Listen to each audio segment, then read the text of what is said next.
Now, with that said, today I wanted to take a look at some of the updates that have been coming out about the conflict in the Middle East.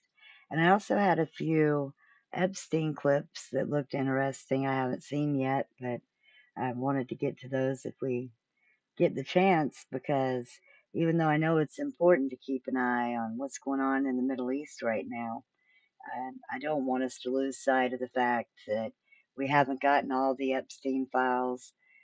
Congress, they're supposed to release the rest of them, according to Congress, but I think we've got about half of them.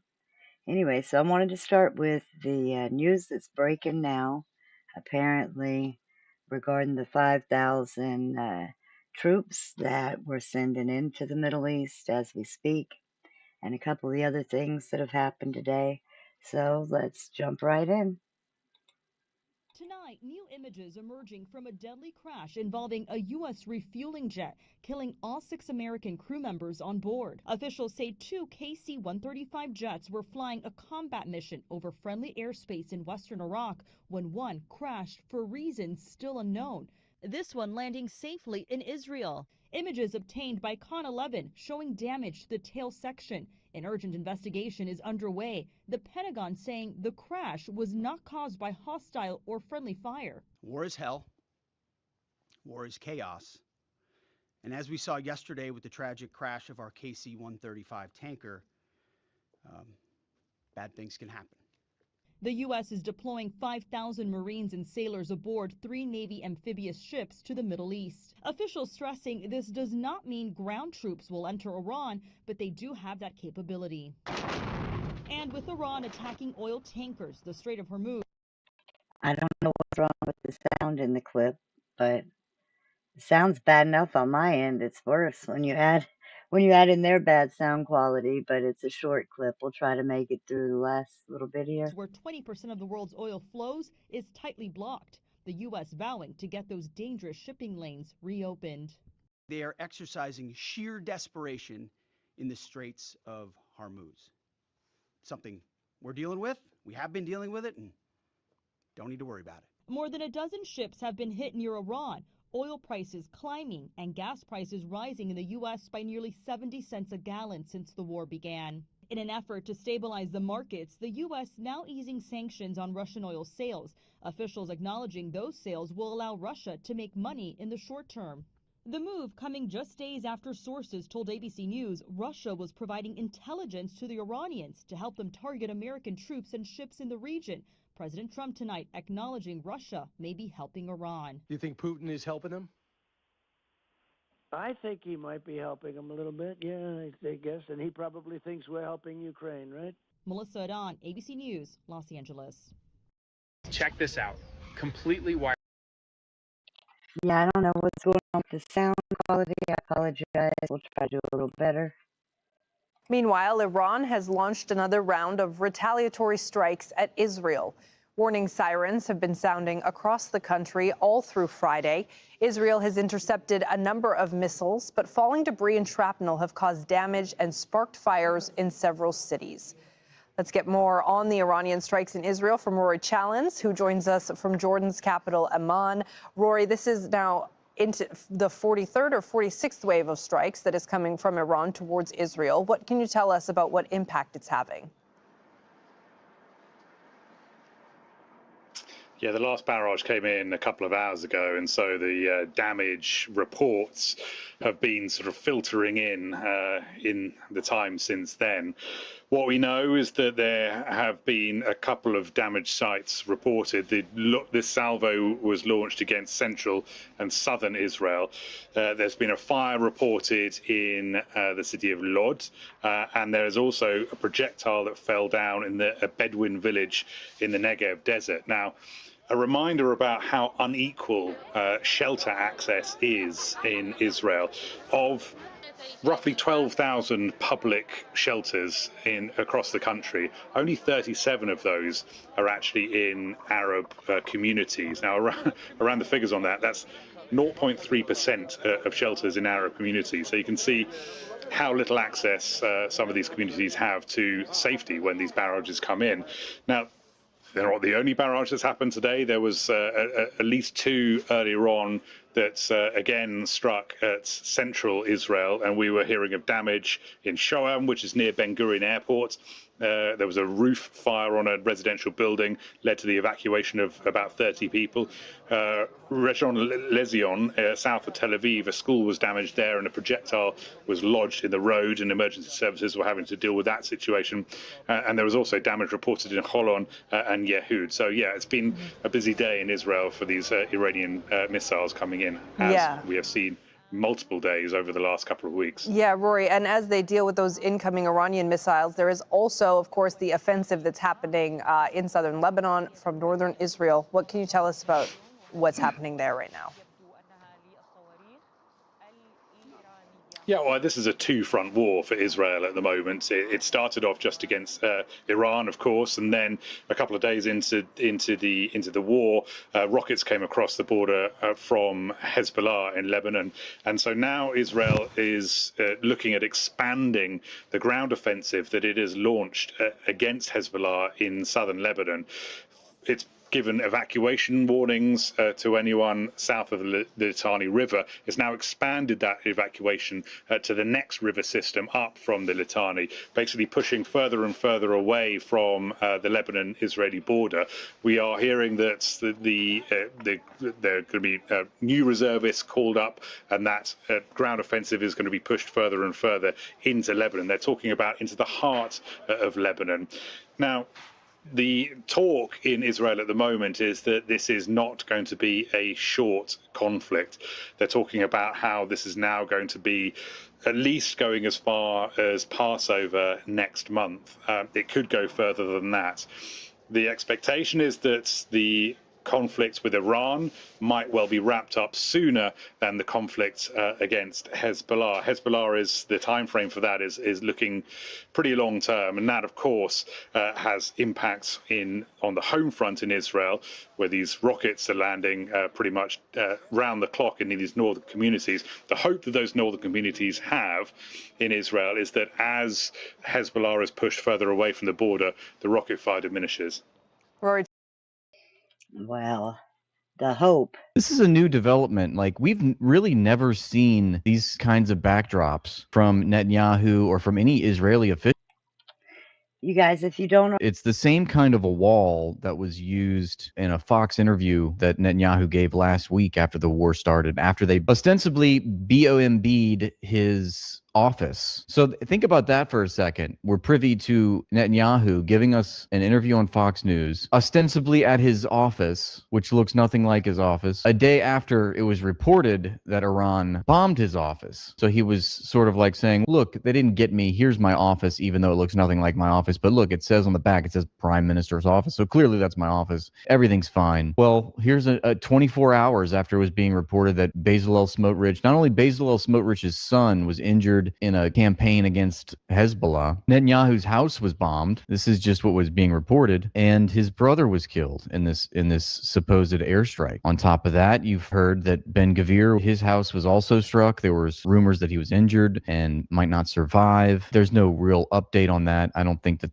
anything's really been confirmed. I thought for sure, like after I logged off of the stream last night, I thought, within minutes I was going to hear some breaking news about it all, confirming whatever. But nothing happened. And then I woke up, no new news about Ben-Gvir or Smotrich's son or Netanyahu's brother. But I think that's, obviously by design. They don't want us to know. But I find it conspicuous, the timing of now releasing this video with Bezalel Smotrich and Netanyahu both giving this joint press conference. And it's like, when have we ever seen this? And I'm just trying to say, consider the timing and the context of it all. This is an article from the Jerusalem Post. It says the government will set aside advancing the contentious Haredi, ultra-Orthodox draft bill and approved an updated state budget that includes billions of shekels in defense funding due to Operation Roaring Lion. I guess they're still going with that. I thought Operation Roaring Lion was a smash success in 2025 during the 12-day war. Target acquired, mission complete, but apparently they're still conducting this operation. They haven't even changed the name. Even the United States changed the name. It was Operation Midnight Hammer, and now it's Operation APAC Fury. Advancements on the controversial Haredi draft bill and other reforms will be set aside during the war for unity, Smotrich said. The costly campaign requires a special budget with the addition of tens of billions of shekels for the war effort, Operation Hissing Pussy.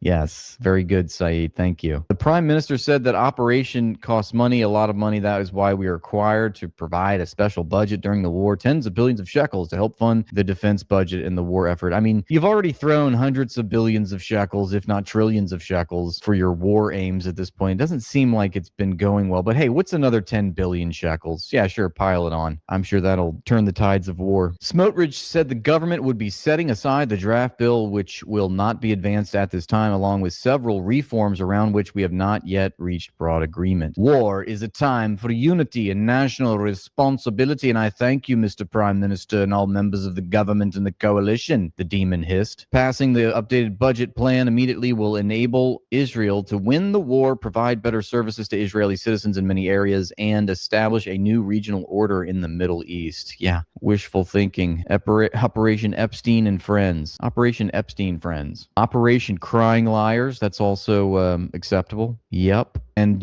will be well to remember that Netanyahu, during Operation Roaring Lion last year, was actually fleeing to Cyprus. That's what roaring lions do. Critics argue the proposed law is a political measure intended to appease the Haredi parties in Netanyahu's coalition. It would not effectively enforce conscription. Meanwhile, the IDF has repeatedly warned of an urgent need for additional manpower, particularly after more than 2 years of ongoing war. The government will vote on allocating over NIS $5 billion in coalition funds. Millions of shekels will also be directed toward Haredi institutions as part of the proposal. What is Haredi? I feel like I should know that word. The contentious Haredi draft bill. So Haredi is a synonym for ultra-Orthodox. And don't forget to tap that like and subscribe. Big rubble in tiny hatland, guys. The tiny people are not having a good time right now. We need to be respectful. They just got an extreme alert. The Iranian regime just fired a missile at the chosen people. 50% chance it's a cluster warhead like this, designed to be indiscriminate and inflict maximum damage, God willing. Been hating that other country ever since 2017. Oh, you think you're better than me? When you found out about the first 2012 Gaza flotilla raid. Oh yeah, nice to see most other people catching on. All right, so you're ahead of the curve. You're big timing the chat. You think you're better than us because you caught on a lot quicker than the rest of the pack. But let me tell you something. You're just a lowly goy cattle, just like me, all right? You know what I mean? The scale of destruction in Tel Aviv from continuous Iranian strikes, Israel has appeared to have become a pile of rubble. Like I said, big rubble in tiny land.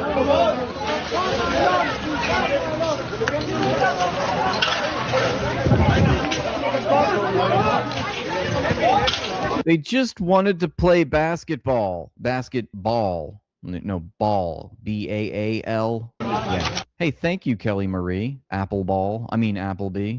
The amount of rumors about Ben-Gvir being seriously injured has been frustrating. I knew it was unlikely, but for just a moment I allowed myself to believe and imagine the cake and party I would throw. Oh my God, you are not alone. Think about this. 9/11 leads to Israel. Iraq war leads to Israel. Lebanon war leads to Israel. Syria, ISIS war leads to Israel. ISIS leads to Israel. Iran war leads to Israel. Epstein leads to Israel. USS Liberty leads to Israel. Mass killing of Palestinian journalists leads to Israel.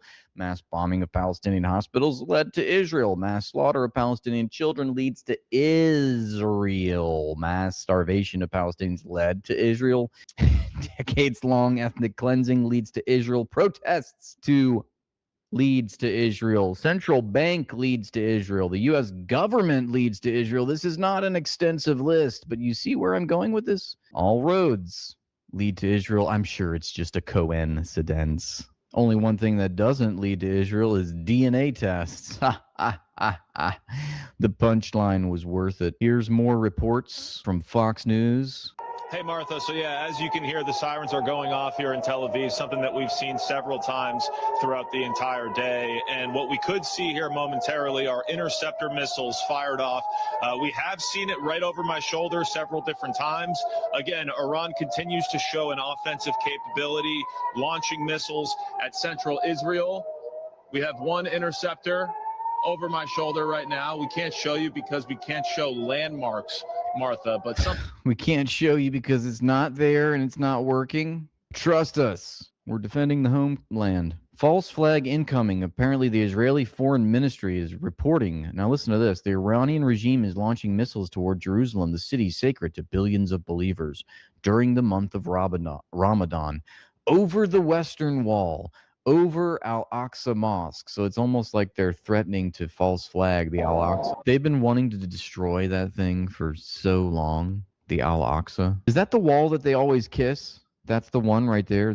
I wonder if you can visit the wall like after hours. Is there like a roped off part of the wall that's just like a complete slit for you where you can just do whatever you want to do, but only at this part of the wall? It's like all bets are off. It's like this part of the wall is actually kind of like Epstein Island, anything goes, but you have to show up past 9 p.m. Iran is now saying they won't stop the war until Israel removes all their troops from Gaza. That would be something. Now, I don't know if that's actually an official statement, but here is an official video of Lawrence of Dry Labia and his harem of boy toys who are so far in the closet they're in Narnia. Dude, that's so hot.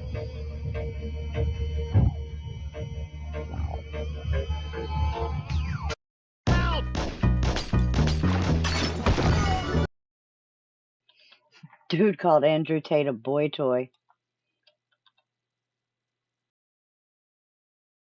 Labia?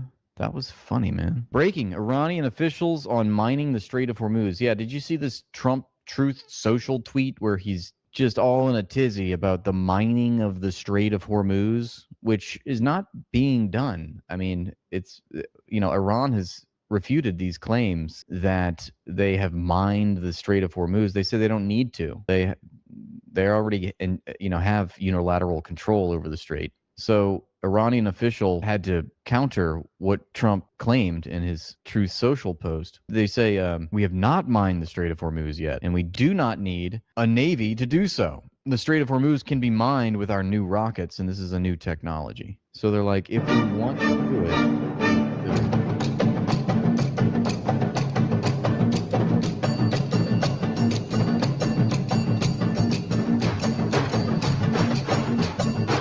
that's crazy. So they can just fire rockets into the strait and have That looks so fake, though. them like float as mines, is what they're saying. This person says paying taxes at this point feels like funding criminals. I said it's always been like that. Choosing World War III instead of arresting the rich pedophiles was a wild choice. Wouldn't you agree? This is from Foreign Minister of Iran, Mr. Arakchi, and he says, Netanyahu doesn't want you to see how Iran's powerful armed forces are punishing Israel for its aggression. Here's what our men and women on the ground report. Utter destruction caused by our missiles, panicked leaders, and air defenses in disarray, and we're just getting started. It says the army has banned live broadcasts of the Israeli skyline when alarms have been sounded to warn of incoming missiles or drones. Images of air defenses intercepting incoming missiles had been a major part of the coverage at the start of the war and was a feature in coverage of the June 2025 war. However, this is now forbidden. The Army has also banned filming impacts at or near security sites, although it does allow coverage of civilian damage as long as exact locations are withheld. And that's from France 24. Thank you, Doom Guy. You're just here because you just started noticing and you're a very, very proud Goyim. That is wonderful news. We welcome you. It's Goy Pride Month, if you didn't know, all March long. Show your foreskin if you got them. No, wait, actually don't do that. But be proud. Be proud of that foreskin. I have so much foreskin that I could literally cover Yankee Stadium during a thunderstorm, if needed. Here's a newly married couple in Tel Aviv hiding in fear as Iranian missiles rain down on the city. Attention FBI, hate crime against Israelis caught on camera in San Jose. 2 Israelis were reportedly attacked after the assailants heard them speaking Hebrew.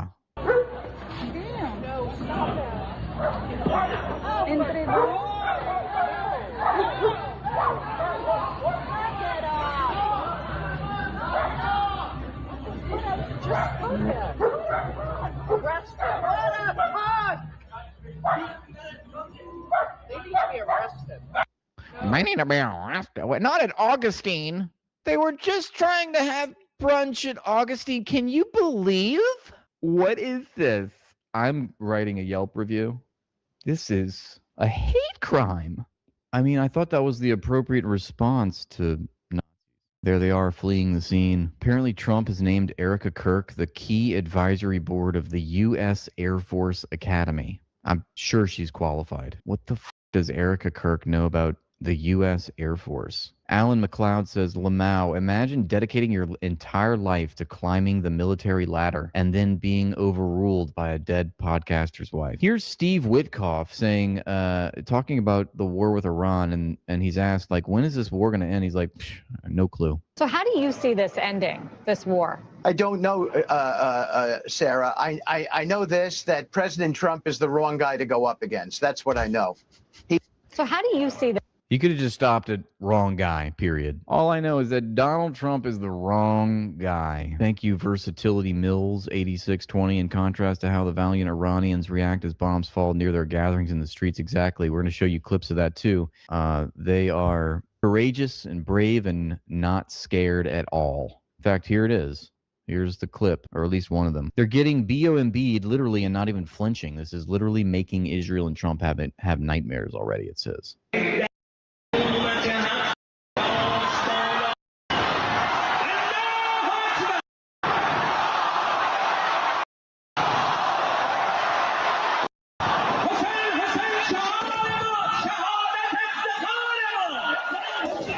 Americans, are you tired of winning yet? Gosh, look, they're rolling over. They're waving the white flag.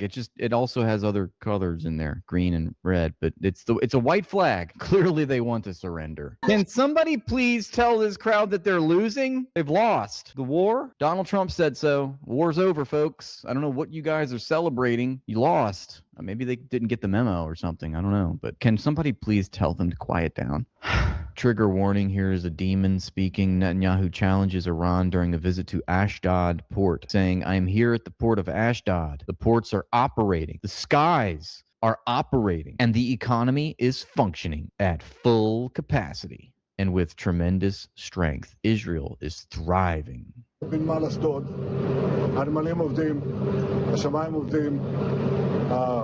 I am here at the Rob port. The ants work. The sky works. What is this translation? It'd be funny if you actually said it like that. I mean, if it's not a good look if you have to go down to the port, put on the vest, and be like, yeah, we're working. Look at this. Look at how great we're, kind of a tell. And it's like a bit desperate. Why do you have to feel the need to go do this? To reassure your people who are like really angry at you right now for starting this war that they've had to endure now? We're almost getting to 12 days. Tomorrow is the 12th day of this war. Remember the last time it lasted exactly 12 days.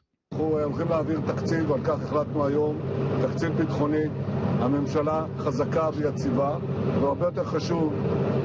Yeah, I mean, there's always that possibility. Is it AI? Is it not AI? I don't know. מדינה חזקה ויציבה.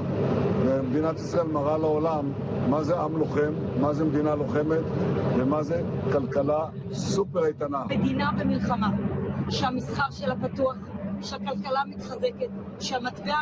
that Ben Gavir behind him? Look at the little dude behind him trying to fix his tiny hat. His tiny hat won't stay on right.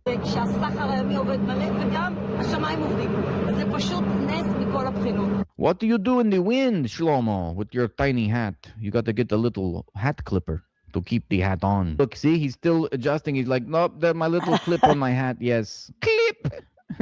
Look, he's still doing it. Oh, my God. Pull it together, Mordecai. The White House has confirmed 150 casualties in the Iran war. Questions for you today. Alex. Thank you. Reuters has reported that about 150 U.S. service members have been injured so far.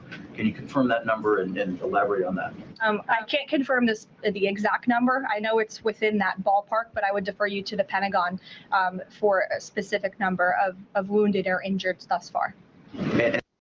Watch this old photo come alive in seconds. What she once could... Oh, that's cool.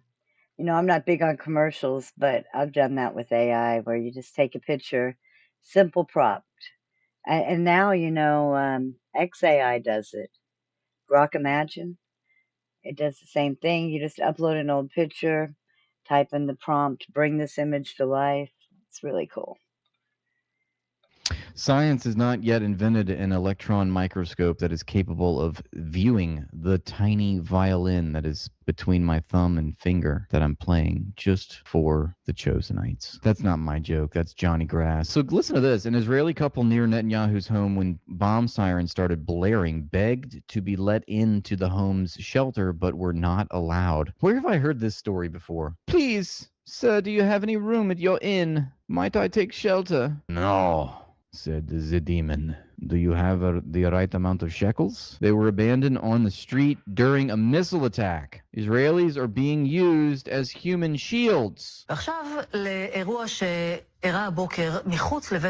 my god. I always feel like I'm getting a virus because they're spitting, you know? It's because they're spitting at us. When they speak, a lot of fluid gets exchanged. Dementia Dawn has one weak spot, says DD Geopolitics, and it's now clear. Oil prices. Here's the second day in a row that he's bitching on social media about the Strait of Hormuz and threatening Iran. He says if Iran has put out any mines in the Hormuz Strait, and we have no reports of them doing so, we want them removed immediately. So you just acknowledge that that you have no evidence of that they're mining the strait, and you also say that there's no reports of them doing this, but you still want them removed immediately. Iran, all of those mines that you don't have in the Hormuz Strait, of which we have no reports of you ever doing this, remove them now. And then Iran's going to be like, we didn't mine the strait. And then Trump's going to be like, you see, I did it. I got them to stop mining the strait. Your investments are safe. Buy your Trump insurance. Daddy Trump will protect you.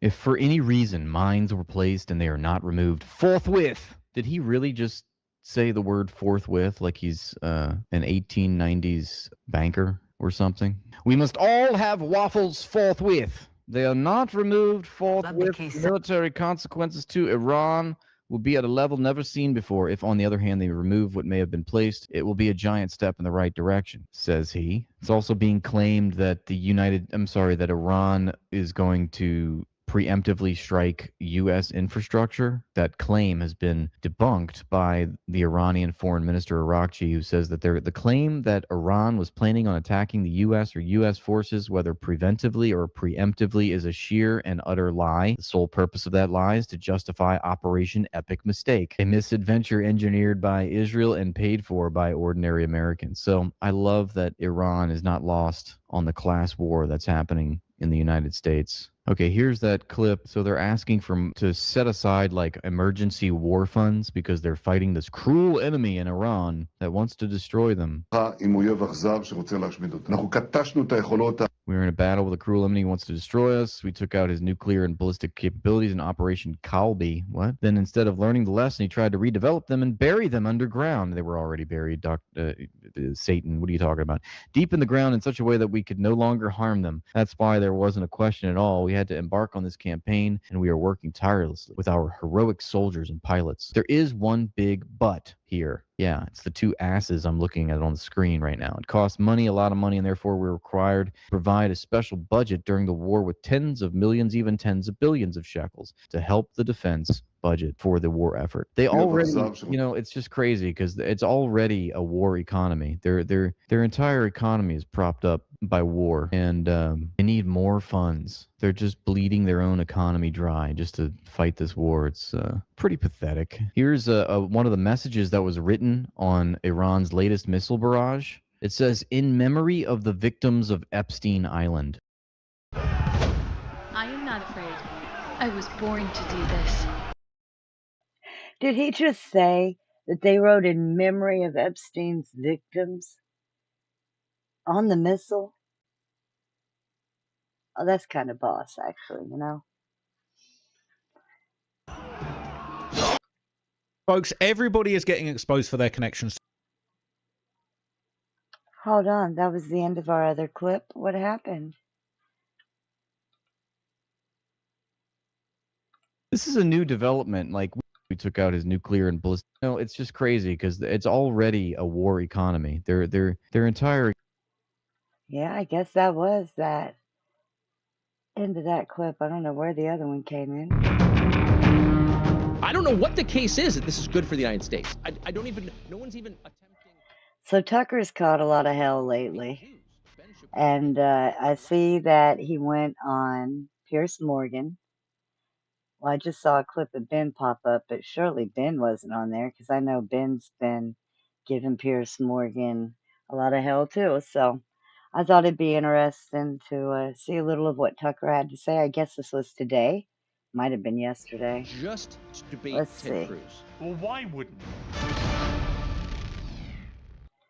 Yeah, actually, I guess this was today. It says that Tucker and Pierce both uploaded it 10 hours ago. So let's jump in. Going to war is the gravest decision a leader can make. It's a decision which, by design, causes death at scale. It reduces the quality of life for your own people, at least for a while, and it inevitably unleashes chaos, both economic and political, which is inherently not within your control. That's why most leaders carefully construct a case for war based on the costs and the rewards. Amid the suffering, they see great benefit in the national interest. Could it expand our territory or our control? Does it eliminate a genuine threat, which makes our country safer?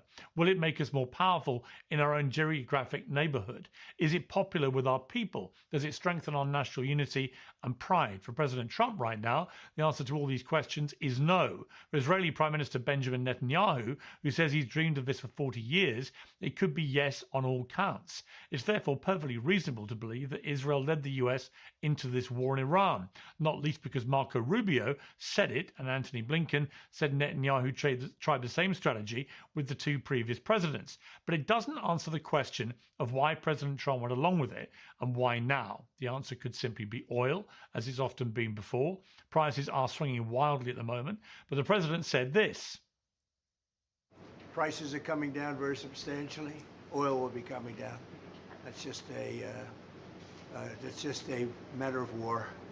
That happens you can almost predict it. I would say it went up a little bit less than we thought. It's going to come down more than anybody understands. As it stands, Iran has only tightened its grip on the Strait of Hormuz. It's now exporting more of its own oil than before the war began, while making it more expensive for everybody else. And if the US always planned to take control, to conquer the strait and leave Israel to police it, why did nobody say that? Trump was crystal clear about the unashamedly selfish benefits of raiding Venezuela. He's made a similar case about Greenland, whether you agree with it or not. So why the muddled messaging now? It's impossible to disconnect it from the bigger picture about his final term, the defense of MAGA's legacy and the battle for its future.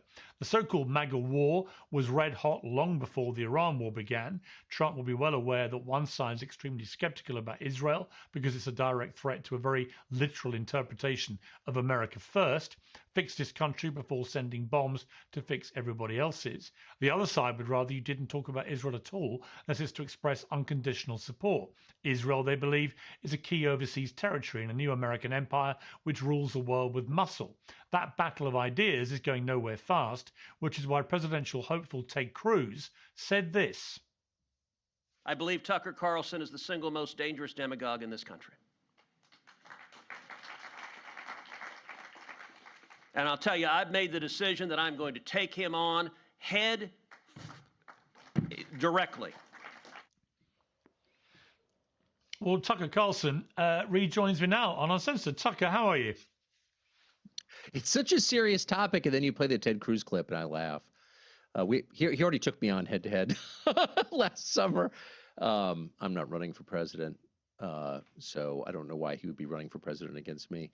But thank you. And Piers, as I have said publicly a number of times, you have been, even though we disagree on a lot of core issues, you have been a champion for free speech for years, especially as free speech, the allowable window of free speech shrinks, and you've been one of the world's great champions of it. So I'm not surprised that you're getting attacked for that, but good for you for what you're doing. Thank you. Well, we're going to come to some of those attacks a little later. Just in relation to Ted Cruz, I mean, I watched that interview that you did with him, where he had no idea how many people live in Iran. And as you rightly pointed out, that ought to be probably a basic prerequisite of knowing about a country before you may wish to, for example, attack a country. And it may be that him now responding in the way that he is because you embarrassed him so much that day. But in relation to his claim that you are the single most dangerous demagogue in America, how do you respond to that. This is a Morgan & Morgan legal alert. Reports show that DoorDash. Oh, Ted Cruz is an idiot. And I'm sorry, but if you're in Texas and you're still supporting Ted Cruz, why? Like, one good reason. He is the opposite. All he does is spew Israel first propaganda every time I hear him talking. Well, I'm honored that I beat Mamdani and AOC and the entire Democratic Party. I mean, this is a conservative Republican senator from Texas telling you that I am the most dangerous. Well, why is that? I have no allegiance to any foreign country, only my own, the one in which I was born, unlike Ted Cruz, who's from Canada. Why would I be the most dangerous? In fact, I'm not a demagogue. I don't seek to divide people. It pains me to see people divided. It's against my religion, and it's bad for my country. He's mad at me, well, yeah, because his interview didn't go well, as you said. That's true, I think. But he's actually most mad at me because I'm criticizing our alliance with Israel, and I'm not doing that because I'm getting anything out of it. I'm certainly not. Or because I hate Israel. I don't and never have. But because I don't think it helps the United States. And I've been saying that for the last year to increasing irritation from agents of Israel like Ted Cruz. And now this war kind of proves the point. Unfortunately, I wish we hadn't come to this, but this is so destructive to American national interest that it's hard to believe destroying American national interest, weakening the United States, wasn't part of the point. How could it not have been? And the last point I would make about relevant knowledge of a country you seek to overthrow is that, like, looking at maps doesn't tell you the whole story, but it tells you part of the story. And at the eastern end of the Persian Gulf is a strait called Hormuz, through which 20% of the world's energy flows, and a huge percentage of its fertilizer and sulfur and petrochemicals and things that we need for civilization. And if you shut that down, the world economy tanks. And by the way, if you take out the government that controls one half of that strait, and that government is replaced by warring tribes, a civil war, then you open it up to piracy. And anybody with a $400 drone can prevent an oil tanker from getting through the strait. So chaos is actually the enemy of commerce, as are, terrorist regimes. But chaos is actually even more of a threat because you cannot meaningfully negotiate with pirates, even with the Houthis. So, like, what was the plan? What was the plan to overthrow the government of Iran, or even attack it in a meaningful way without jeopardizing core American interests? And the answer is there never was a plan, because the people who thought this up don't care about core American interests. And the net effect is to hand the Middle East to the Chinese, which is what is in process of happening. And I hope for the sake of the United States and the world that we can stop that. But the truth is, our real allies in the region are the 6 Gulf monarchies that control a lot of the world's energy. And by the way, they're pro-American and decent people, as you know, because you and I had lunch there. This is a nice part of the world. It's being destroyed. Yeah, these are our allies. We have bases in these countries for a reason, not just to protect Israel, but to protect the Straits of Hormuz. We haven't been able to defend these countries to the extent that I think they thought we would be able to. We've moved a lot of the anti-missile defense that might have protected them to Israel. And so for them, at the end of all of this, the question is going to be, do we allow the Americans to come back and occupy bases on the Persian Gulf? What's in it for us? We just got bombed for it. No one protected us. Our energy infrastructure is damaged. Our economy is offline for months as we rebuild it. In the case of Dubai, it's a branding disaster. Like, there's no upside. And so at that point, the Chinese, the world's largest economy, kind of sat this out on the sidelines, said basically nothing, maybe called on to negotiate some kind of peaceful resolution to this. The Chinese, not the U.S., the Chinese. And then it naturally follows that China, which is the largest trading partner of every country on both sides of the Persian Gulf, would become the dominant power in the Persian Gulf. It would become Chinese. So, like, if you thought about this for 2 minutes before advocating for it, you might arrive at that conclusion, or at least conclude that's possible. That could happen if killing an 86-year-old religious leader didn't cause a spontaneous creation of a pro-Western government, which was apparently Ted Cruz's plan. If that didn't work, what would happen? Well, China would take over. And so anyone who didn't think that through is either not qualified to lead anything, including one half of the state of Texas. That person is probably actively working against America's core long-term interests. I mean, I don't know what other conclusion to reach. It's been reported that you described the attacks when they first happened as evil and dangerous. Is that true, and is that a reflection of how you felt in that moment when you heard it had finally happened? I am Captain Jonah Veritek. If you are seeing this message... I got a text from someone I've known for many years right when I woke up and said, "What do you think of this?" And I said, "Evil and disgusting," actually is what I said. And I wrote it to John Carl, who's a reporter at ABC News who I've known since the early 90s. I had no idea this was some kind of on-the-record thing. He immediately went on breaking news and, you know, and reported that. I had no desire to get that out there. I want to present my views in a more cogent, thoughtful way than just growling right when I wake up in response to the news on my phone. But yes, I'm not running away from what I said. That was my initial reaction. I thought this was a disaster for American interests. I've thought that for many years. I've advocated against this war. I advocated against a war in Iran with Trump in the first Trump administration. So this is not a new position for me. I don't want to be vindicated in my fears, but unfortunately, I think the very few people who publicly oppose this are being vindicated because I don't know what the case is that this is good for the United States. I don't even, no one's even attempting to make that case. So instead they say, well, you hate Jews, to which I always say, well, not only do I not hate Jews, I think anti-Semitism is immoral. It's against my religion. Shut up, you hate Jews.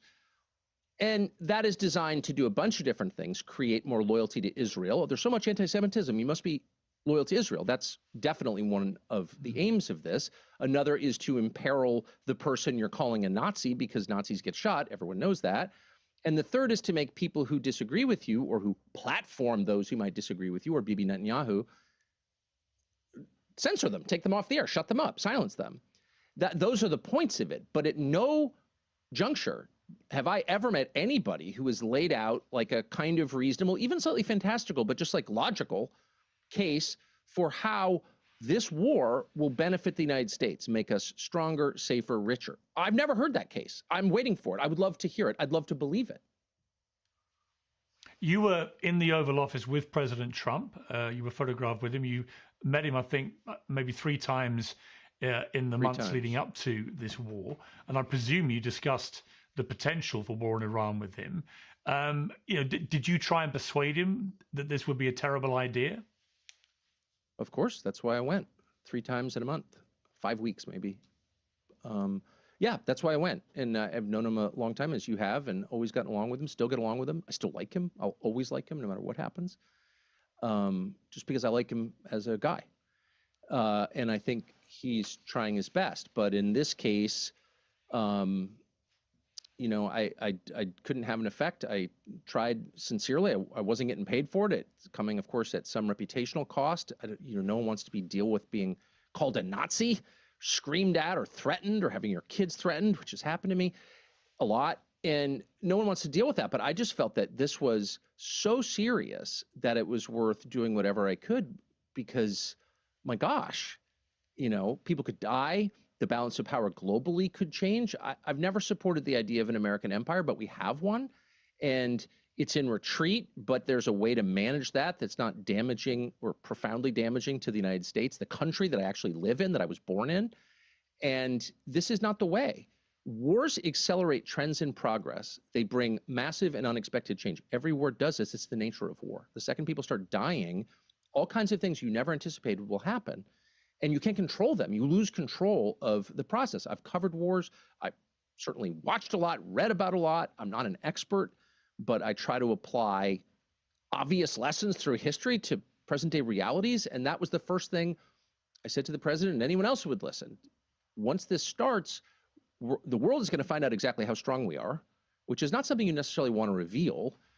An implied threat is much more effective than, in other words, like, you know, if we're squaring off for a fight and you look huge, you've been lifting a lot, I'm afraid of you, but I don't really know what you're capable of until I hit you or you hit me. And then we find out, and maybe it turns out you have no heart, you know, and you lose. I mean, war is kind of the great reveal. And you don't necessarily want to go there, especially if you've ruled the world without question for 80 years and your capabilities have never really been tested. You haven't fought a big country really since 1953 when the Chinese entered the Korean War. So like, you don't really know what you're capable of, and you don't really want to find out. Let's not find out. How's that? But I lost. So as you can see. Did you, when you were talking to him, Tucker, did you get a sense that he was on the fence about it, that he was potentially persuadable, or did you feel that he was minded to do it, notwithstanding what you were trying to persuade him to the otherwise? Well, this was over the course of a month, and that included. So I went there 3 times, but I, also talked by phone a bunch, and with him about this, and a lot of other people did too. To advocate for it. A lot of people. I don't think many people within the White House were advocating for it. Is my sense. Not that I would really know. I don't work there, but my sense is there weren't a lot of cabinet secretaries saying, "Oh gosh, we got to have a war with Iran." But there were a number of people from the outside who were all sort of visible. You kind of know who they are, donors and advocates for Israel who were advocating for it. And my sense is his view started to change. Well, obviously it did because he did it. But at no point did I detect an enthusiasm for it. He didn't seem eager to do it. He didn't want Iran to have nuclear weapons. That sounds fair. I don't have a problem with that. I don't want anyone to have nuclear weapons. I want Israel to have nuclear weapons. I don't want France to have nuclear weapons. I mean, that's a pretty reasonable position. But the idea that you would go into some kind of conflict that could very easily become a ground invasion, or who knows what it becomes, a nuclear exchange, who knows? He was not eager to do that from what I could tell. And again, people tailor their positions to the audience, but I talked to him a lot. And I never one time got the feeling he can't wait to do it. But I also turned out to be correct, that there was an enormous amount of pressure on him, like enormous. I mean, clearly there was an enormous amount of pressure. Where exactly did it come from? It wasn't just from Mark Thiessen of the Washington Post, who was calling a lot to demand more killing. Mark has a lifelong track record of doing that. But no one cares what Mark Thiessen thinks.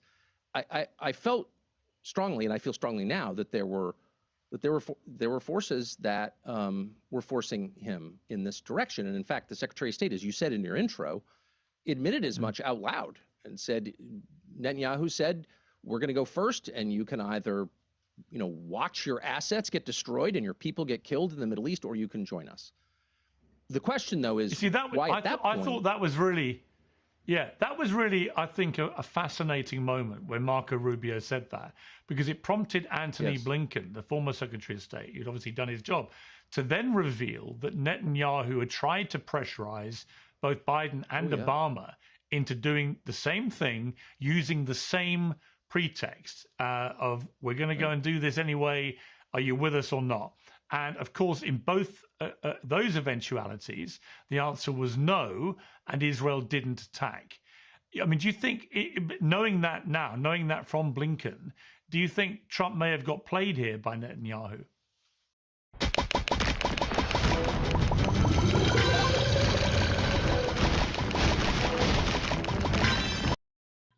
I think most people thought that Netanyahu was playing Trump from day one.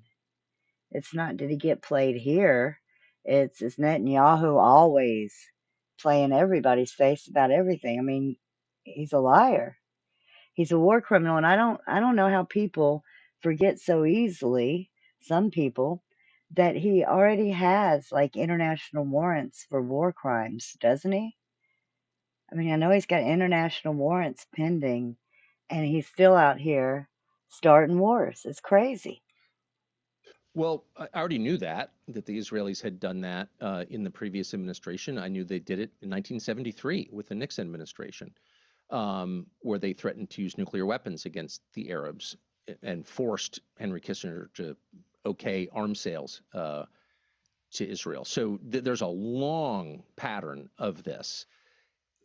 And I think anyone who knows anything about the Israelis knows that they're capable of this. They're capable of great violence. They take their threats very seriously, maybe too seriously, to the point where they become self-fulfilling. I mean, you could argue about it, but they don't mess around. And of course, this had already happened in this administration. In June, our bombing, the 12-day war in Iran began when the Prime Minister of Israel announced to the administration, I'm doing this week.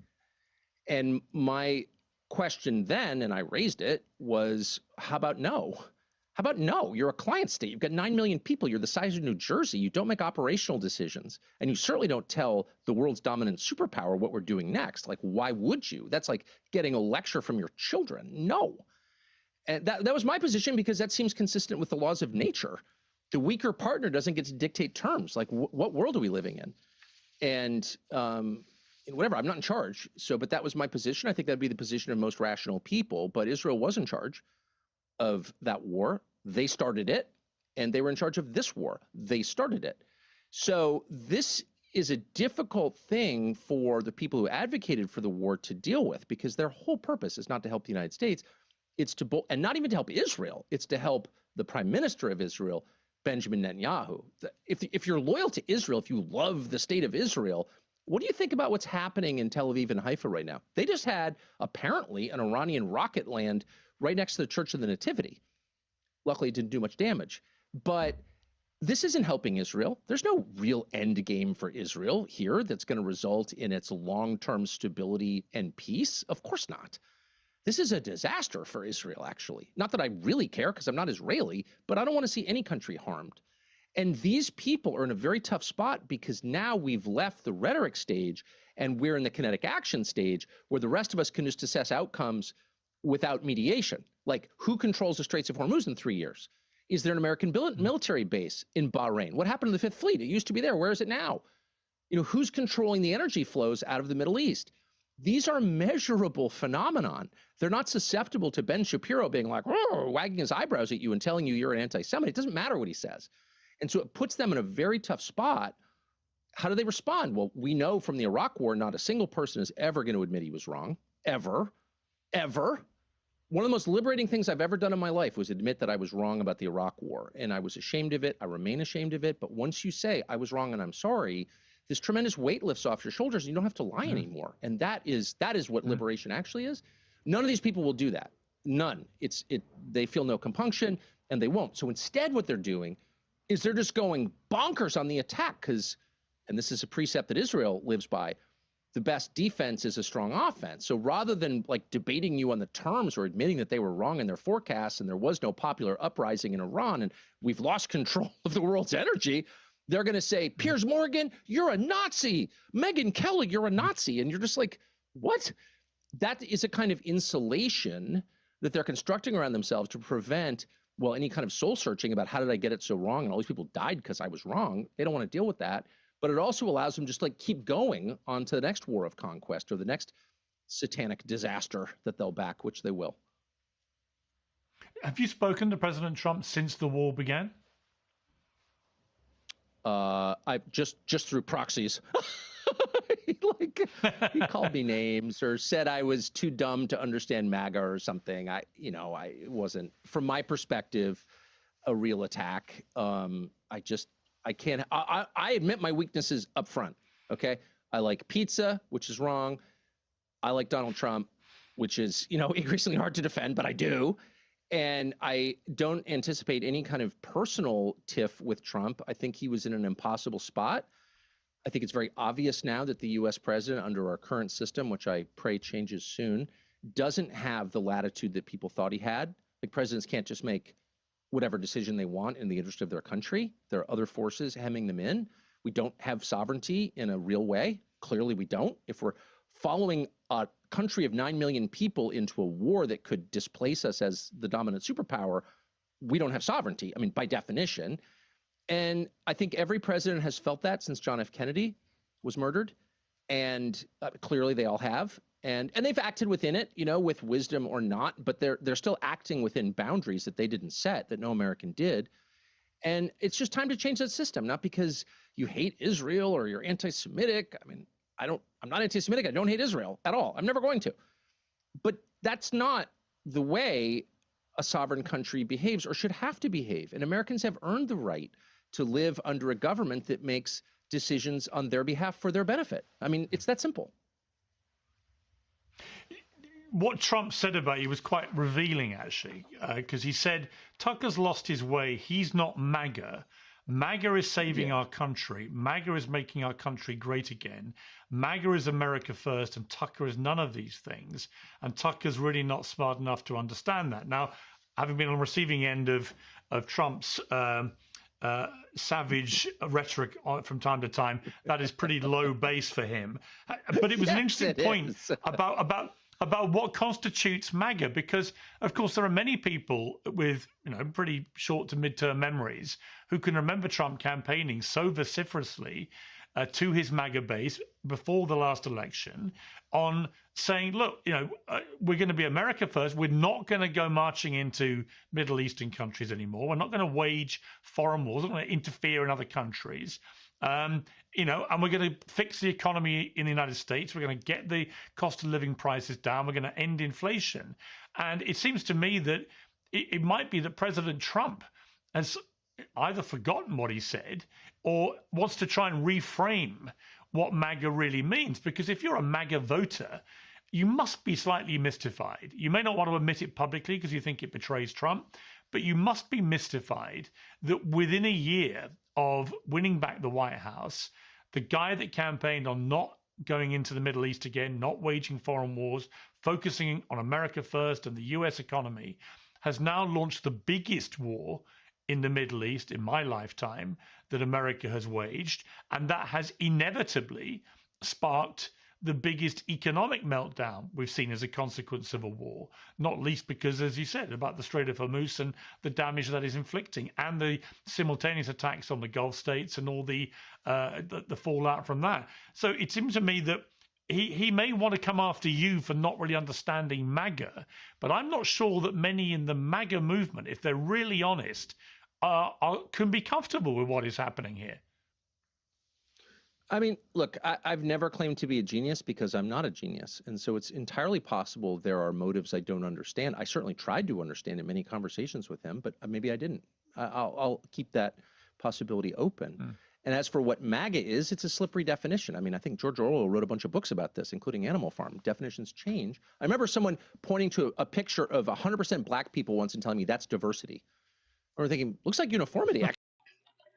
By the way, if anybody hasn't already checked out the George Orwell book, Animal Farm, I have the audio book on my Rumble, so you can listen to that, maybe listen to it while you're going to sleep. But yeah, you can just search for it on Rumble, and it's under Animal Farm. Like, what do these words mean? I don't know.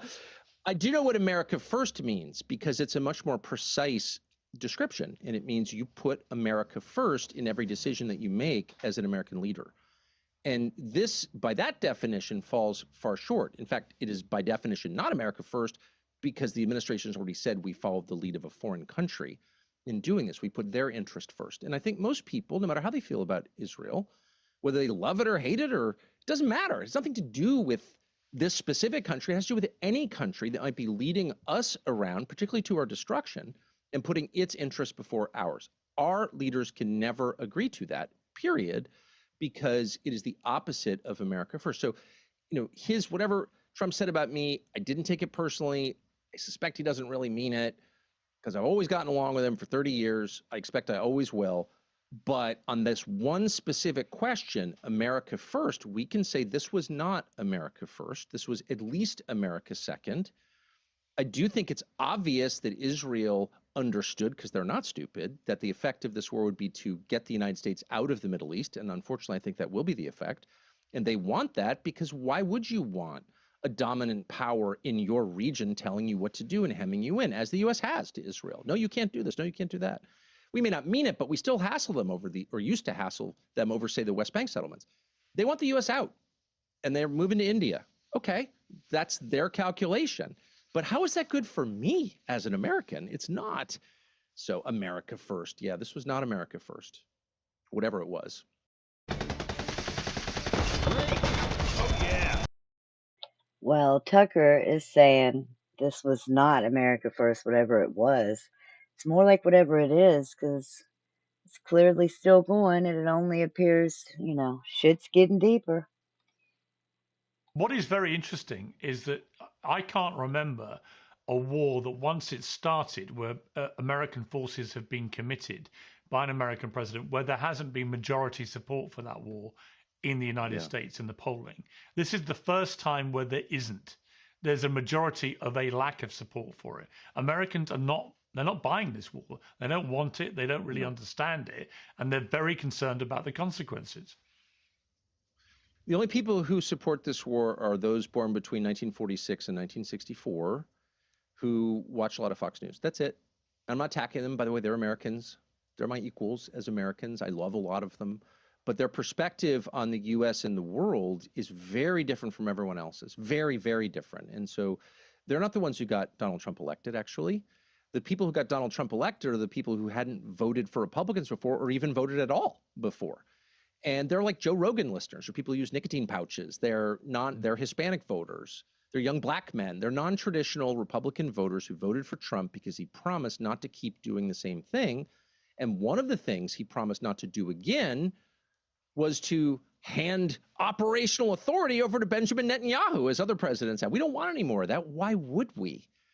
And we're not going to make Mark Levin or Ben Shapiro, who have almost no organic support in the media world, like no one really watches them.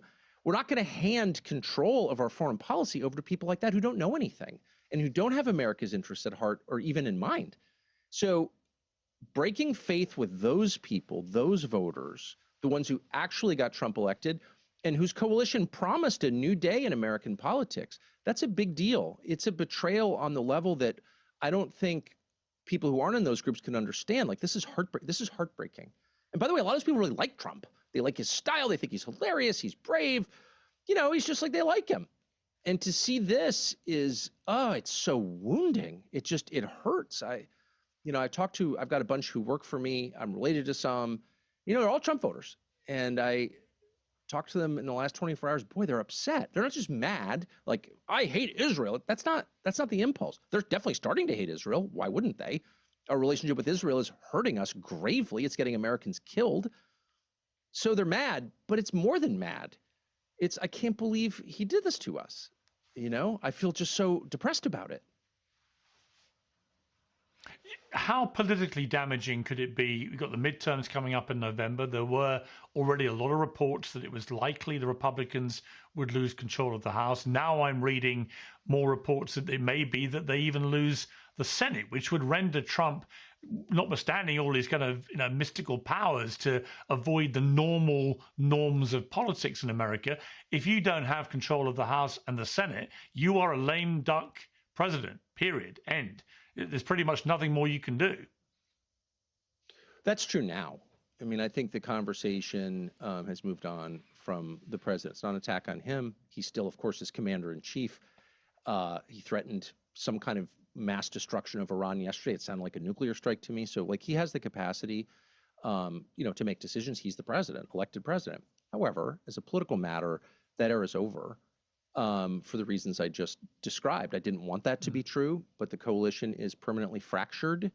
He was not elected because of Ben Shapiro. Ben Shapiro did not get Donald Trump elected. A lot of the people Trump is now attacking got Donald Trump elected.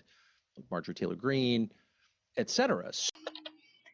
Now, Tucker's right here. I think a lot of the same people that I would say, no one in particular red pilled me, right? But the Charlie Kirks, the Candace Owens, the Tucker Carlsons, and those are all the people that Trump's turned against. It's just discouraging. So that coalition is done. The Republican Party, as currently constituted, will not continue because it doesn't represent its voters. It doesn't even try to represent its voters. In fact, it shows open hostility to its voters. So nothing like that can continue for very long because it doesn't make any sense. It's a bicycle with square wheels. It's ludicrous.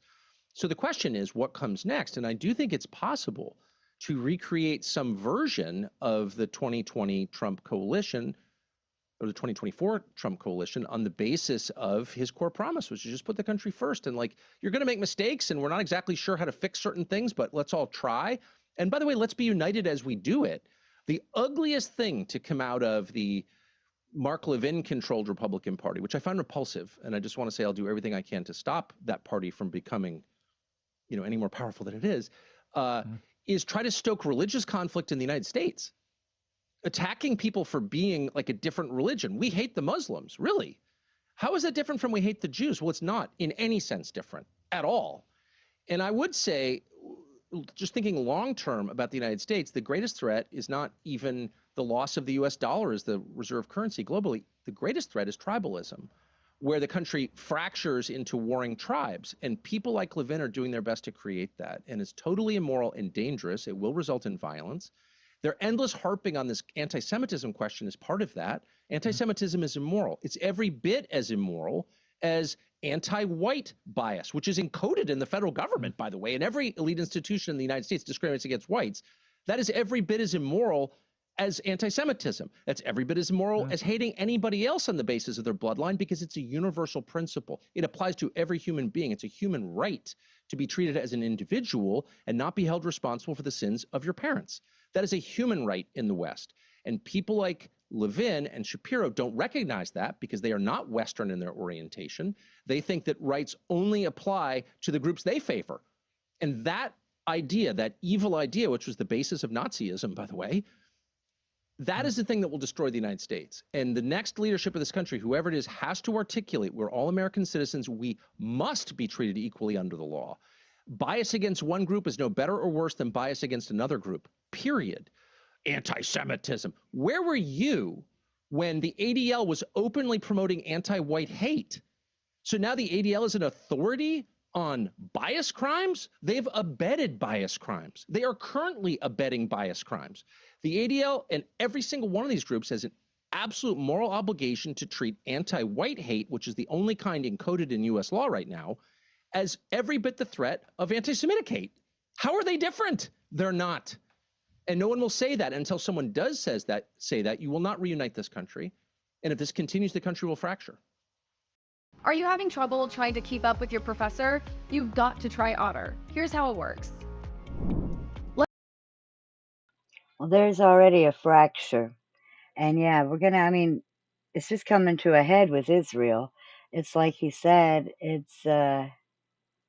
why would we call that our greatest ally when they cost us a ton of money and now they're costing us American lives? And then the censorship aspect, he's right. The constant. I get it too. I get the nice little apology from X or whoever afterwards, but that doesn't matter if you're live streaming or if you post something and it gets taken down or it's limited, and you can hit appeal and you appeal. But what is that? Why do they get to interfere just because it's not a matter of hate speech? They'll flag anything as hate speech just because they hate what you're saying. It doesn't make, and it's the opposite of free speech. It's like free speech for some, but not for all. I don't like that. As we're talking, with glorious coincidence, Ben Shapiro has been releasing various clips on his social media platforms. One of them goes after me and Megyn Kelly. Me because he blew his gasket about Dave Smith appearing on my show, launched into my show, said it was just Jerry Springer. As I like Jerry Springer, I knew him very well. I worked with him on America's Got Talent. He's actually a very smart guy. Used to be a news anchor, mayor of Cincinnati. Really interesting guy, much smarter than Ben Shapiro. So I took that as a compliment. But I responded. He didn't like the response. He's come back. He's called me Jerry Springer again. He's called me a click whore. He says I'm a pussy bitch, and he goes on and on and on. I don't actually want to play the clip about me, because he's trying to basically suggest that if you platform anybody that he hasn't approved as a person that can speak about Israel, in other words, someone who's a propagandist for Israel who will not criticize Israel, then you yourself are promoting anti-Semitism, therefore you're an anti-Semite, therefore you're basically borderline Nazi. But I do want to play what he said about you, because he's been railing the same stuff against you, which I don't think anyone who has watched this interview so far will have concluded, oh yeah, Tucker sounds like a raging anti-Semite. He sounds like a Nazi. You couldn't sound less like either of those things, and yet he's just posted this. Let's take a look. I started originally criticizing Tucker Carlson for his economic programs back in 2018. And then in the more modern post-Fox iteration of Tucker, I started criticizing Tucker over his going to Russia to sniff the bread and kiss Vladimir Putin's ass. My generalized critique of Tucker in the last few months has been, one, he hosted and glossed a Nazi, Nick Fuentes, which doesn't have to do with Israel. It has to do with glazing a Nazi, Nick Fuentes. And then I did a speech at Heritage in which I went through the fact that Tucker Carlson is in no way, shape, or form a traditional conservative, that he's a conspiratorial near anarchist at this point, seeking to tear down the fundamental ideas and institutions of the United States. Go watch the Heritage speech. I believe Israel is mentioned once in a 35-minute speech that is all about Tucker's general view of the world and how it does not represent traditional conservatism in any way.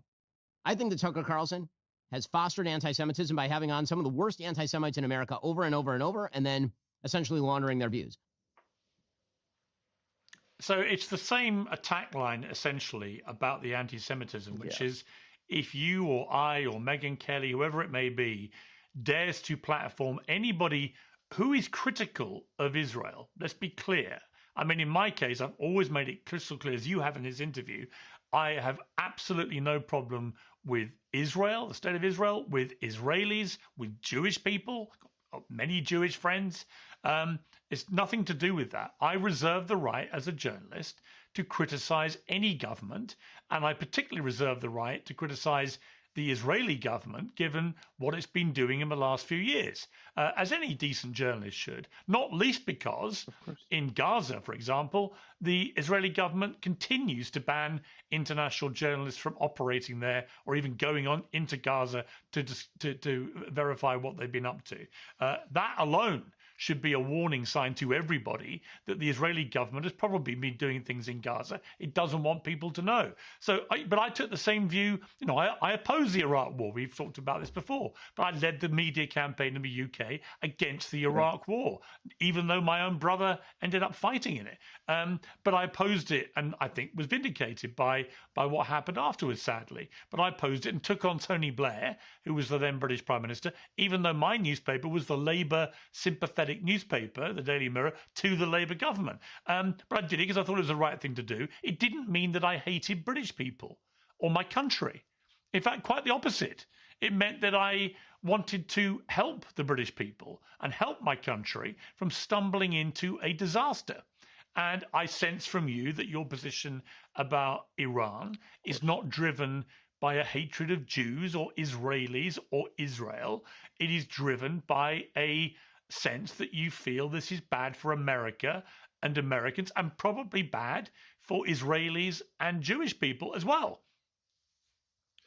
Yeah, I mean, I care about the United States. Again, I was born here. My family's been here hundreds of years. I care about it. I don't expect I'll be able to save it, but I want to do whatever I can to make it better and to avoid obvious disasters like this one.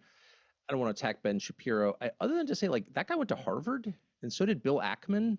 Like, at some point, you need to reassess. No, I'm serious, though. These are two of the most famous, richest people in our world. They both went to Harvard. I know them both. Not geniuses, like, not even close to geniuses. And so, like, our system itself is not producing wise people or even very knowledgeable people. Like, Ben Shapiro had no idea there was a strait at the end of the Persian Gulf and why it was important.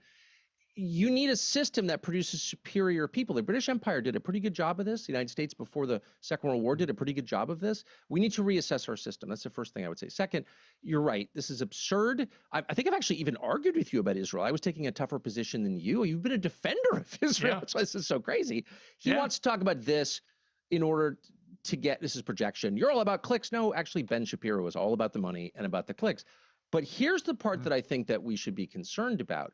It is now a crime in a lot of the West to criticize Israel. People were arrested yesterday in Australia for criticizing Israel outside, publicly, not attacking Jews, not attacking physically anybody, saying, I'm against the state of Israel. They're arrested for it. They're in jail tonight.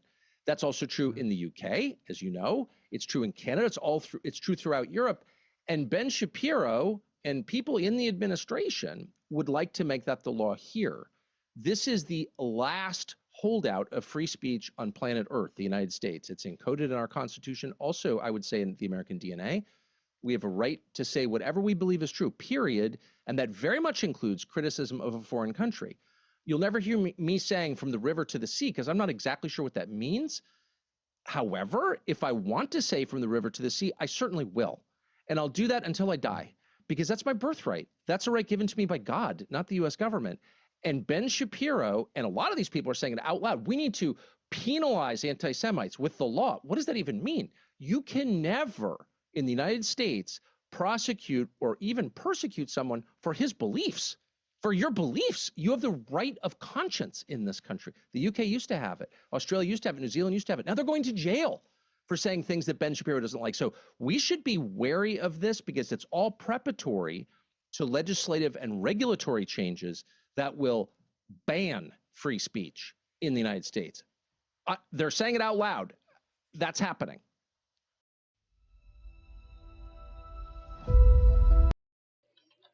They have been pushing really, really hard for these anti-Semitism laws.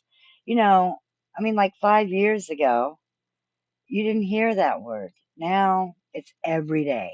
The really insidious part of it, and there were many insidious parts of it, one is to silence people and to threaten them and to get them cancelled and so on, which is very hypocritical coming from someone like Ben Shapiro, who pretends to be the great king of free speech. But also, there don't care about your feelings. Yeah, exactly. I ended my own monologue response to him by saying those exact words, which probably triggered his little pussy bitch outburst today, as he's called me. But I think the other thing that I find insidious, Tucker, is that there are genuine anti-Semitic people. There are people that hate Jews because they're Jewish. There are people that wish harm to Jews. There are people who still have Nazi sympathies, who think the Holocaust was a good thing. These people exist. And if you start branding everybody that's critical of this current very hardline Israeli government, with people like Smodrich and Ben-Gvir, who have extremely hardline views, if you criticize a government and you get branded anti-Semitic for criticizing the government for policies that many people think are wrong, then what you're doing, you're allowing the genuine anti-Semites, the genuine Nazi sympathizers, to just ride under the radar. Because, if you go on social media now, everyone's an anti-Semite, according to Ben Shapiro and these guys. Once everyone becomes something, even though the vast majority are not that thing, then the ones who really are that thing get to operate much more freely, I think. That may be true. That's not my first concern. My first concern is the innocent falsely accused. Always. It is better to let people get away with crimes than it is to punish a single innocent man. That has always been a bedrock assumption of American justice and of justice itself. You can't punish the innocent. Of course, Israel specializes in punishing the innocent, killing the families of people they don't like. So it's not a concept that people like Ben Shapiro understand or care about, but it's the basis of Western civilization. So you do not accuse or penalize innocent people, much less kill them, A. B, this is a universal principle. It is not specific to one ethnic group or one bloodline. The principle is you cannot attack or penalize people, punish them for the sins, real or perceived, of their ancestors, period. And in the United States right now, and this has been true for 60 years, the only group that is routinely denied jobs, promotions, federal grants, college admission to Harvard is Christian whites. It's embedded in the law in the United States. We call it affirmative action, DEI, diversity imperatives, whatever. That's the law in the United States. And so if we're going to tackle bias, and I think we should, through moral suasion, we need to attack it equally, evenly, as a universal principle, because if these protections apply only to your group, they're not valid. That's just tribalism. I don't care, actually. And then we're in a system where we only care about our own groups. No law or principle has meaning or validity unless it's universal, unless it applies to all human beings, all American citizens. And so I would just remind Ben Shapiro of that. You need to push back, if you're pushing back against anti-Semitism, you need to push back against the only kind of hate and bias embedded in U.S. law. It's the U.S. law. And this administration has done not so much to change that. I don't understand why. I hope they will. But as long as we're doing this, let's just apply it to every human being, because human rights are a real thing. Those rights were endowed by God. I just want to, I know Ben Shapiro went to Harvard, but he should meditate on that for a minute. Well, also he should meditate on the fact that when I to a lot of outrage from people on the pro-Palestinian side when I was very vociferous in my belief when the war on Hamas started, that Israel didn't just have a right to defend itself, it had a fundamental duty to defend itself after what was an appalling terrorist attack with 1,200 people killed and nearly 7,000 wounded and 250 kidnapped, including a baby and Holocaust survivors and so on. Of course, they had to defend themselves. By taking such a strong position as I did for a long time, and you and I did argue about this as it went on. Yes. I took a lot of heat coming from the other side about that. And, I made the point to Shapiro this week. I've taken heat from both sides, and I'm fine with that. I actually think journalists should take heat from both sides of almost any issue, because it probably means you're doing the right thing. You're asking the right questions at the right time. But he was very keen to come on my show and enjoy the clicks that came from the interviews that we did when he perceived me to be somebody on his side. But what he didn't understand was I never saw it as taking a side. I just saw it as they had a right to defend themselves, as America did after 9/11, as Britain did, when we had the Battle of Britain and the Blitz. You have a right to defend your country, whoever you are, if you're under attack. But he mistook that for me taking a tribal position with him, that I was on his side. And the moment I began to deviate from that, I began to get more critical of Israel. Certainly from the start of last year onwards, I became much more critical. He couldn't handle it. And then he didn't just refuse to come on the show. He refused to reply to my texts. We'd always had a very cordial relationship. And then he started attacking me in public. And I was watching all this going, really? You're the free speech guy? You're the guy that tells the world how important free speech is? You're the one that says repeatedly, facts don't care about your feelings? And yet here you're letting your feelings override any changing facts on the ground in Gaza, for example. And I felt that was just so rankly hypocritical. Welcome to the Wanderer's Outpost, where there are many wanderers from different planets, each with their own role. And also embarrassing. I mean, he's ruled by his emotions. So, which is lots of us are. I am sometimes, for sure. Try not to be. But here's a guy whose whole brand, carefully constructed brand with his carefully constructed deal with Facebook, is based on his cool analysis, right? Facts don't care about your feelings. I'm a facts guy. And here he is allowing his one overriding love in life, which is for the Benjamin Netanyahu government, to determine who he's friends with.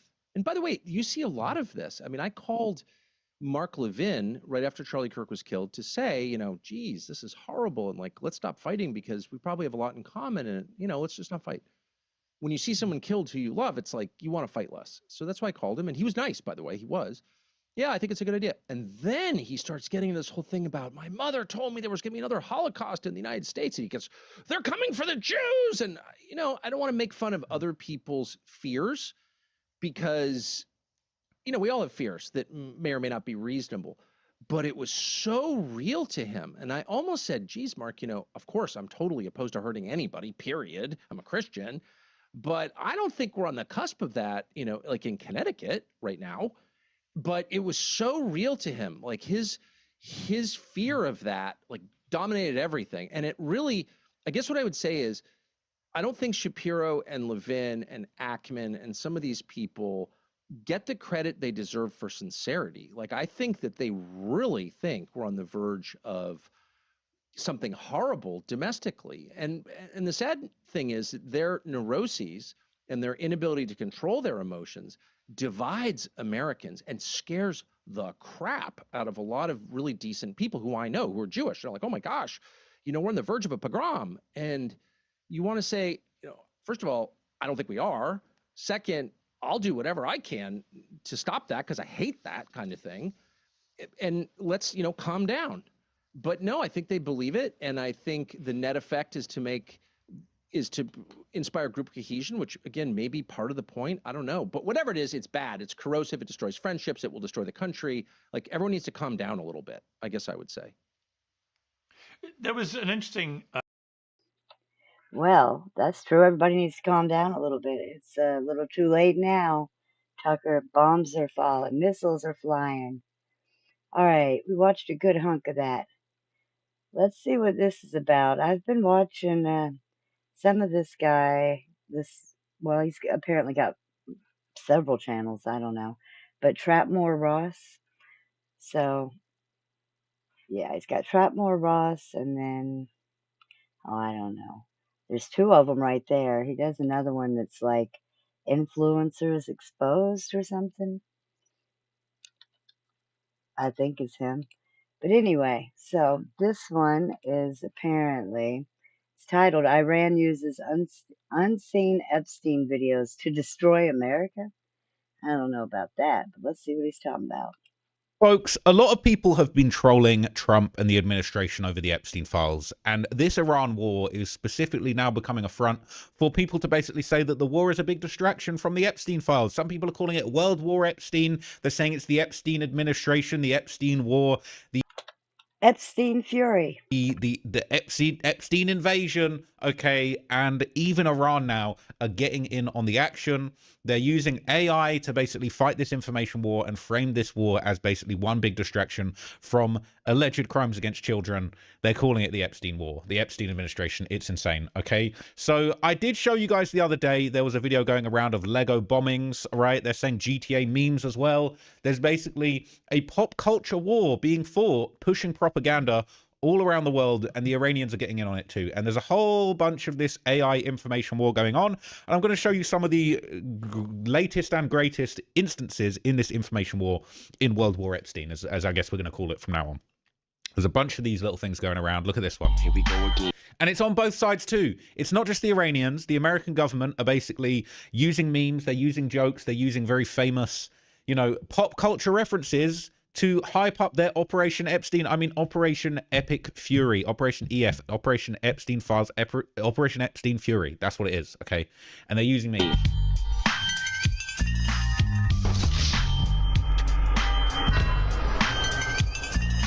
Oh, shit. Here we go again. This is the White House. The White House posted this, people. Are you joking? Oh, shit. Here we go again.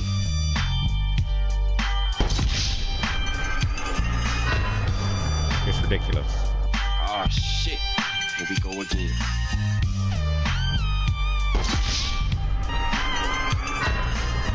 I mean, how is this real? How is this really coming out of the White House? What has the state of the discourse devolved into? Now, this one actually really made me laugh, because if you follow my channel, you know I cover a lot of Chicago drill, Chicago street stories, all right? And often when somebody passes away in Chicago, they get a life-size cutout of the person at their funeral. They might take pics with it. And they're doing that in Iran, all right? Iran's newly appointed supreme leader, Mojtaba Khamenei, couldn't turn up, so they pulled out the cardboard cutout of him instead. Now, I believe that's some kind of flowers attached to his head. I thought they were bullet holes. I'm not going to lie to you. I thought they were bullet holes. Apparently, this is an AI-edited version of the original video, but the original video is a real thing. They did pull out the cardboard cutout. Oh, okay, so it's not really a cardboard cutout like they do in Chirac. That is a joke, all right? But they pulled out a picture of him. They're all, yeah, oh, look at this picture. It is deranged, okay? This is now a holy war, and they're all worshipping their selection of martyrs. But the fact that this guy couldn't appear properly, even though he's the new supreme leader, speaks volumes, and they already did push his shit in, as far as I'm aware. Now, this is going around. This says, breaking, the United States announced the withdrawal of its military bases from Saudi Arabia. In this footage, it's clearly seen U.S. troops are leaving with equipment and heading back to their country. This is being described as Iran's biggest victory. They're trying to clear them out of the Middle East. Okay, this is... People want to frame this like this is the American troops fleeing the Middle East. Maybe they've got better things that they need to work on. But Saudi Arabia probably aren't happy about America withdrawing. Or maybe they are, because it means that they're going to be less of a target for Iranian strikes going forward. Now, there's also going around just in response to US and Israeli threats, Iranian Supreme Leader Ayatollah Mojtaba Khamenei goes shopping in a mall in Tehran adorned with Palestinian flags without any security. Remarkably, he even stands in line like everyone else to make his purchase. This is pretty bold. This is what the leaders of Dubai did. They walked around the mall and they showed their presence. Some people said that they fled, but you know, it's been unconfirmed. All right, but basically they're showing the Ayatollah's outside. He's on the block. All right, they waving around. That was AI, but they people had you thinking they were waving around cardboard cutouts, but he's out here in these streets.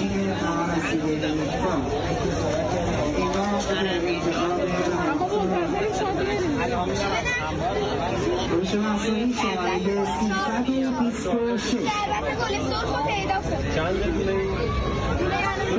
they say any really outside, no security. Now that's all well and good now, but when them airstrikes start dropping, it won't be such a good look. Okay. So there's more. Okay, Iran apparently bought millions of fake military equipment, fighter jets, air defense tanks, and fighter jets from China to trap American and Israeli Air Force. Okay, I believe that we have seen footage of some of these things being blown up. I don't know if it was, the footage that we've seen of what looked like real military targets being blown up could have been these. I also saw rumors that they were painting fighter jets on the ground, and that was actually attracting genuine missile fire as well from the Americans. These are $1 million missiles that are being used to destroy inflatables. It is bizarre. Okay, it is actually bizarre. This is another very bizarre post. It says, US soldiers post TikTok dance after arriving in Iran. The internet says, we're definitely losing this war. A group of US Army soldiers posted a TikTok dance video saying they just arrived in Iran. Within minutes, the clip spread across social media and the comment section exploded. Bro, we're cooked. Mind you, this is our emergency contact. Yeah, we're definitely losing this war. Some viewers say it's just soldiers blowing off steam, having a little fun after a long deployment. Others say if this is what troops are posting at the moment they arrive in a potential war zone, it doesn't inspire confidence. If you're struggling with depression and not feeling the comfort and peace that you need, I invite you to meet with missionaries like me from the confidence. Is this harmless morale, or are we actually cooked? They playing Migos. I ain't gonna lie, they seem like they're ready to slide. I actually am inspired with utmost confidence. The utmost confidence. These brave ladies are about to catch all the hats, okay? They play in Migos. They might need to bump a little Chief Keef to get in the mood if they really want to catch some serious hats out there, okay? This is breaking news. Tehran releases shocking images from US military bases attacked by the Iranian Revolutionary Guard. Netanyahu and Donald Trump are apparently lying to the American people. Tel Aviv has fallen and the US has lost the war. Now, that's wishful thinking by some haters, but I would be interested in hearing what they say. My wife is in the hospital right now. She's sick. I want to be there with her, but I'm standing here protecting this border. Please keep her in your prayers. God bless America. I can't stop my tears. I think it's AI. I watched a true hero give his life for our country.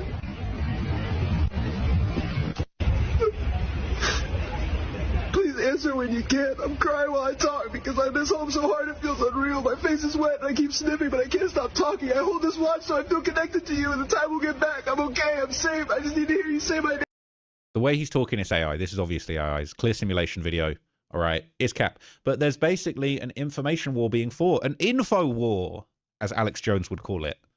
Okay. More news. This is from Israel. They're claiming that Israeli citizens are appealing to Iran to stop the attacks with messages saying this war was started by you, not Iran. If anyone loses, it will be you. Iran is only defending itself. Now, is this real? Who knows? Let's see. Iran, please stop. We lose, you win.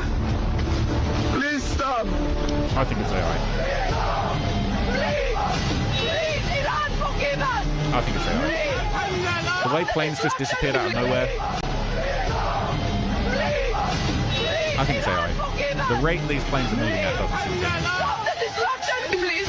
to. Stop the disruption! I don't think anyone would ever say that unless they were being programmed by artificial intelligence. But anyway, the official X account of Iran's recently assassinated supreme leader, Ali Khamenei, would directly mock the US government over the Epstein scandal yesterday, all right? World War Epstein. That's what they're saying. This is Khamenei's account, so he's tweeting from after the dead, apparently. Some people think he's still alive. Island of oppression and corruption. They've created an island for corruption. Is that a joke? Moral corruption, corruption in actions, oppression, force, coercion, interference, clawing at whatever they can get their hands on. Hashtag Epstein Files, right? They've made it look like a wall carrier is made of the Epstein Files. Nice try, but you could have memed a little bit harder. He is dead after all, so it's not a bad meme coming from a dead guy, but I feel like we could have memed harder. You could have memed way harder than that. Now, pro-Iran propaganda networks are flooding social media with more fake videos and AI images, weaponizing the Epstein scandal to try and attack the US and hurt the morale. It says, why are pro-Iran bots pushing AI fakes of Epstein and Trump when there's real material? One popular video also features Elon Musk and Bill Gates. There they are, homies. Donald Trump was allegedly Jeffrey Epstein's best friend for roughly 45 years, and the president's name shows up countless times in the Epstein files, but the internet's been swamped with fake AI-generated photos and videos of the two men together in recent months, and some of those fake images are being pushed by disinformation accounts aligned with Iran, according to a new report from the Washington Post. This is worth remembering. If you believe that Trump is implicated in the Epstein files and he had something to do with what was going on, okay, I haven't seen concrete evidence of that, but if you believe that, Iran flooding the information space with fakes actually muddies the water for real allegations. Arguably, if you're one of the people that believes that Trump has something to hide in this situation, this actually helps him out a lot, because he can just say, this is all a bunch of AI nonsense. I'm clear. Okay, so ironically, Iran are trying to push this narrative, but they're actually muddying the waters for the real claims that are being made, which I think is interesting. And it's just another diabolical self-owned by Iran, which I think we'll see more of them. The post highlights 2 accounts on X, HDX News, and GPX News, which racked up millions of views with fake Epstein videos. One of the videos included a caption, "This video is not fake. These PDF perverts started a war so this wouldn't be talked about." All right.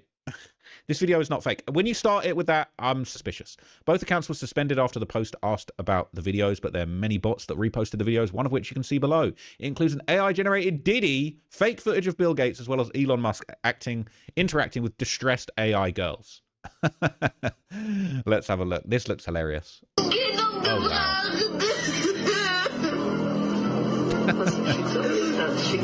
It's a diabolical fake. Oh, yeah. They're chilling, chatting. Oh, wow.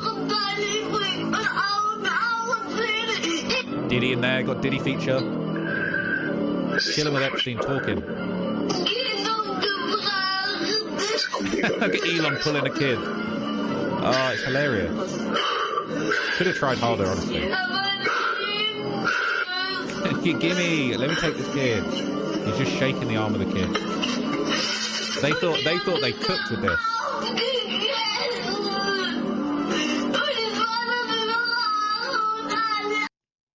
This video is not fake.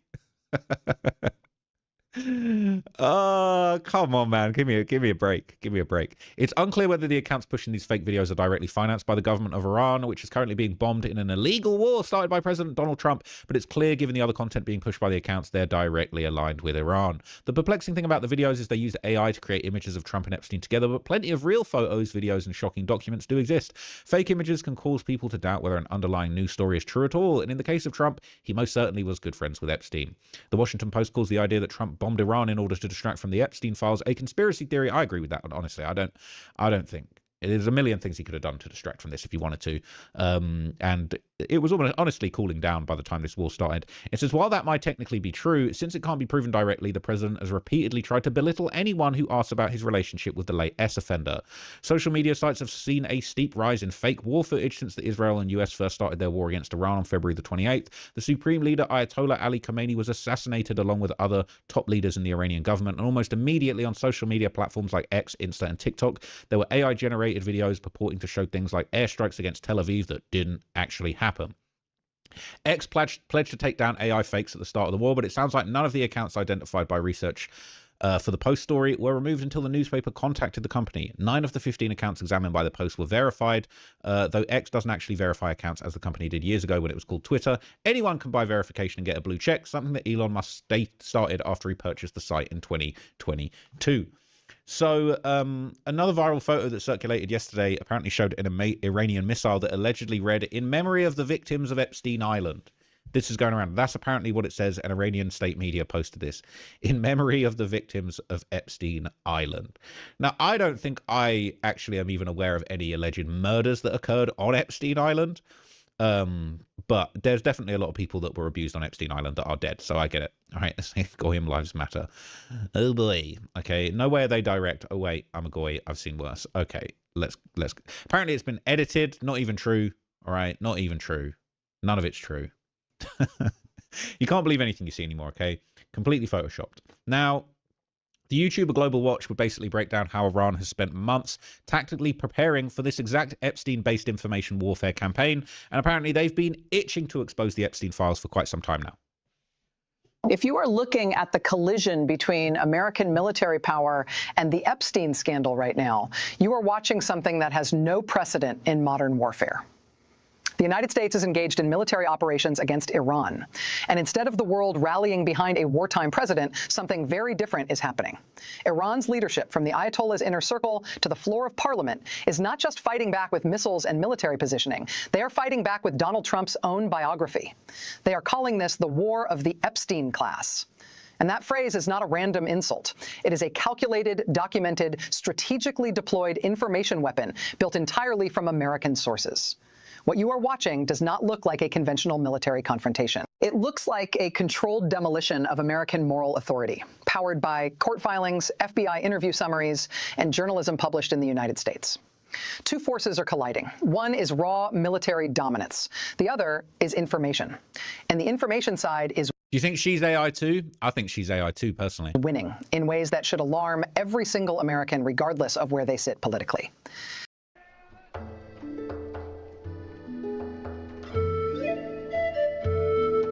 In the next few minutes, I'm going to show you exactly how Iran turned Trump's darkest connections into a weapon of war. What the newly released FBI files actually contain, why Congress is issuing subpoenas in the middle of a military conflict, and why the geopolitical order you think you are living in already looks nothing like the one that existed a few months ago. Let me ask you something. If you had a business partner, and that partner had deep, documented ties to one of the most notorious child sex traffickers in modern history, and every adversary on earth was now broadcasting those ties to undermine your credibility, how long would you keep that partner running your most critical operations? How long before that liability became an existential threat? Hold that thought, because that is exactly what is playing out on the global stage right now. Drop your answer in the comments. How long can a nation project moral authority when its commander-in-chief's past is the enemy's most effective battlefield weapon? Let us rewind the clock. Before a single missile was launched, before any American Her voice kind of went a bit masculine there for a minute. The AI bugged out. forces were deployed, Iran was already preparing a battlefield that had nothing to do with terrain or weapon systems. Roughly 9 months before military operations began, Iranian hackers executed a sophisticated cyber operation, extracting massive amounts of data from the personal emails of Ehud Barak, the former Prime Minister of Israel and one of Jeffrey Epstein's closest documented associates. That data was leaked onto open source forums. It was detailed, it was damaging, and it gave Tehran a roadmap of the Epstein network's connections to Western power long before the official DOJ files ever surfaced. This was not random hacking. This was strategic intelligence preparation of the information battlefield. While Washington focused on strike packages and force projection, Tehran was quietly assembling a propaganda arsenal constructed entirely from Western documents, Western court records, and Western failures. The miscalculation from Washington was profound. The assumption appeared to be that overwhelming military force would drown out any competing narrative. What nobody in the planning room seemed to account for was that Iran had spent months building an information weapon specifically engineered to collapse the moral authority of the man giving the orders. And the moment the first bombs fell, that weapon activated. So this is the type of AI slop that's being served up, okay? They're spreading these narratives, and they're basically saying that, you know, Iran are fighting back with this information war. They're dropping AI bombs on America. Unfortunately, no one cares. We've already seen it all with these Epstein files. Nobody is convinced. Nobody is scared. Nobody's worried about what they're saying about Trump with him being involved in the Epstein files. We're not buying it. It's just, it's cap. It's nonsense, all right? And if they really think that information warfare and AI bombs are going to do anything to stop the wrath and fury of genuine actual missiles that Trump is unleashing upon these fools, is absurd. They're dropping bombs, they're killing the leaders, they're killing the leaders' sons, they're killing the leaders' families, the next set of leaders are getting killed so quickly that the third set of leaders have already been killed. They don't even know who's going to take over. So yeah, not really going to help, unfortunately, okay? But there is an interesting information war being fought. I do wonder if any real secret hidden blackmail documents of Epstein's might actually surface eventually. I could see it happening, but there's always been this talk of, oh, Putin's got compromise on Trump, he's got compromising videos of Trump. I doubt we're ever going to see that, and I don't know if that's true. I could believe that to be true, but I just don't think that that is actually something that is going to be played here. But let me know what you guys think down below, man. Let me know what you guys think. All right, so yeah, if you don't follow his channel, I keep meaning to look and see if he has a channel on Rumble, because I'd always prefer to watch on Rumble, but not everybody has moved over yet. Now, he also did a story about the FBI getting hacked, the Epstein files getting hacked, and we lost like a fourth of them or something of that nature that they weren't able to retrieve. I don't know if I can find that clip again. I'll have to pull up just, just that part. But Sitting with Jared and sitting with Josh. Oh, so we've got Kanye. You know shit's getting deep when Kanye has to come out. Let's see what's being said here. It's about Trump's son-in-law, Jared Kushner. Sitting with Jared and sitting with Josh and finding out other pieces of information, I was like, wow, these guys might have really been holding Trump back and being very much a handler. So here's what's trending right now on Twitter. In 2022 interview with Tucker Carlson, Kanye West, now called Ye, dismissed Jared Kushner's Abraham Accords as money-driven. That's the accords between making friends with Saudi Arabia and Israel. He said it was money-driven and suggested Kushner and his brother held Trump back like handlers. The clips resurfaced this week after Trump credited Kushner and others for advising the February 28, 2026 strikes on Iran's nuclear sites, which he called preemptive. So Trump said he did that on the advice of Kushner and Witkoff. Some now see Kanye West's views as spot on, while others question his take on Middle East affairs, spotlighting debates over family roles in Trump's foreign policy. So let's watch this. Let's watch that video that's everybody's talking about. Let's watch this. Okay, here we go. Sitting with Jared and sitting with Josh and finding out other pieces of information, I was like, wow, these guys might have really been holding Trump back and being very much a handler right then. They love to just look at me or look at Trump like we're so crazy and that they're the businessmen. So when I think about all of these things that Jared, somehow doesn't get enough credit for with his work, and what is it? His work in Israel or his work in Palestine? What is this? You know where he made these peace treaties? Where was that? Do you know the facts on this right here? So I'm like, I think that was between Israel and some of the Arab nations. I just think it was to make money.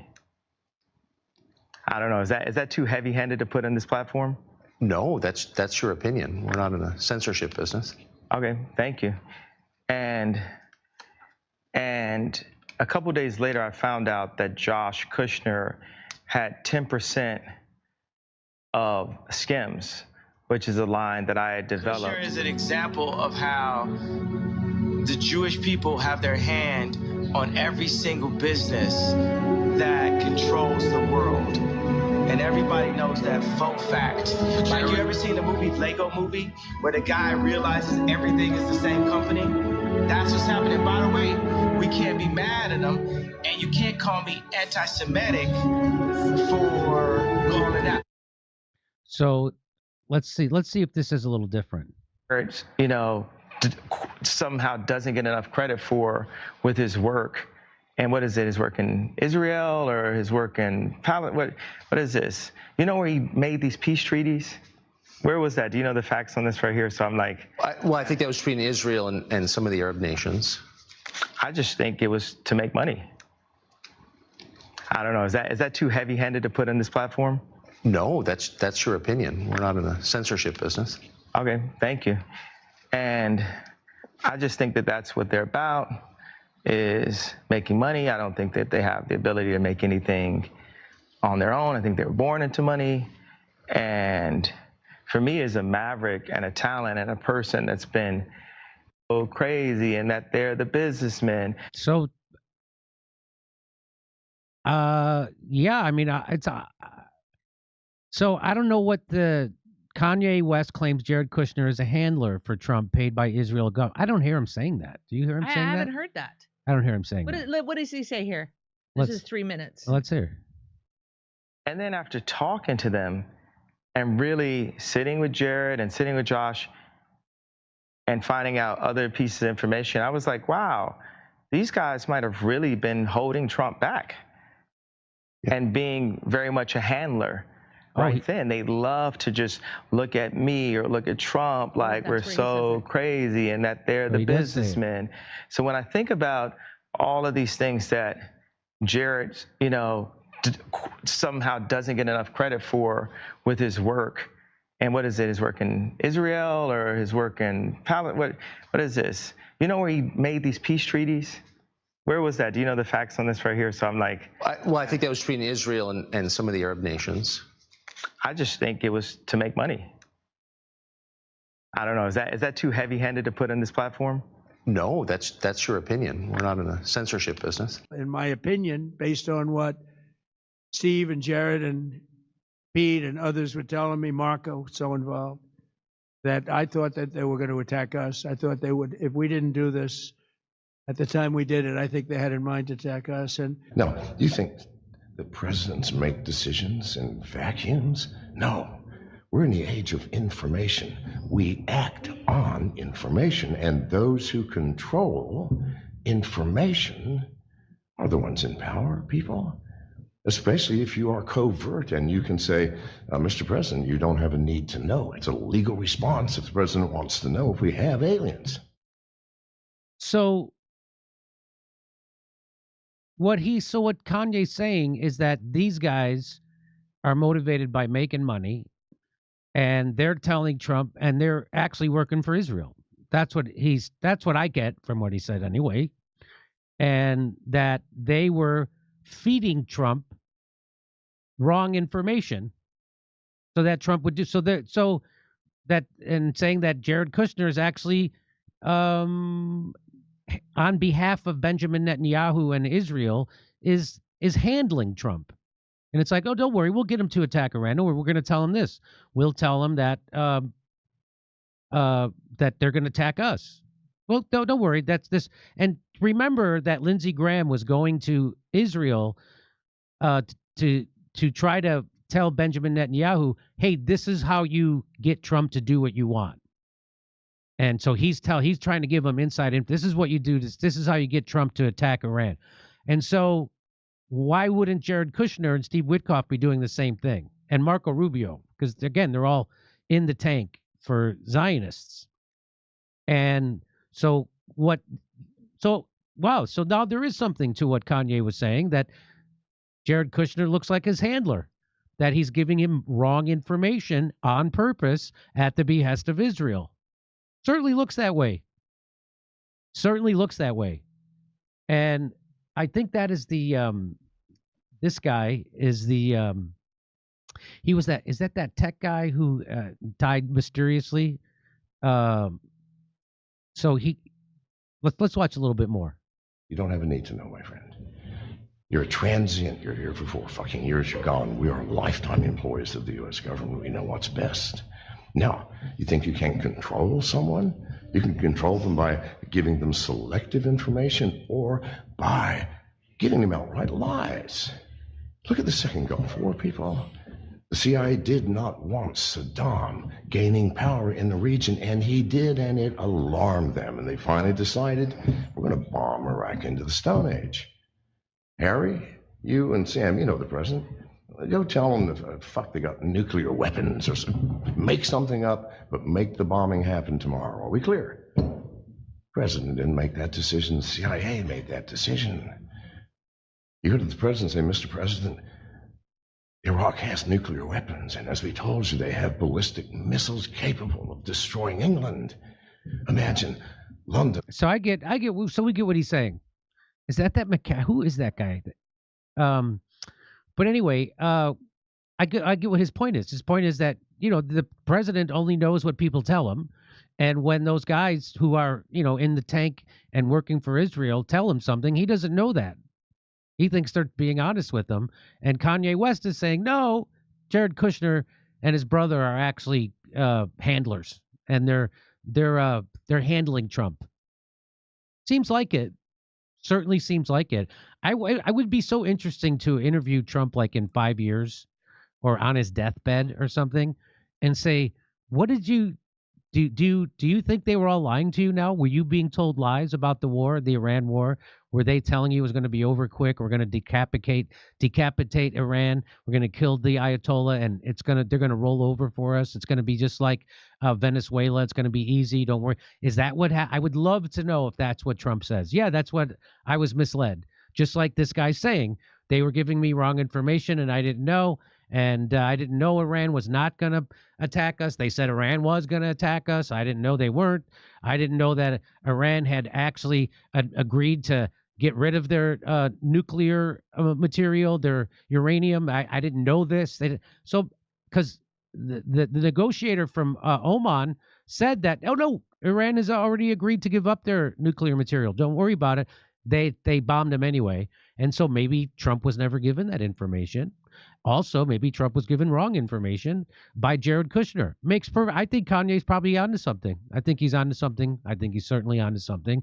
And that Trump has been given wrong information by his handler from Israel, working on behalf of Israel, Jared Kushner. Sounds like it. I think he's okay with it too. Honestly, I do. Yeah, I don't think Trump would. I think he prefers not to be lie to informed. Me. Lie to me. Tell me a lie that gives me plausible deniability of why I did this war for Israel. I mean, he's been asked several times about the young girls' school that was bombed, and his response is, "I don't have information on that." Yeah. Oh, you don't? Yeah. You don't know that the U.S. bombed this girls' school? You don't know that? No information on it. I think he prefers not to know. And also, Jimmy, I think, we talk about honeypots. I think Jared Kushner is a honeypot with the Trumps. He met his daughter when they were 25 years old. Oh. That's what I think. I think it was. Well, he's a Shabbat Lubavitch guy, right? Isn't that? Yeah, I think that's true in a sense about the honeypot thing, but I just found out just in the last couple of days that what people assume, which would be that, Jared married into the Trump family partially for wealth, would be just not true. That I found out that supposedly, anyway, according to Grok, that the Kushners actually have more money than the Trump family. So I found that to be kind of surprising. Now, as far as a honeypot, yeah, not for the money though, but for the power and for what Trump could accomplish for them. I see that as a possibility for sure, obviously. We were told yesterday on the show by Professor Yang. Weren't we told that he's a Shabbat Lubavitch guy? I think we were told that. I think so. And I know that she converted. They broke up briefly due to religious differences, and then she converted to Orthodox Judaism. Oh, wow. Okay. If you like to hear my jokes about this, come see me in San Antonio, Albuquerque, Houston, Dallas, Salt Lake City. We'll be at the Comedy Store in Los Angeles. Do people still go watch this guy? How bizarre. And pay to do it? Anyway, yeah, so I think it depends on how you look at it, but I definitely think that to say that they broke up due to religious differences, first of all, is kind of bizarre. They got back together because I didn't even think that you could do that. Can you? I don't know enough about the religion, I guess, but I thought that you couldn't convert. I guess they have to marry somebody, but I thought that's why they all tried to stay with other Jewish people. Maybe somebody knows and can tell me. I don't know. And it's okay if I don't learn. It'll be okay. What is this? Trump celebrates. Well, this is an old story anyway from yesterday. I don't know about that. And here we go with some more left-wing media. It's amazing, like, how much of this I've been listening to the last few days, bizarrely. Breaking news before we started the show, 5,000 ground troops are headed to the Gulf right now, Marines and sailors, and more F-35s and more warships are also headed there. Not exactly what you do when you're wrapping up a war that you're in the middle of winning. And here's the clownish statement that Hegseth made this morning. The only thing prohibiting transit in the Straits right now is Iran shooting at shipping. It is open for transit should Iran not do that. It's open for transit if Iran stops fighting. Nina, what's your sense? Are they going to stop fighting? Are we winning? Do we have this thing almost wrapped up? Are they about to surrender? No, absolutely not. I mean, you cannot expect a sovereign nation, whether we agree with the brutality of their leadership, to just roll over for the United States of America. And that's a point that these folks are not getting. And what enrages me even more is just the cavalier attitude that they have about sending other people's children and loved ones into war. It's as if they think they play in a video game. All Americans should be outraged by that. You cannot war your way to peace.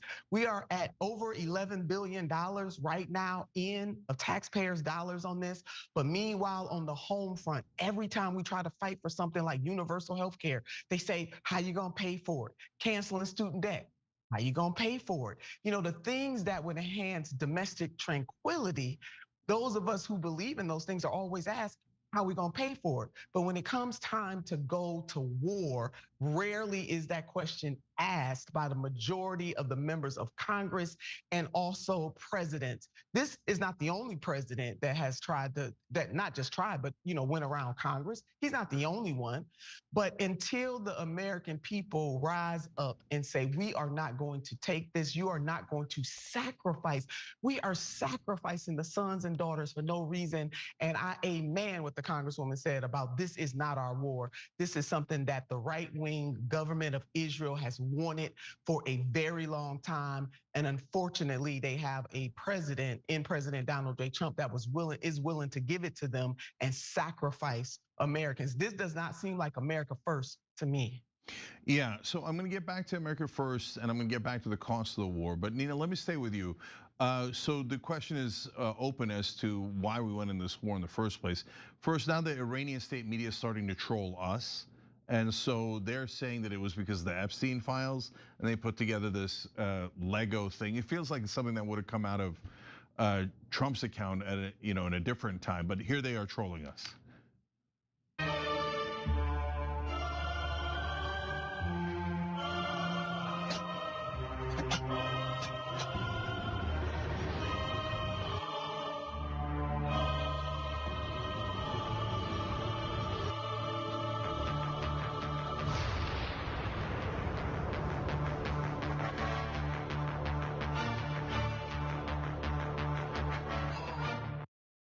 Okay, so we shouldn't even be in this position to have this happen to us. But there's some who theorize that it's to distract from the Epstein Files, some who say it's mainly for Israel. And the Trump administration insists, no, there are American objectives here, although they don't quite clarify what they are. So why do you think we actually went into this war? They can't clarify it because at the time that the president took this action, there's no proof or evidence that the administration has given that they were an imminent threat, that Iran was an imminent threat at the time. Certainly, it could be a distraction. I would hate to think that they would go this far to distract from the Epstein Files. I think they did this, number one, for Israel, and then number two, for the oil. If we look at the types of places that the president has raised up on, without the authority of Congress, even from kidnapping a sovereign nation's leader, in Venezuela. We look at what they did in Nigeria, the types of places that he has put muscle to. All you got to do is look at their natural resources. And when it comes to the Epstein Files, certainly we have the Congresswoman here who showed immense courage along with her colleagues, Congressman Ro Khanna, Congressman Massey, Congresswoman Summer Lee certainly showed courage at the time to say, we are going to stand with the survivors of the Epstein Files and push back on this administration. So yeah, this could be a distraction. And if he is willing to make the American people sacrifice this much for a distraction on the Epstein Files, we got a whole lot of we have bigger problems. So Representative Green, they said it was to annihilate their nukes, but President Trump told us their nuclear facilities were already annihilated. And they said that it wasn't for regime change, but now they're sending in ground troops. And plus we killed 49 of their top regime leaders. So why do you think we actually went to war? As long as I can remember, and I'm sure it's the same for the two of you as well, we have been told on television, mainly by Bibi Netanyahu, that Iran is on the verge at any time within weeks or months away from having a nuclear weapon. And once they get a nuclear weapon, they are going to kill all of us. They're going to bomb Israel and they're going to bomb America. And then we see the recordings played over and over again, death to America, death to Israel. And of course, that's something that we as Americans completely reject and never want to be victim of some foreign nation that chants death to America or death to Israel. But I also want to say that I feel like What we've gotten from Bibi Netanyahu is nothing but propaganda, and we've gotten it for decades. And the proof is the lives that we've lived and the history that we've seen. We have not seen Iran develop a nuclear weapon. We have not seen Iran nuke Israel or nuke America. As a matter of fact, we've seen the opposite. We've seen Israel demand a war and demand America go to war with Iran, and now we have seen it happen. And I fought very hard on the Epstein Files because I don't think any woman should ever be a victim in that way, especially young teenage girls or young men for that matter. I don't think anyone should be a victim of rich, powerful men, and I don't think our government should hide it and protect these rich, powerful men. So I fully understand them trolling our country with the Epstein class, but it's the Epstein class that is a true issue. And when it comes to the reasons for this Israel's war on Iran and America's complacency and willingness to go along with it, especially with President Trump and this administration, I think we can't ignore the religious nature to this. This is something that's been talked about a lot all over the internet. I'm a Christian. I believe fully in the Bible and Jesus is my savior, but I don't think the way to go to heaven is to see the third temple rebuilt. For me, it's my full faith in Jesus's work on the cross, and he said it's finished. But for many Christian Zionists, and many of them serve in the administration, that's what they think has to happen. Israel certainly wants to build the third temple. This is their religious objective. And they have held Iran, the Persian people, as their enemy for thousands of years, calling them Amalek and wanting to wipe them out. And so I fully reject, if that is the reason, some of the reasons behind the scenes that this war is being waged, I, as an American Christian, fully reject it. And I don't think that innocent people should be murdered simply for their blood or their heritage or who they are. I think America needs to stand on our own 2 feet and stop fighting Israel's wars, stop funding the genocide that they have waged on Gaza and they're now waging on Lebanon. And I think that American Christians need to return to the Bible and understand that our faith and our salvation relies on Jesus's work, not on the rebuilding of some third temple. So let me stay with you, Representative Green, for a couple of quick questions. So like we just said, it looks like there's 5,000 American troops headed to Iran. Shouldn't that be Israeli troops?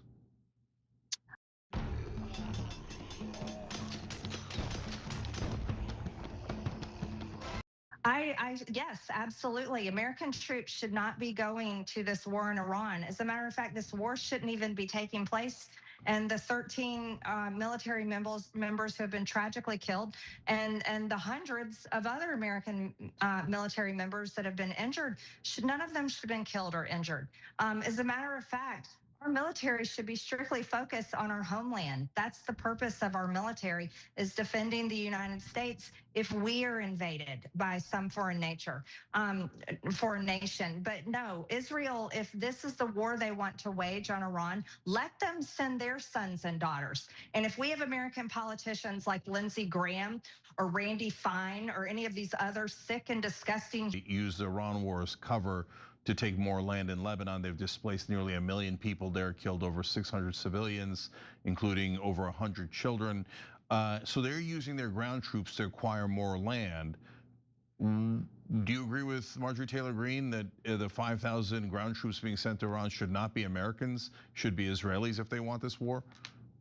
Yeah, absolutely. I mean, what we're seeing is a total scourge on the Middle East by the right-wing government of Israel. All of these nations are sovereign. I mean, as Americans, we would not stand for another nation to just boldly declare we're coming in because we don't like what President Donald J. Trump has been doing. And so we're gonna come in and take over your country. That would be laughable. Even I would find that laughable. Because and despite the fact that I do not agree with 99.9% of what this president is doing, but what I do recognize as an American is that we are a sovereign nation, and so no other nation has the right to come in to try to take our land, to come in and try to tell us what to do in that manner. At the same point, we should have the same level of respect for other sovereign nations instead of utilizing the mantra that might makes right. That's just like a bully living on your street who just decides, you know what, I want your house now. So I'm going to come in and plow it down because I have the nuclear weapons. I have the biggest. But isn't that what they do in Israel? These so-called like settlers. She's kind of explaining the whole mentality.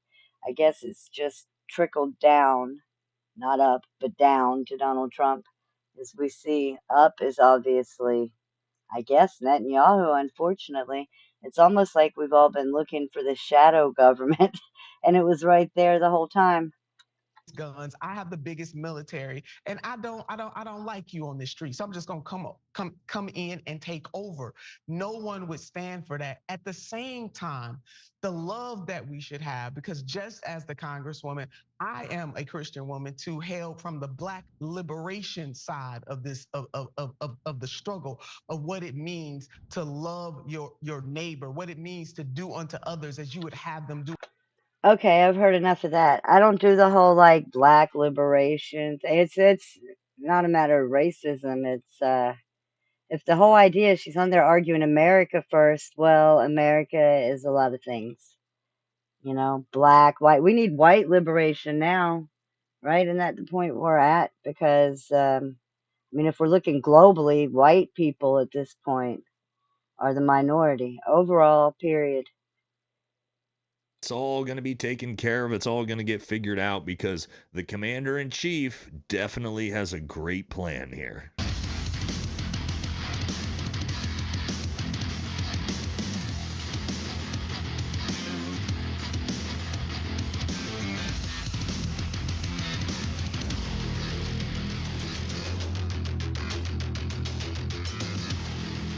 Welcome back to the channel, everybody, and we have two big breaking stories for you today. The first being the rumors that have started to circulate the internet that have gained a lot of traction over the last couple of days that potentially old Bibi was actually taken out in a strike earlier in the week. Now, the reason why these rumors are circulating is because, well, they keep putting out AI-generated images and press conferences of him. As you can see, they just can't get the fingers right with AI yet. So we're going to talk about that. Very bizarre. The next one is the unfortunate, sad story that, yes, 6 more dead service members from a stratosphere refueling tanker going down in Iraq yesterday, and I actually have the actual on-the-ground story from that from people who were there for you today. So there's a lot of confusion. What happened?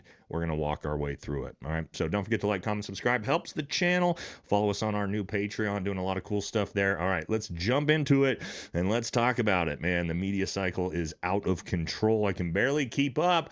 So let's first talk about where's old Bibi at? Yeah, I have 2 different theories here of what I think's really going on. Now, let's talk about old Bibi first, okay? What is generating all this hysteria online right now? Well, it's this picture, and actually there's quite a few more other pictures that lend to this as well, but let's look at this one first. All right, so first we have the 6-finger.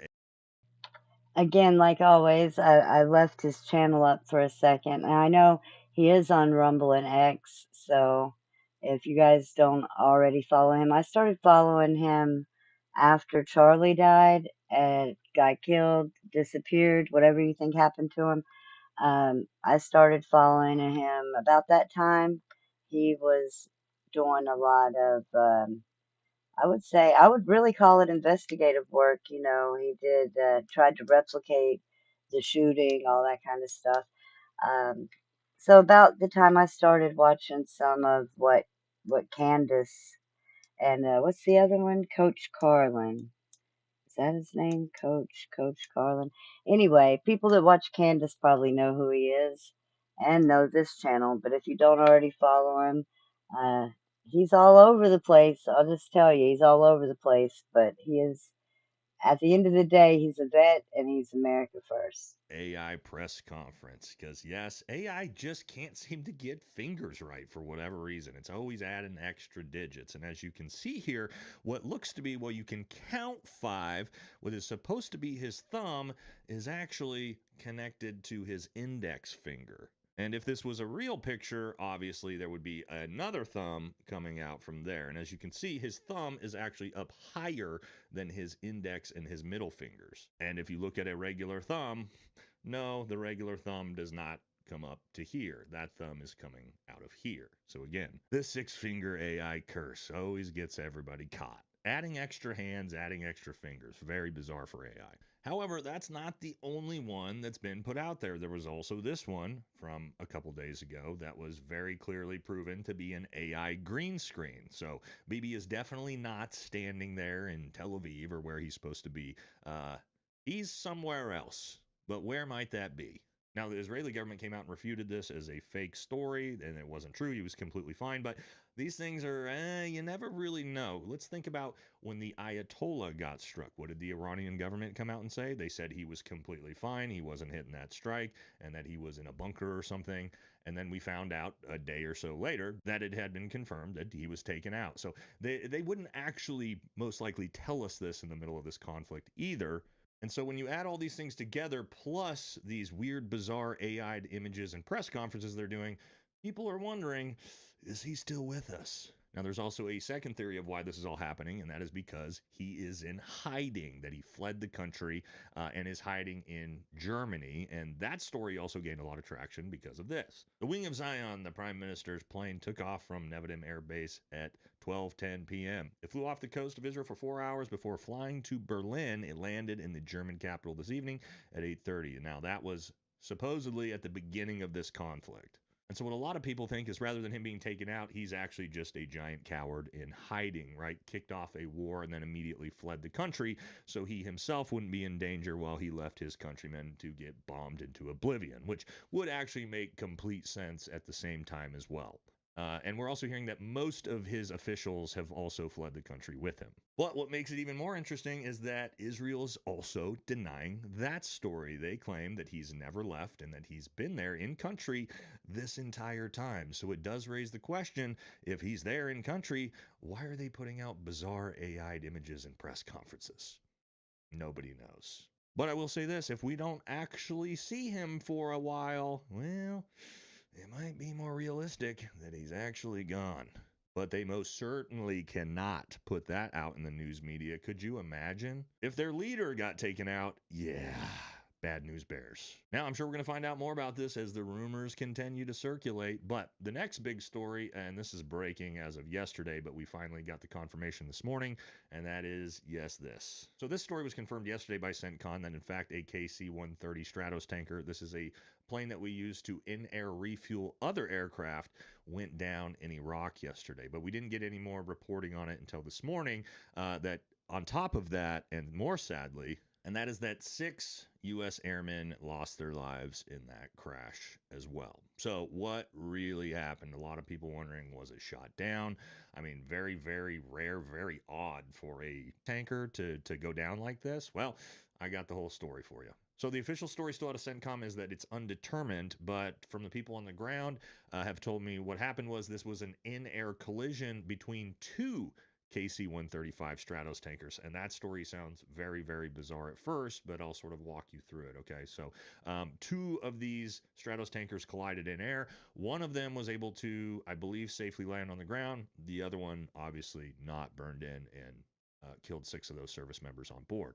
This is a picture of, I believe, the KC-130 that was able to safely land, but as you can see here, the vertical stabilizer on the back of the aircraft smashed into another tanker.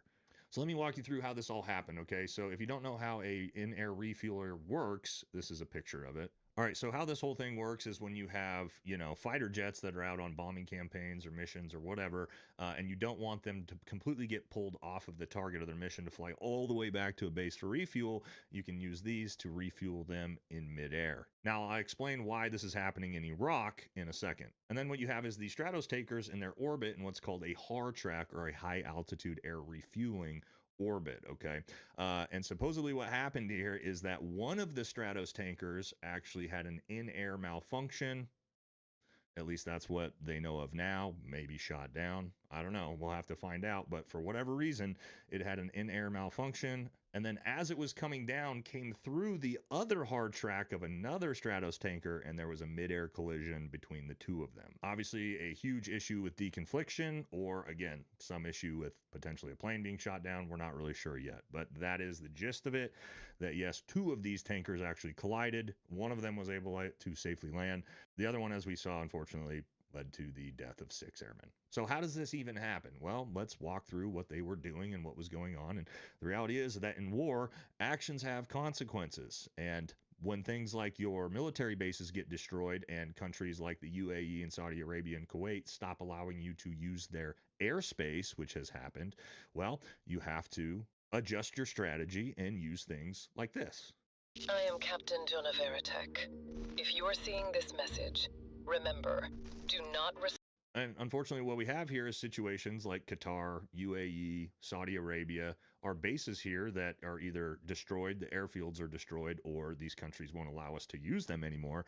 Now we have to use what we can, which is probably refueling right here along the border in Iraq, a country that we still have control over. And so what you have here is these Stratos tankers that are orbiting somewhere here on the border that are refueling these fighter jets as they move into Iran, carry out their bombing campaigns, come back, refuel, and keep going. That way they don't have to fly all the way back to places like Diego Garcia, India, Israel, etc. And so unfortunately, this is the type of thing that can happen. We don't know, again, if it was shot down, some type of just in-air malfunction. The fact it was probably nighttime, because typically that's when the United States carries out its bombing campaigns to begin with.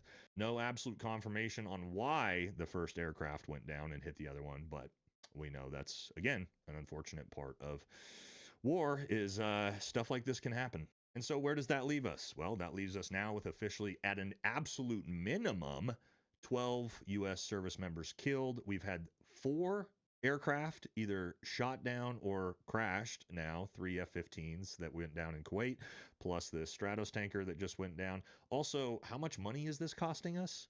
All right, the modern replacement cost for a KC-135 to be replaced by a new tanker, because we don't make these ones anymore, is about $150 to $220 million. And then add that to those 3 F-15s that were also shot down at about $110 million an aircraft. So there you go, $500 million, poof, up in smoke added to the war cost. Because yeah, you know, spending billions and billions of dollars a day on this dumb fucking war is definitely a good use of taxpayer money. Nothing I could think of possibly in America right now that I don't know, we could put that money toward. I don't know, maybe just the debt, maybe the national debt. Do we want to start paying that down? Because I don't know if you guys knew this, but it's ramping up faster than any president ever, and we are now adding $1 trillion to the debt every 155 days. So, apology to our children and grandchildren, you all are absolutely f***ed.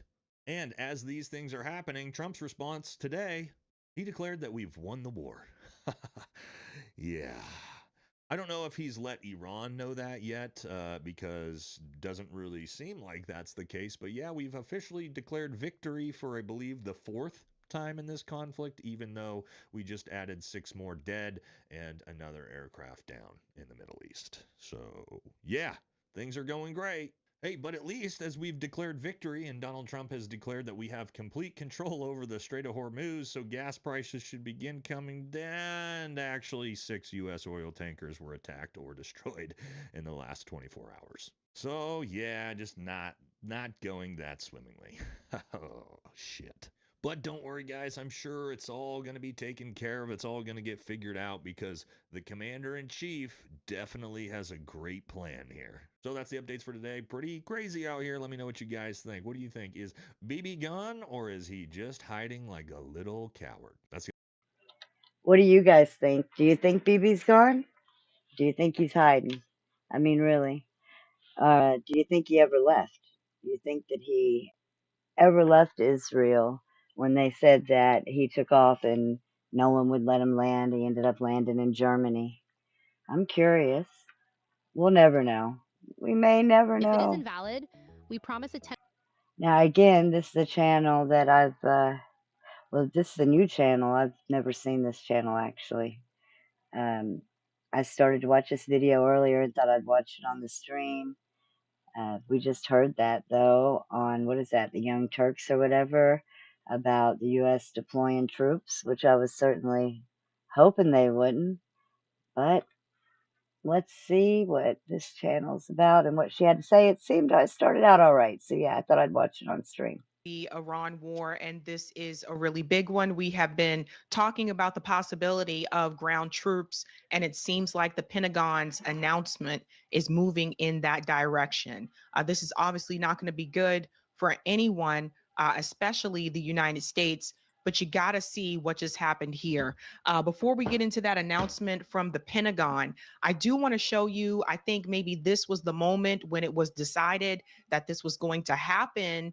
There was an interview that was conducted with the Treasury Secretary on live TV. Watch this, guys.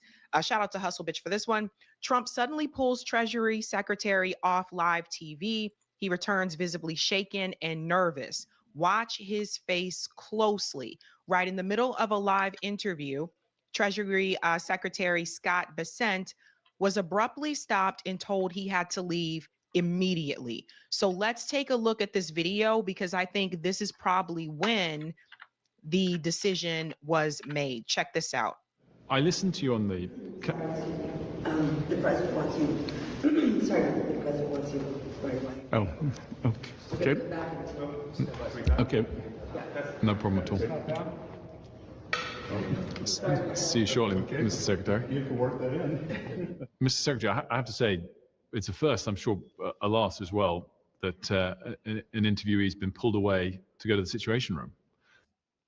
So he was told at that point in time that President Trump wanted to speak to him during a live interview. So this interview was live at the time. Listen to what he says after this. How's the president? Was he stressed? No, the president is in great spirits. The Iranian mission is proceeding well ahead of schedule, and I have to tell you, Wolf, that I've a teenager who's considering military service, and I could give this team my highest compliment, from President Trump to the head of the Joint Chiefs to the Secretary of War. You guys, does Scott sound a little nervous to you? Does he look a little shaken up? I mean, he looks super nervous to me. And it's weird that he's mentioning his son that way. My son is, oh.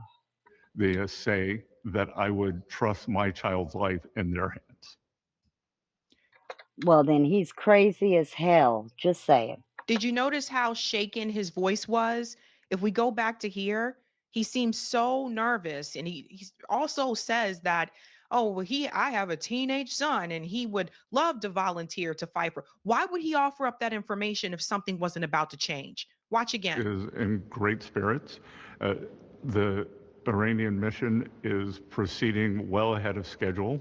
And I have to tell you, Wolf, that Why does he have to tell us that? Why does he have to tell him that? And I have to tell you that I have a teenage son. Teenager who's considering military service, and I could give this team my highest compliment, from President Trump to the head of the Joint Chiefs to the Secretary of War. They say that I would trust my child's life in their hands. He obviously does not believe that. I don't think. I sure hope they didn't pull him away, knowing that they were about to send troops in, and tell him, hey, while you're out there, make sure to throw in this tidbit about how you trust your kids' lives in our hands, or, whatever shenanigans this is.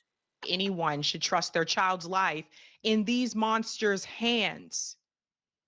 Why would he offer up that information? I'm going to show you why, or what I believe to be the reason. The Pentagon just made a damning announcement, and people on social media are already like screaming at the rooftops about it. Americans don't want this. Number one, we don't want this war, but Americans also definitely do not want their damn kids to be sent over there to fight this war. And this is the announcement that was just made. The Pentagon is moving additional Marines, warships to the Middle East. Wait till you hear the number, folks. This is breaking news. The Pentagon is moving additional Marines and warships to the Middle East as Iran steps up its attacks on the Strait of Hormuz. This is according to 3 U.S. officials. Defense Secretary Pete Hegseth, which we'll hear from in just a moment, has approved a request from the U.S. Central Command responsible for American forces in the Middle East for an element of an amphibious ready group, an attached Marine expeditionary unit, typically consisting of several warships and 5,000 Marines and sailors. This is a Morgan & Morgan legal alert. Reports show that Doesn't that seem like the last place you'd want to be? I mean, if I was in the military and it was an active situation like this, the last place I would want to be is traveling slowly out in the middle of the ocean somewhere, like la-di-dee-dee. And she didn't read submarines there or something. She read ships. That's nuts. I mean, we keep seeing all these videos of the US, taking out these ships. We see how easy it is, or they certainly make it look easy, and you would think that it would be a lot easier than many other targets. Guys, nothing makes me more angry than this. There are many of you that are watching that remember the Iraq War. There are some of us that remember having friends or family members deployed to Iraq, some which did not come back. Iran is not Iraq. Iran is huge. It's massive. So when you think about the destruction that happened of American troops in Iraq, all the people who were injured, all the people who died, and all the people that they killed over there. I think Tucker said there's like, well, I know that when he did the Ted Cruz interview, I think he'd said around 90, but I think recently, the most recent numbers, it's like 93 million people there, if I'm not mistaken. That's a hell of a lot of people. I mean, even if there's a percentage of them, you've got to think like in America when they were doing the No Kings thing, and I mean, that was such a small percentage of people that were out in the streets. So even if there's a percentage of people that is against the current regime, which we don't even know what that is because, I mean, it keeps changing. They keep killing them. Who knows? But realistically, if you look at it that way, that the people, there's still so many millions of people over there that are fully behind their government and support their government. And I'm sure they do even more so now, because I mean, they've had acid rain pouring down on them, they've had schools blown up. I mean, they've lost, we know, at least a couple thousand people, like 10% or more were kids, they said. So I'm sure there's a lot of unhappy people over there. And the last thing that we should be thinking about is, I mean, you see the terrain. Like, what the hell is that? To sending ground troops. It's not like they're playing around paintball on level ground like Florida. It looks crazy over there. What in the hell do you think is going to happen with Iran? They are sending these guys and gals to go die. Most of these people are not going to make it back. That this is visibly, we aren't angry enough. We're not angry enough. You might be that person watching this right now. Maybe it was your brother, your sister, your friend Your dad, your cousin, somebody in your family or in your friend circle who was sent to Iraq and did not return. Now imagine that times 10. I wasn't kidding when I said Iran is mountainous. I wasn't kidding when I said they are essentially walking into a death trap. This is absolutely insane. 5,000 going there. How many you think are going to come back? How many? Did you just see that Iran just bombed a U.S. oil tanker? And these guys are supposed to be able to come in and come back with their lives? What are we doing? I don't know what we're doing either, but I think we're up to, they said, I've heard 11 to 13, 11, 12, 13, we were at 6. I think we've already got at least 12 casualties that we know of as far as on the American side.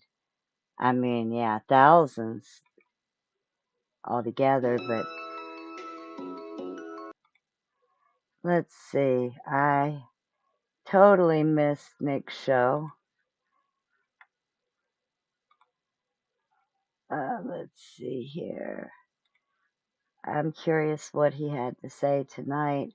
He's got the super long intro going on. So let's see where it started and we can watch a piece of it. Oh, it doesn't look like it was that long of a show. Maybe it was. But let's see. Starting about here, it looks like. Oh, I'm not signed in over here. So yeah, of course, this is the America First.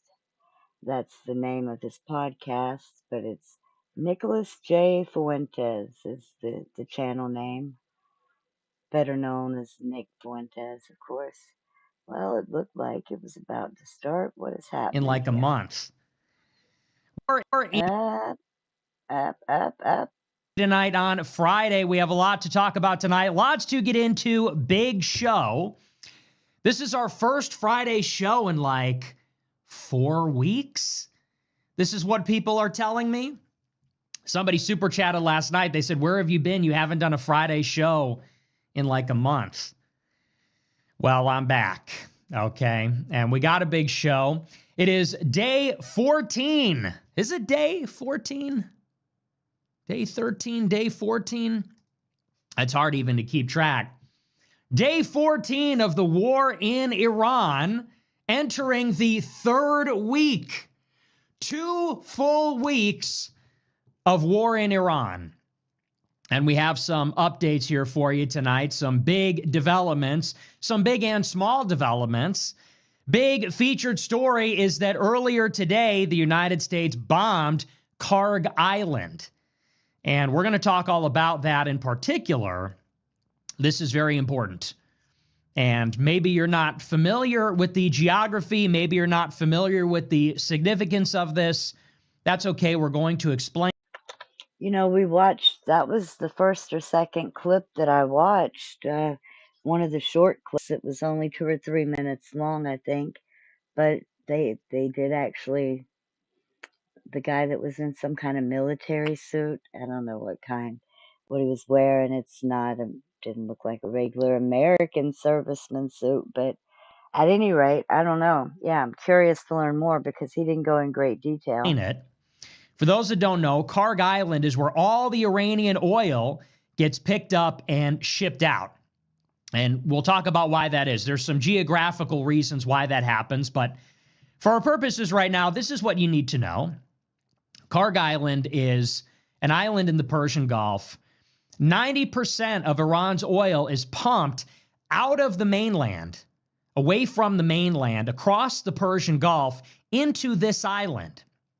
And that's where it's loaded up onto super tankers, and then it flows through the Persian Gulf, out the Strait of Hormuz, mostly to China, but to all the countries that Iran exports oil to. This is where all their oil is transported. And our big development in the war today is that earlier in the evening, Trump launched a massive airstrike on the island. But, and he clarified this on social media, he did not target the oil infrastructure on the island. We'll talk about why that is. This has been a sticking point in the war, actually, between U.S. and Israel. If you recall, at the beginning of the week, Israel began attacking Iran's oil infrastructure, and they were reprimanded by the United States. Well, now the United States has gone in and bombed the central node, maybe the most important node, in Iran's oil exporting complex. What results? What is the change in policy from the United States? Well, again, they didn't bomb the infrastructure. They just bombed the military there. They bombed an air base, bombed missile launch platforms, and some other regime targets on the island. Trump says that if Iran does not surrender, he might change his mind and bomb all the oil infrastructure. But this raises a lot of questions. Why did he bomb the military infrastructure on the island? Simple question, what does that do? Why do that? What does that achieve? At the same time, and maybe this is some evidence, maybe this is a little clue, at the same time that Trump launched an all-out attack and hit very strongly all the military assets on the island, Trump called up 5,000 U.S. Marines, amphibious assault units. And what does amphibious mean? It means they attack the land from the sea.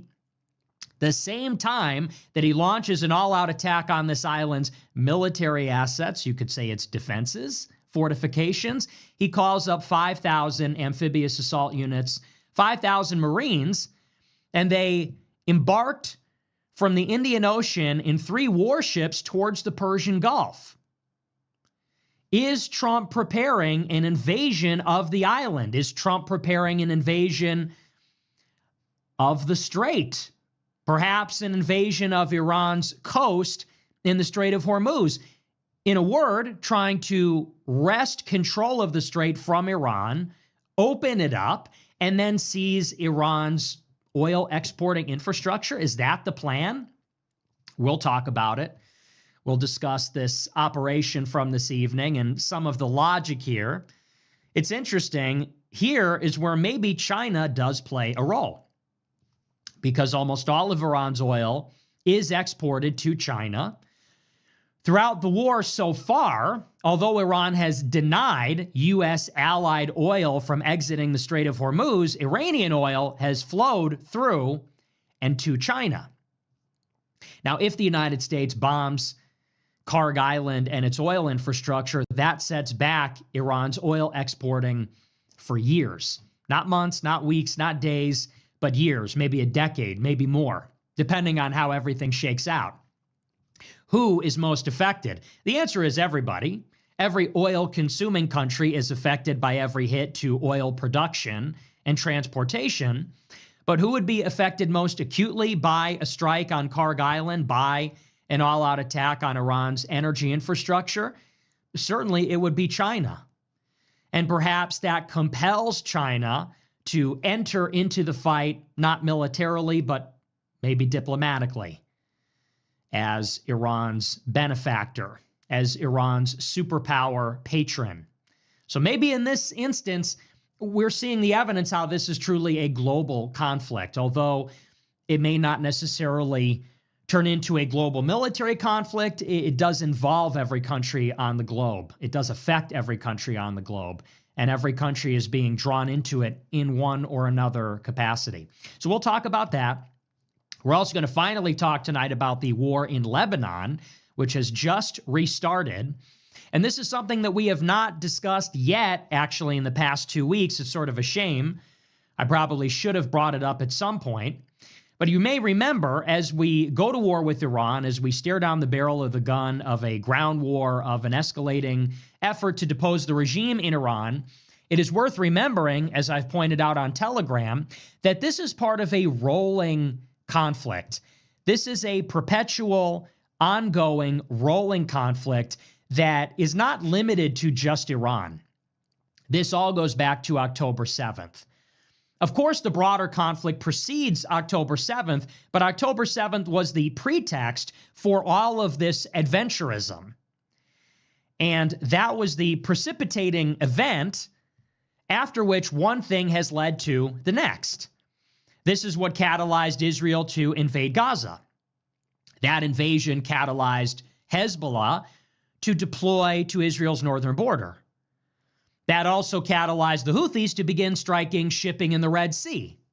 And all of this turned it into a proxy war with Iran. Each of these are proxies of Iran.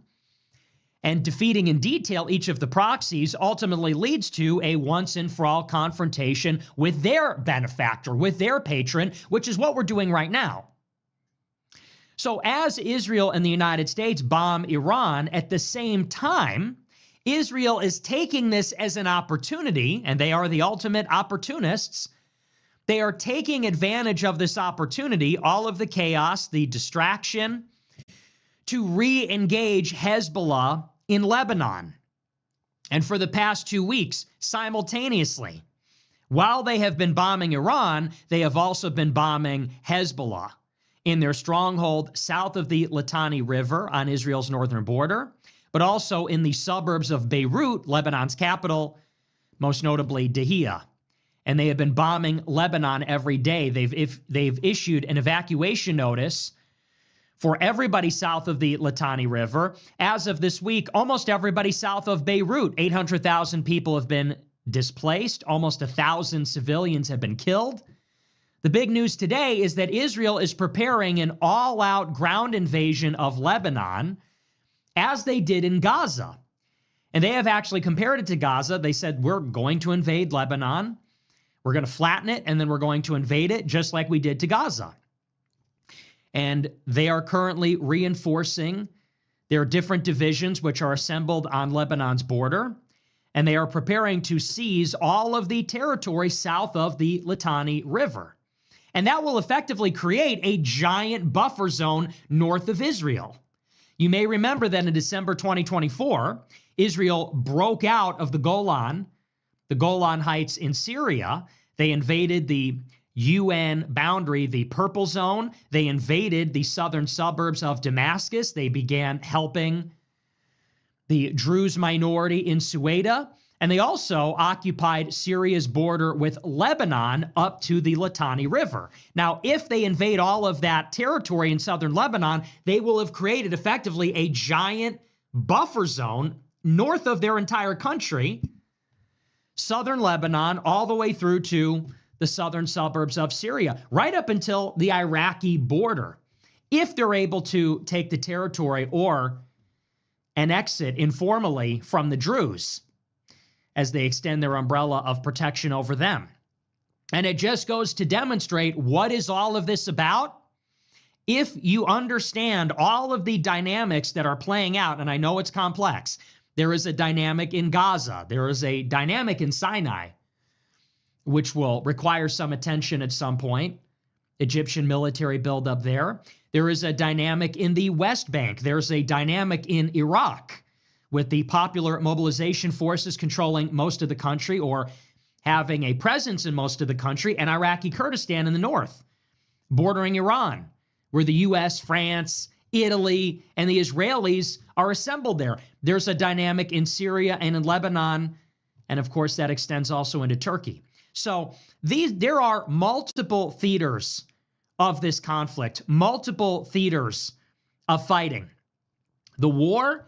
And then, of course, you also have the other players that border the actual war zones. It's a very, very complicated conflict that's playing out. And so tonight we're going to pay a little bit of attention to Lebanon. Just goes to show this is what it's all about, territorial expansion. Why are they taking on Iran? Because Iran is their rival. Why is that a problem? Because a regional rival is the only force that can exert pressure to counter Israel's territorial ambitions. Israel clearly has designs on Gaza, the West Bank, southern Lebanon, and southern Syria. They want to take all of it. They want to take all this territory. Perhaps they even want to take the Sinai. They maybe want to circumvent the Suez Canal. They want to create some kind of a pipeline into the Strait of Tiran.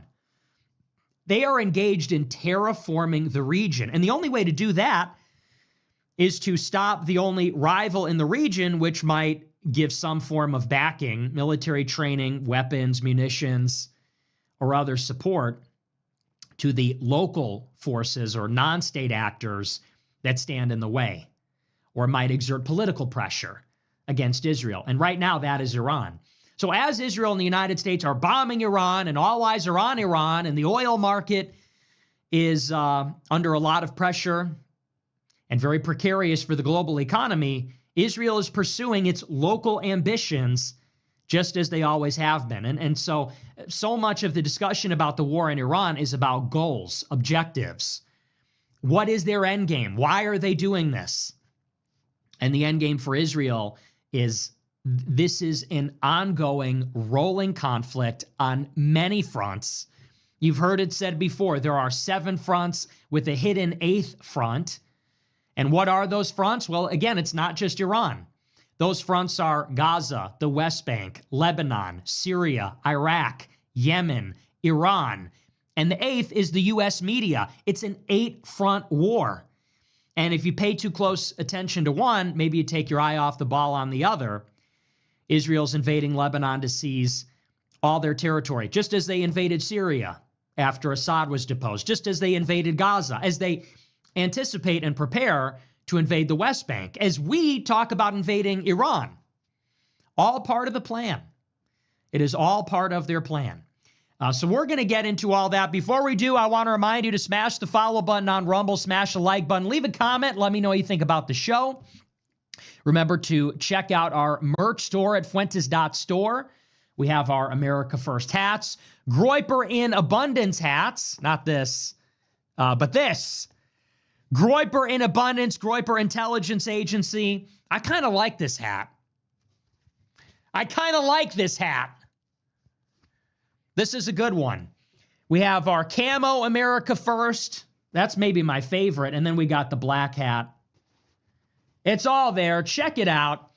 If you want to support the show, if you can't get enough, subscribe and become a plus subscriber, americafirst.plus. $15 a month. You get access to the archive, every episode of the show, every debate, speech, interview, commentary stream, gaming stream. It's all there. Every collaboration going back 10 years. And people are finding a lot of old gems. They're finding a lot of old gems. For example, I saw a clip today on the timeline. People are using it as like a tool. They found a show that I did about Iran from 2020. From January 2020, when Qasem Soleimani was killed. And if you go back and watch this clip from 6 years ago, I'm giving the exact same take. Literally, the exact same take. Somebody went into the archives, they found the episode, I think it was the same week that Soleimani was killed, I think January 3rd, 2020. Because I know the anniversary is in January, is Trump's last year in office. And I gave this take about Iran. It was identical. It just goes to show. Everybody lately has been calling me a flip-flopper. I saw there's this post on 4chan that went viral, and it says, Nick tells us to do one thing, and then he says something else. He says this, and then he says that. Honestly, it's just like a low IQ thing. I saw that post today. I don't know if you saw it on Twitter. I think Asika Groyper tweeted it, and some other people tweeted it. And lately people go, oh my gosh, he said this, and then he said that. And I guess people are just not capable of entertaining 2 ideas in their head at once. No capability to understand nuance. You know, my job is to be thought-provoking and to explore ideas and refine them. It's extraordinary consistency. I don't think there's anybody that's more consistent. My take on Venezuela, my take on Iran, Catholicism, religion, Trump, immigration, like all this stuff is, not voting. I've been doing that for 5 years. I told people, don't vote in the Senate runoff in January 21. I told people, don't vote for Joe Kent in 22. I told people don't vote for Trump in 24. In 26, I'm saying vote. I'm the most consistent person alive. But people just can't handle if you have a complex take. They want, I don't know, something more simple. They want to have a suite of all the same opinions. You're supposed to be a trad conservative, pro-Trump, whatever. And I don't know, to me, that's just stupid and boring. But anyway, so you could go back into the archive. You can find all this stuff. If you subscribe for $100 a month, you could get access to the $100 a month club, which is a group chat on Telegram that I'm in. And I'm hanging out in there. I'm chopping it up with the niggas. You want to hang out with me, talk to me? It's in the group chat. It's going down. And I left a little voice message. I left a few in the chat today. I left a few voice messages. There's about a half hour of bonus content in the group chat today. Probably over the week, it's maybe 2 hours of bonus content. And it's pure content. No super chats. It's just me off the cuff. And I'm a little more candid in there because, you know, we don't have everybody watching all the time. You know, we could be cool. You know, we could all hang out in there. So that's America First Plus. Check it out. Everybody loves it. It's huge. The group chat is huge. But check that out. With that out of the way, we're going to dive in. Is there anything else really to discuss on this casual Friday? I'm wearing my Stanford hoodie. I'm a Stanford alum. I'm a Stanford Review alum. Yeah, I'm a Founders Fund founder. Yeah, I love Israel. What about it? Yeah, I'm a Stanford goy for Israel. You know what I saw today? Speaking of stupid goyim, you know what I saw today? And I actually couldn't believe it. I was on YouTube. I was eating a pizza in my car. Don't ask me. I was eating a pizza in my car in the parking lot, and I was looking for something to watch on YouTube while I was hanging out, chilling, eating a pizza, watching YouTube, and something came up in my recommended feed. I just want to throw this out there because it's just on the top of my mind here. It's at the front of my mind. And I saw a video from John Doyle pop up. John Doyle, who is supposed to be my pro-Israel stand-in at the Blaze. He's this YouTuber who basically fell off. He's like a serial Trump glazer, plan-trusting sycophant. And they brought him on at the Blaze to do a show, and he's supposed to basically be a goyish version of Nick Fuentes. A goyish version of me that is going to suck Israel and suck Trump and be a plan truster and all that. And that's who he is, if you don't know. And I'm watching this show, and it's from 2 weeks ago, so it's a little dated.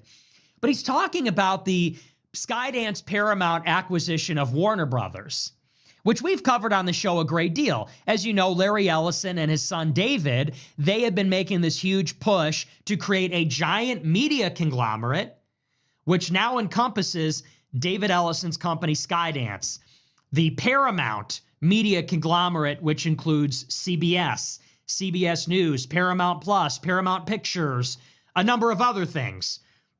They recently outbid Netflix for Warner Brothers Studios, which is Warner Brothers Studios, Discovery Channel, CNN, HBO, HBO Max, and a number of other properties on top of that as well.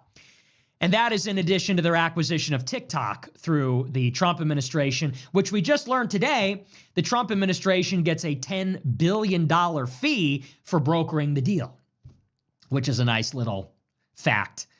And anyway, we've talked a lot on the show about how it's very obvious what this is. This is a coup. This is a coup in the media. And the Zionist Jews, like Larry Ellison, who is a billionaire oligarch. You could argue he's like a super billionaire. It's not even fair to call him a billionaire. He's like a mega billionaire. Because you've got billionaires like Larry Ellison, who his net worth has topped out at like $250 billion at one point in time. And then you've got billionaires like Trump, and they got $3 billion. So someone like Larry Ellison, at one time, he's almost 100 times more wealthy than Trump. For every dollar that Trump has, and Trump has skyscrapers with his name on it, and he's got an airplane, Larry Ellison has $100 for every $1 that Trump has. Trump is 1% as wealthy. So they're in another category. And they use their influence as Jews, guys like Larry Ellison, to help Israel. So he's building this media conglomerate. This is a form of warfare. This is a form of public diplomacy to build it out so that, for example, they can do things like at CBS News. So Ellison backs his son's acquisition of Paramount. And by the way, who runs Paramount? It is Sherry Redstone. Sherry Redstone, daughter of Sumner Redstone, the Jewish gangster, the Jewish bootlegger that founded CBS. And Sherry Redstone is a super Zionist. She's a super Zionist Jew. Just Google her. Google Sherry Redstone anti-Semitism. And you'll find she's given talks, and she talks about how we here at Paramount, at CBS, we use our influence to tell Jewish stories, to tell stories about anti-Semitism, to tell stories about hatred and bigotry. Like, that's who it is. So she sells it to the Ellisons because they'll take good care of it for Israel. And what do the Ellisons do at CBS? Well, they bring in Barry Weiss to be the editor. And Barry Weiss, as you now know, was literally groomed by Israel for this job. And people say, well, what does that mean? When you say she was groomed by Israel, what do you mean? I mean, Barry Weiss is a Jew. She goes to Columbia. Well, actually, she graduates high school. She goes to Israel. And she does some fellowship program there. And she writes back home, I've discovered my Jewish identity and how important Israel is. Then she goes to Columbia, where she starts the David Project, named after, King David of the Jewish Bible. And the David Project, its mission is to hunt down and get fired any professor that criticizes Israel on campus. And so she starts this big campus activist group against anyone that's anti-Israel in their Middle Eastern Studies department. She graduates. She goes back to Israel, studies under Yoram Hazony at his Herzl Institute. He trains her how to write op-eds, how to do propaganda. She comes back to the States. She gets hired by Bret Stephens, a Zionist Jewish neocon who's at the Wall Street Journal, owned by Rupert Murdoch. He comes from Jerusalem Post. He takes her to the New York Times. Then she starts the Free Press with money from Joe Lonsdale, from Peter Thiel, from Andreessen Horowitz, all the Israel infiltrated tech companies.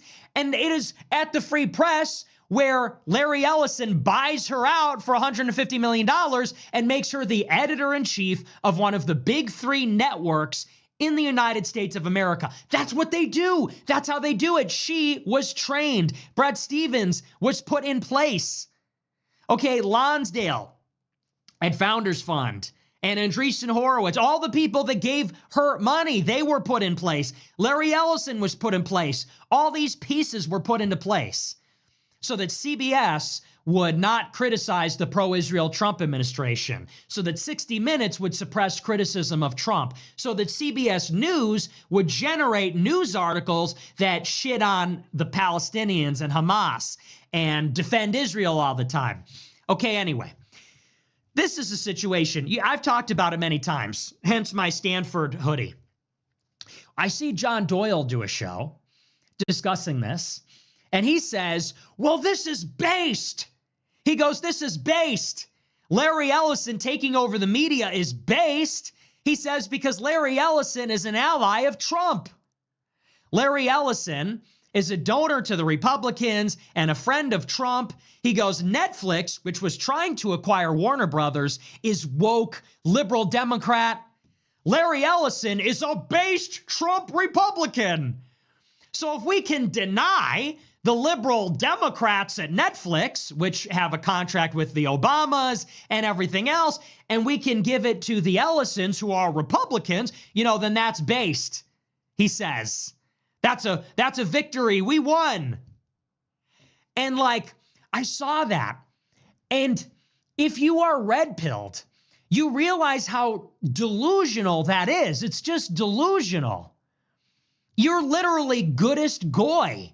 You are literally the goodest goy for the Jews. Like, what else do you call that? What is Barry Weiss? What is Larry Ellison? What is Brett Stevens? What is Yoram Hazony? Joe Lonsdale? They are partisans for Israel. They fucking hate America. They are indifferent to America. They do not care about America. They are loyal to Israel. They are Jew first, Israel first. They're loyal to their own tribe. And they have conspired. That's what a conspiracy is. They have worked together in secret to help each other ascend the power structure in America so that they can help their nation, the Jewish nation. And I don't mean Israel, I mean the transnational Jewish community, of which Israel is kind of the dual capital of world Jewry. New York and Israel are the dual capitals of world Jewry is a good way to think about it. And a guy like Doyle, and really every Republican is falling for this, It's that kind of thinking, that our real enemy is the left. Our real enemy is the Democrats. And this is the same story that is played out in all these institutions, like at Harvard. People thought we won this great victory when there was all this pressure against Harvard University back in 2023, 24, and 25. And people said, we got the president of Harvard, who was, I think, a black woman. I don't know if she was a lesbian. Her name was Claudine Gay. It was a little confusing. I always thought she was a lesbian because her name was Gay, if I'm being perfectly honest. And they said, well, we got this black DEI hire fired, and so that means that woke and DEI are dead at Harvard. But who did they replace her with? They replaced her with a Jewish doctor named Alan Greenberg, I think. It's some such name like that. Alan Garberg, it's something like that. Literally a Jewish doctor. This is what is happening in the media. This is what is happening in academia. This is what is happening throughout the Trump administration, the State Department, DHS, Department of Education. This is what is happening in all of the institutions. And you have people at the ground level, white people, Christians, American patriots, American nationalists, and they see every Republican victory as their own, or rather, they see every Democrat defeat as a victory for themselves. But these are not identical, okay? A Democrat defeat is not necessarily a victory for the people. And a victory for the Republicans is not necessarily a victory for the people. That's why you have to parse these things out. And that's why I'm so fond of looking at this administration, whether it's immigration, whether it's the war in Iran, whether it's their brokered exchange of TikTok, the deal with Warner Brothers, which was overseen actually by the DOJ, by Pam Bondi. And you have to parse these things out and ask yourself, who's really winning here? Who's up? After all of the events of the past 10 years, who's up? Who has actually gained something? Who has profited? And it's not us.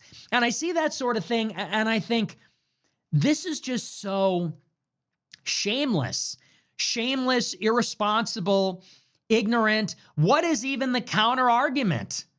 I see this kind of rhetoric coming from Trump supporters, and it's a combination of pity and disdain.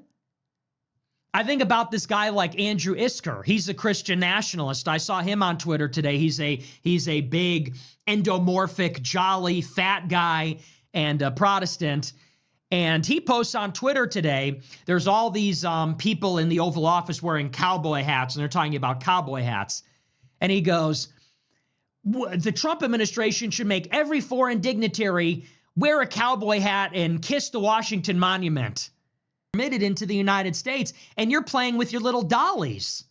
You're saying, what if the Trump dolly wore a cowboy hat and said, hey, you need to wear a cowboy? Like, you're playing with dollies. You're fantasizing.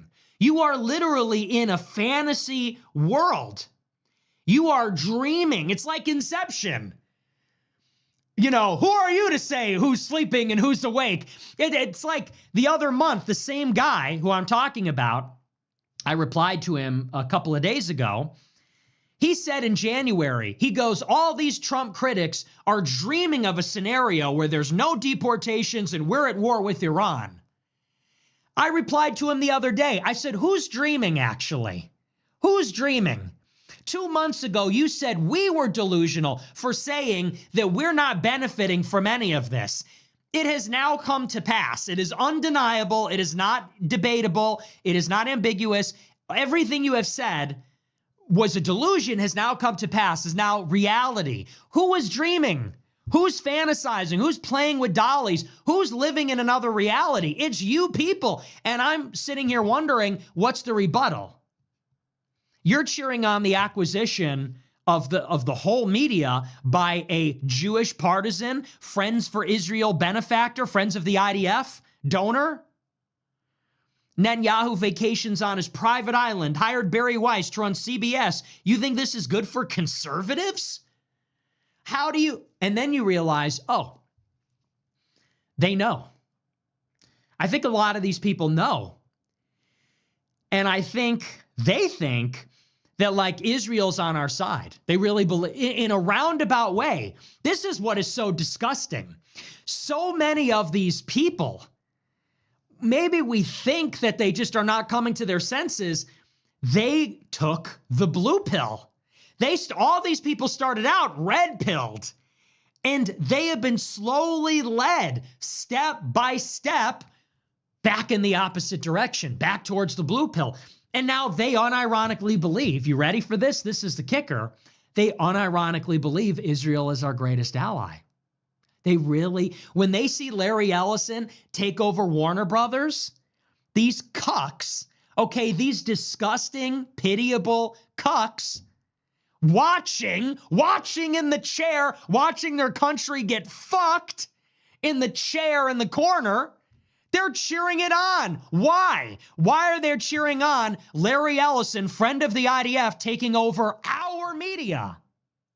Because they think he's our closest ally. They really believe that Jewish civilization, as expressed by Jewish nationalists like Yoram Hazony, Jewish nationalists like Zeev Jabotinsky once upon a time, as expressed by people like this, is actually our true closest ally, that we have this deep ideological kinship and affinity. And it goes something like this. We're in this fight against the left. The left is nihilistic and a death cult. And the only way to beat the left is to look for any institutional ally. Oh, look, there are these religious Jews fighting for their nation. They're nationalists. Masculine IDF members, so cool, they're so tough. And they go, these guys, they're gonna help us beat the left. They're gonna fight and take our country back for us. Stephen Miller and Joe Lonsdale and Larry Ellison. These are the bear Jews. These are the Jewish Ubermensch that are gonna save Western civilization together. That's what they believe. How disgusting is that? You have people, on some level, they know all the relevant facts. Like they were all fellow travelers. They were all part of the Groyper explosion, okay? They were all there. Many of them, not all, but many of them. They were there on 4chan.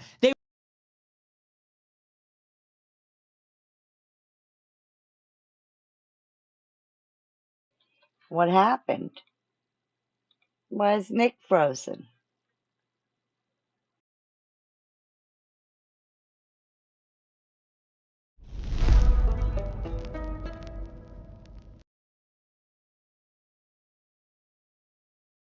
How many people saw this? But this chick, Carrie, she was part of it was like a faith commission here in America. Anyway, I don't know. I'm sure they're going to talk about it, and no point in me hashing it out when they know better what's going on than I do. I've been watching you on the internet. I've never met you, but I'm grateful for your honesty and your bravery and the precision of what you say.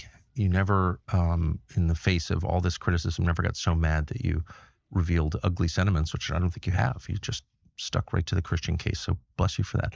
Thank you. How did you get involved in the President's Religious Liberty Commission? What is it, and how did you become a member of it? Very good question. So I was Miss California in 2009. Donald Trump owned the Miss Universe, Miss USA organization.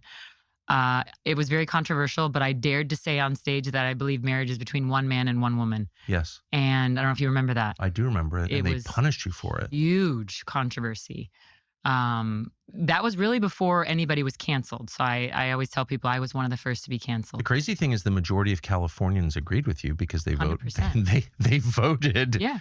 in a referendum, pretty 8. overwhelming, Yeah. Prop 8, which was then invalidated by a judge because democracy's fake. But Exactly. you were saying what most of your fellow Californians believed. 100%. Yeah. And I was just standing on my principles, which is what I'm doing now. So Donald Trump loved me. He said, Carrie, this is going to be the best thing that ever happened to you.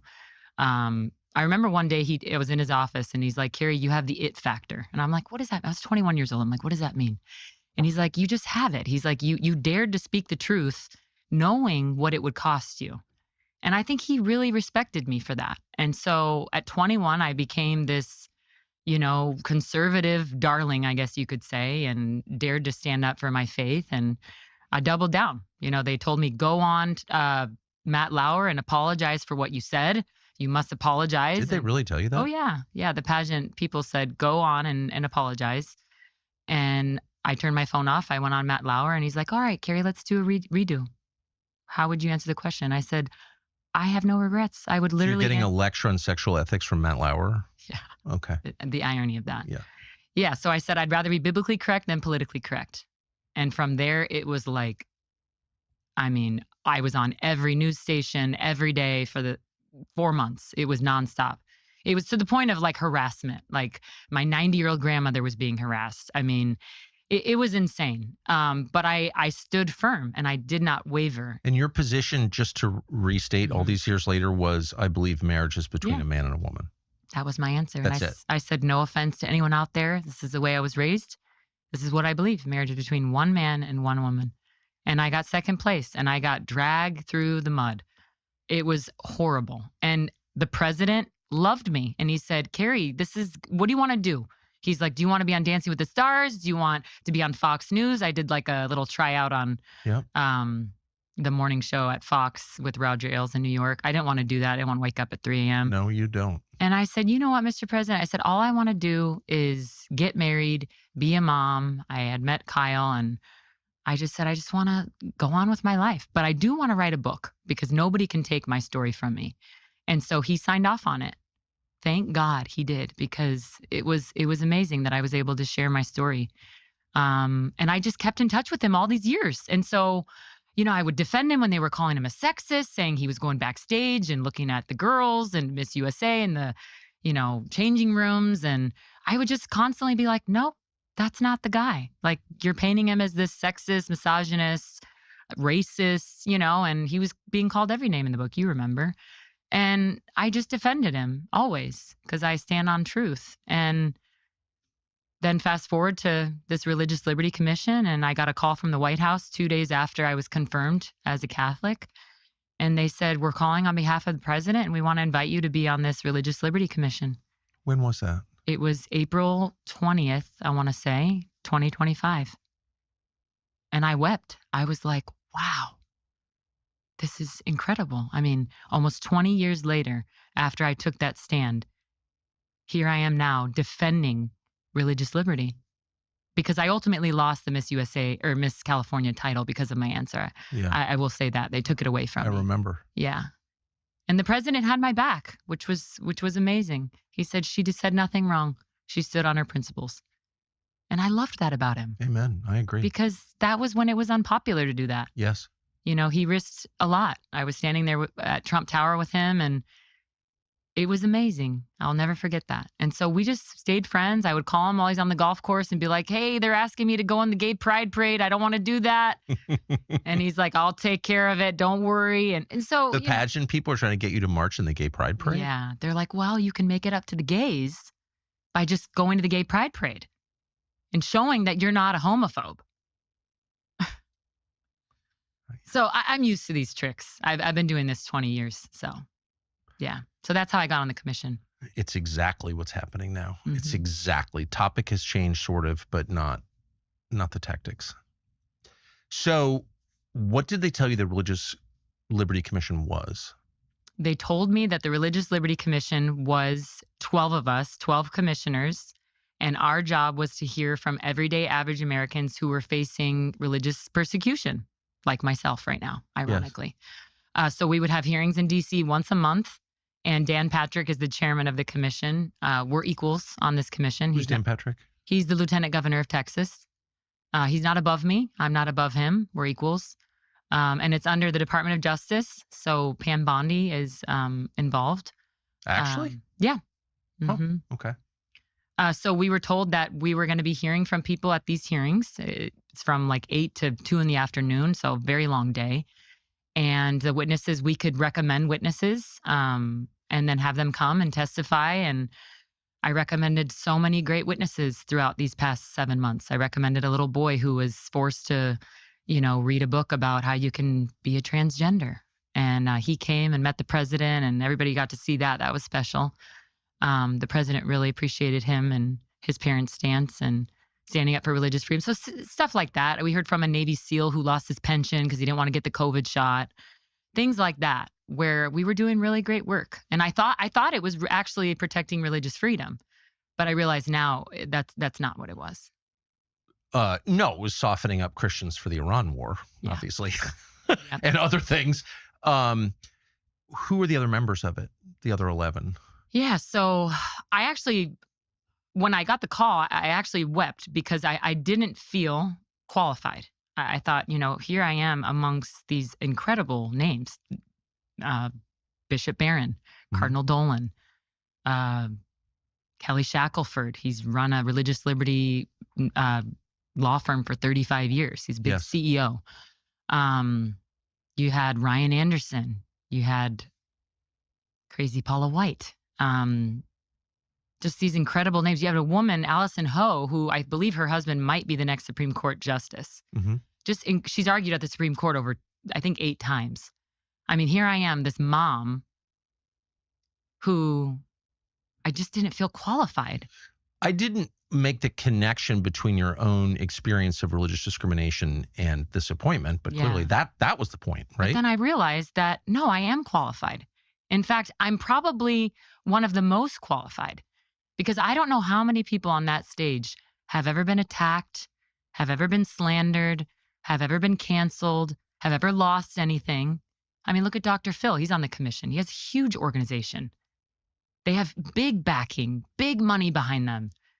And here I am, this little mom that I'm not owned by anybody. They can't take anything from me. And that's why I'm free. And that's why I said what I said that day. Amen. So what were the meetings like? Prior to the anti-Semitism hearing, they were incredible. I was crying as I would listen to these people who are facing religious persecution. And the end of this, the main part of this commission is the end of the 1-year appointment was we were going to sit down with the president and say, okay, here's our report. Here's what we recommend that maybe executive orders that you can put in, maybe legislative things that you can push to protect religious freedom. And so I took this position very serious, very serious. It makes me sad. I was a champion for mothers who didn't want to vaccinate their kids to go to school. I listened to people that are suffering in Gaza that simply just were protesting at their college campus. They're using their First Amendment rights. It's crazy where we're at. Did you have any sense from talking to the other members between April when you got it and was it January, I think, when this contretemps happened? Did you have any sense that the other members of the commission were trying to steer you in a certain direction, disagreed with you, had an agenda that was not stated? I realized in August. So I got appointed in April or May 1st, National Day of Prayer. Went to the White House. The president signed the executive order. We're all standing there.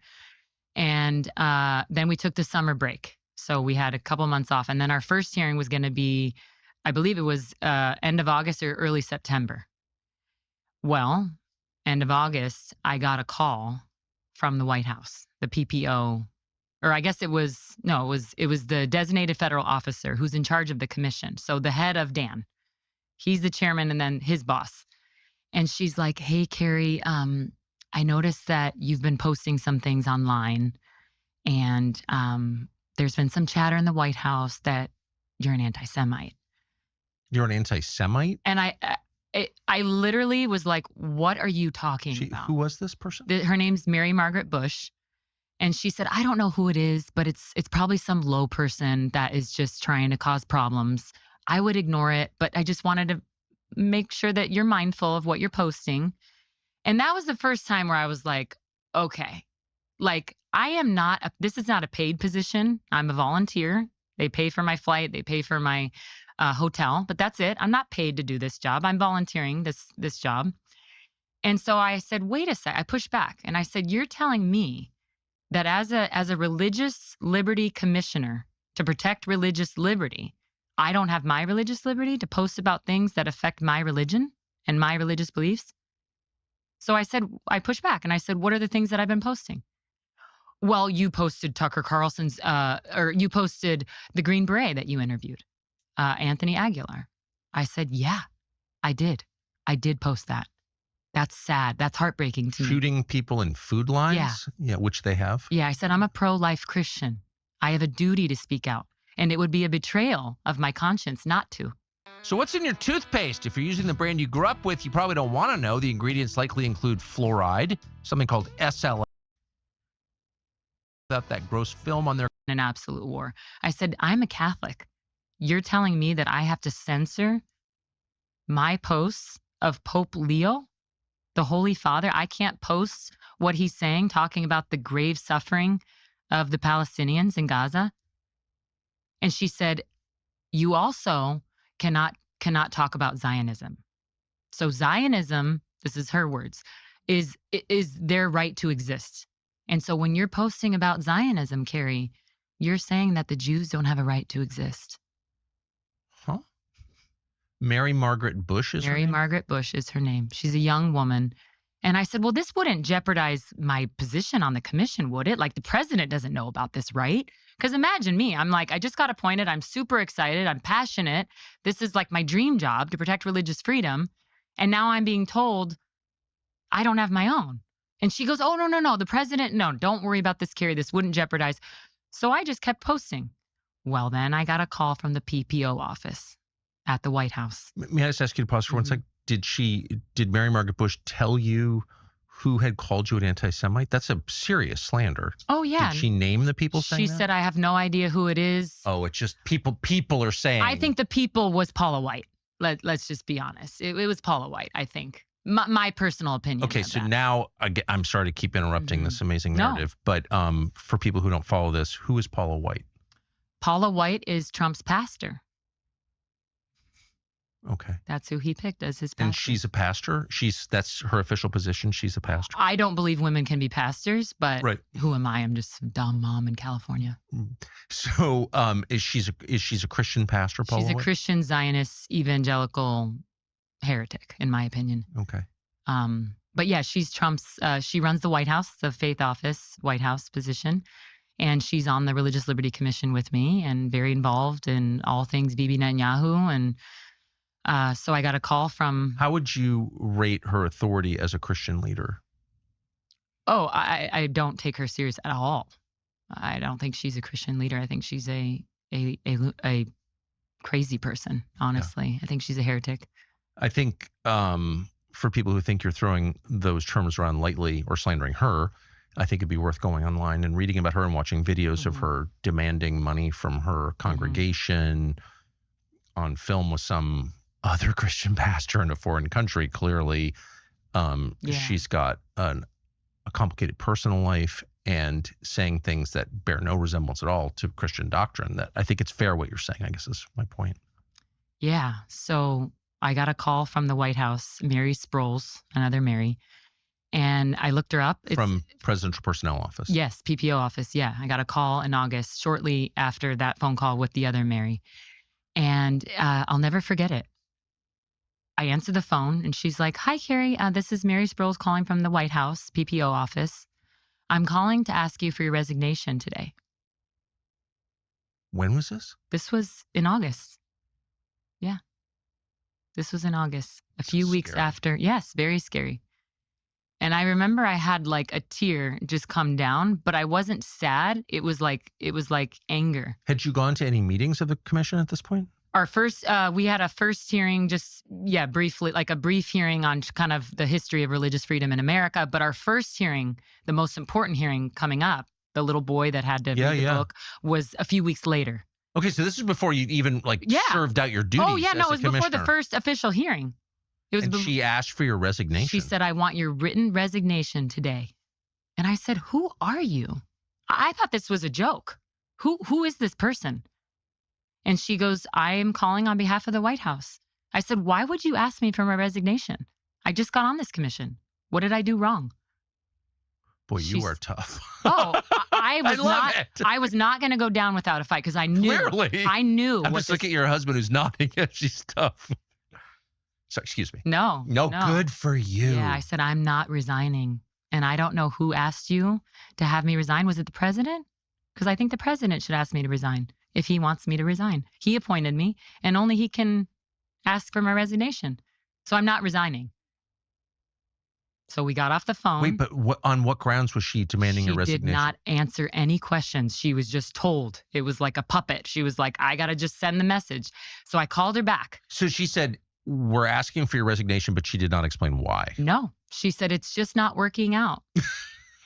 Yeah, literally. Now that it's coming back to me. This was not a Tinder date. It's just not working out. It's just not working out. And I'm going, this is serious. This is very serious. Yeah. So then I hung up, and then I wanted to make sure it was a legit person. So I called right back and I said, "Hi, Mary." I said, "This is Carrie.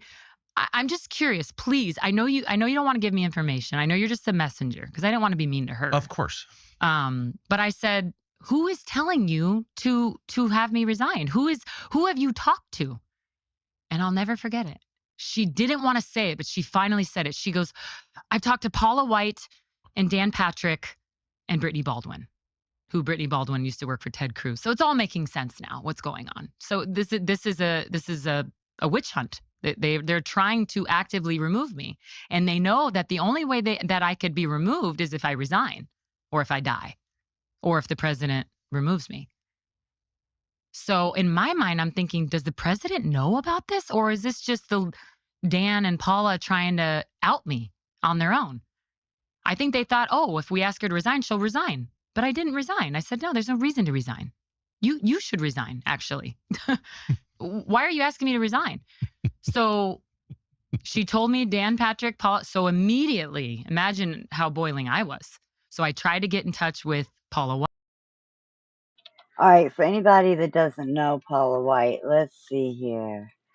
I think I've got I think I've got. All right, for anybody that doesn't know Paula White, let's see. All right, for anybody that doesn't know Paula White, let's. All right, for anybody that doesn't know Paula White, let's. All right, for anybody that doesn't know Paula White, all right, for anybody that doesn't know Paula White, all right, for anybody that doesn't know Paula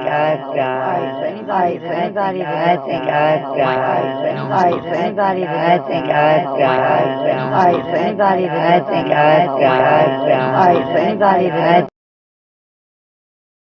Wow. Sorry. Yeah. Now let's see. Maybe I can open it now. Have mercy. I don't know what that was. That was like the echo from hell. Let's see. Paula White here.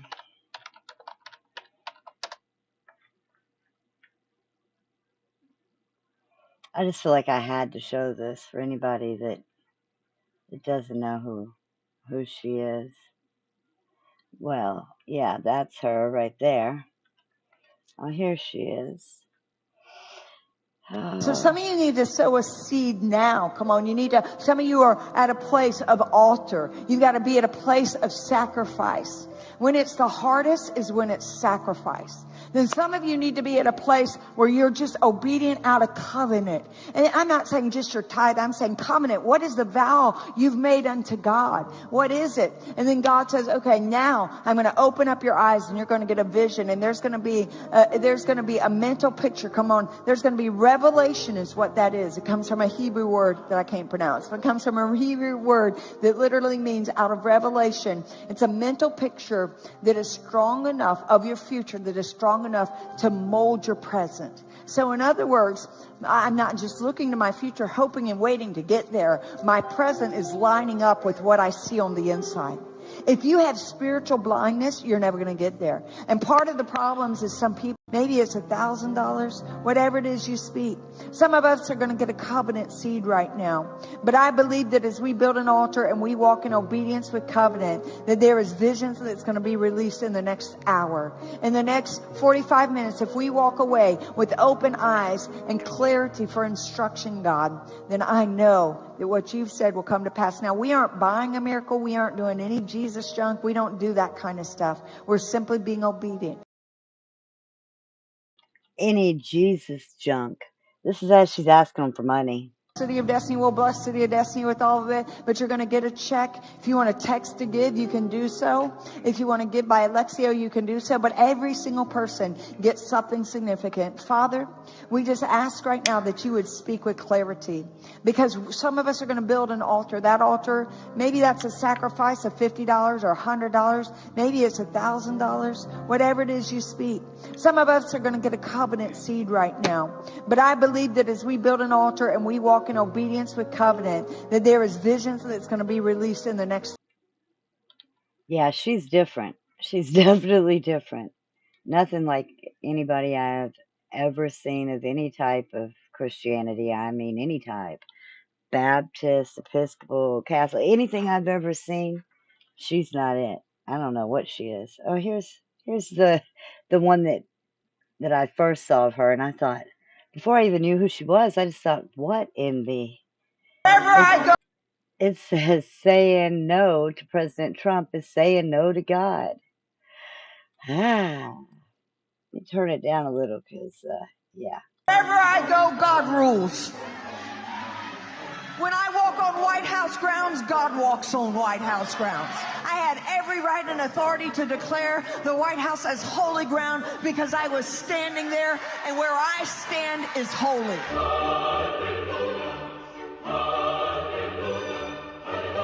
To say no to President Trump would be saying no to God. And I won't do that. We are in a spiritual war right now. Let every demonic network that has aligned itself against the purpose, against the calling of President Trump, let it be broken, let it be torn down in the name of Jesus. You want me to tell you what my thoughts are? The thoughts of the King of Kings, the thoughts of the Lord of Lords. I'm downloading heaven. Hey!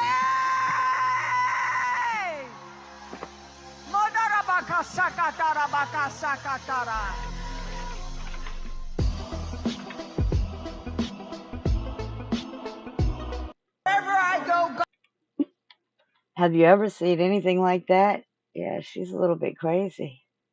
That's not even... The bad part is that's not even the clip that I saw over that. It's got to be here. Because it was really bad.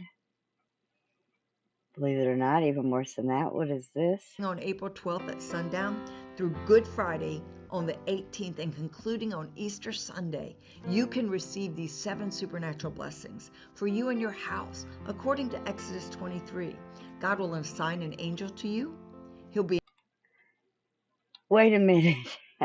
This post, okay. This post is from last March. So oddly enough, it's even before Carrie, the one that we were just watching, had her problems with her. That this person posted this.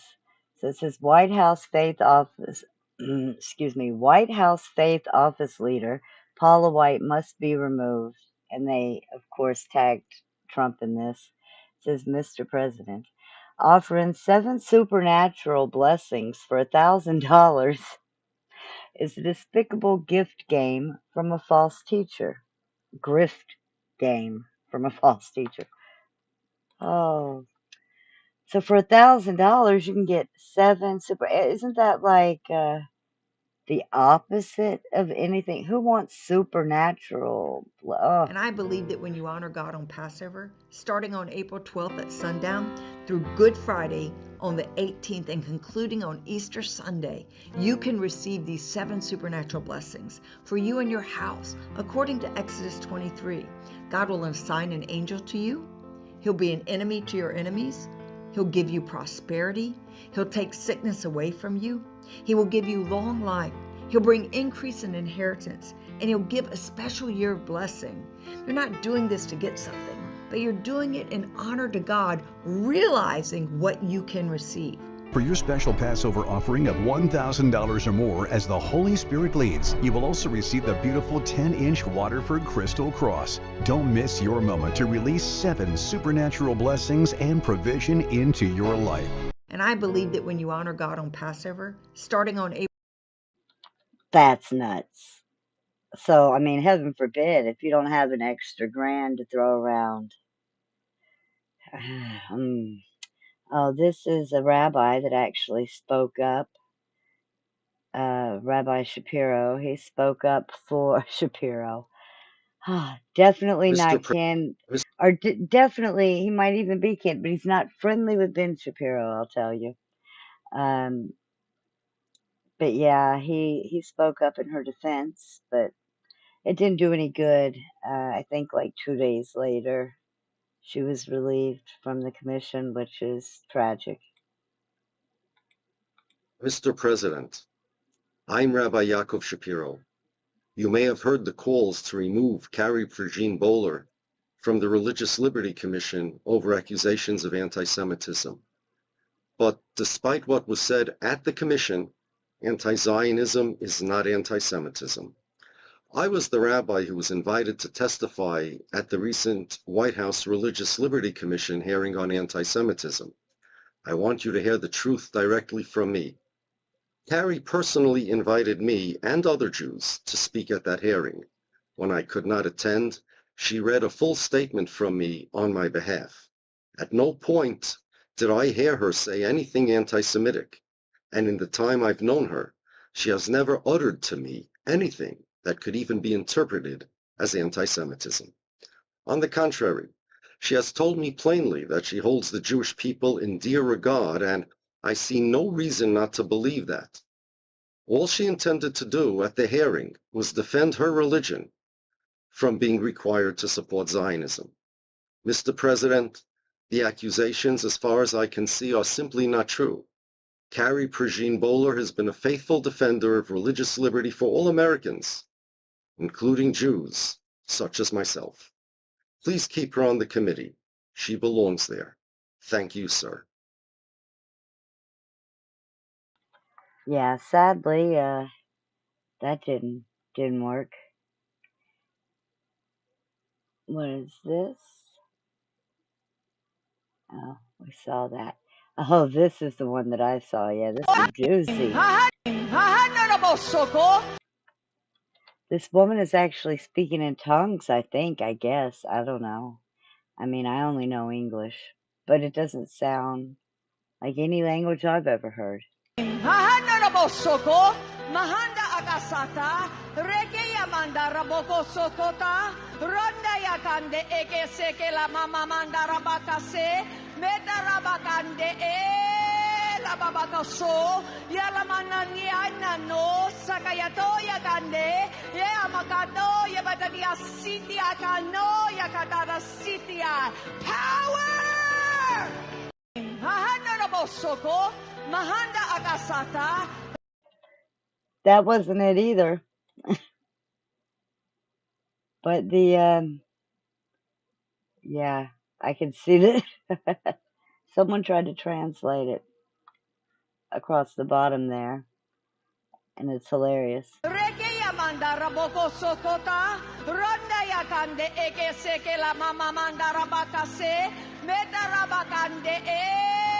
Rababakaso, Yalamanania no, Sakayatoya Dande, Yamakano, Yabatadia Sitia Kano, Yakatara Sitia. Power!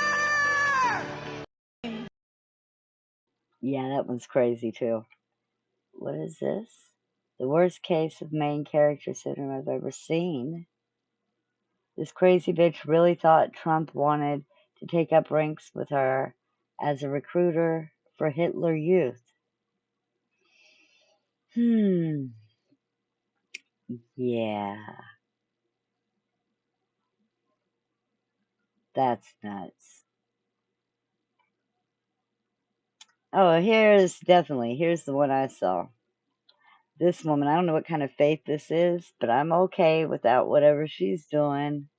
That we would strike the ground. Strike and strike and strike and strike and strike and strike and strike and strike and strike and strike until you have victory.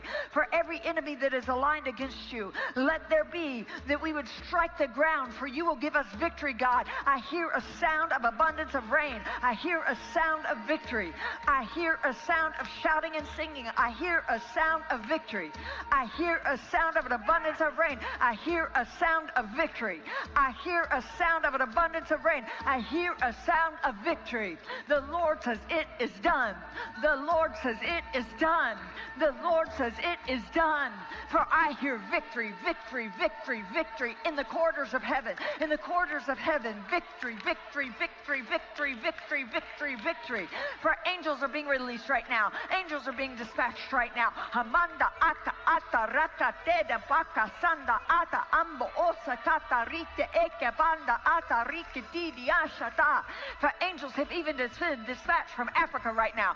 Africa right now. Africa right now. From Africa right now. They're coming here. They're coming here. In the name of Jesus. From South America. They're coming here. They're coming here. They're coming here. They're coming here. From Africa. From South America. Angelic forces. Angelic reinforcement. Angelic reinforcement. Angelic reinforcement. Pika hata anda ata. Ora bata rata anda eke eke manda rasata. For I hear the sound of victory. I hear the sound of victory.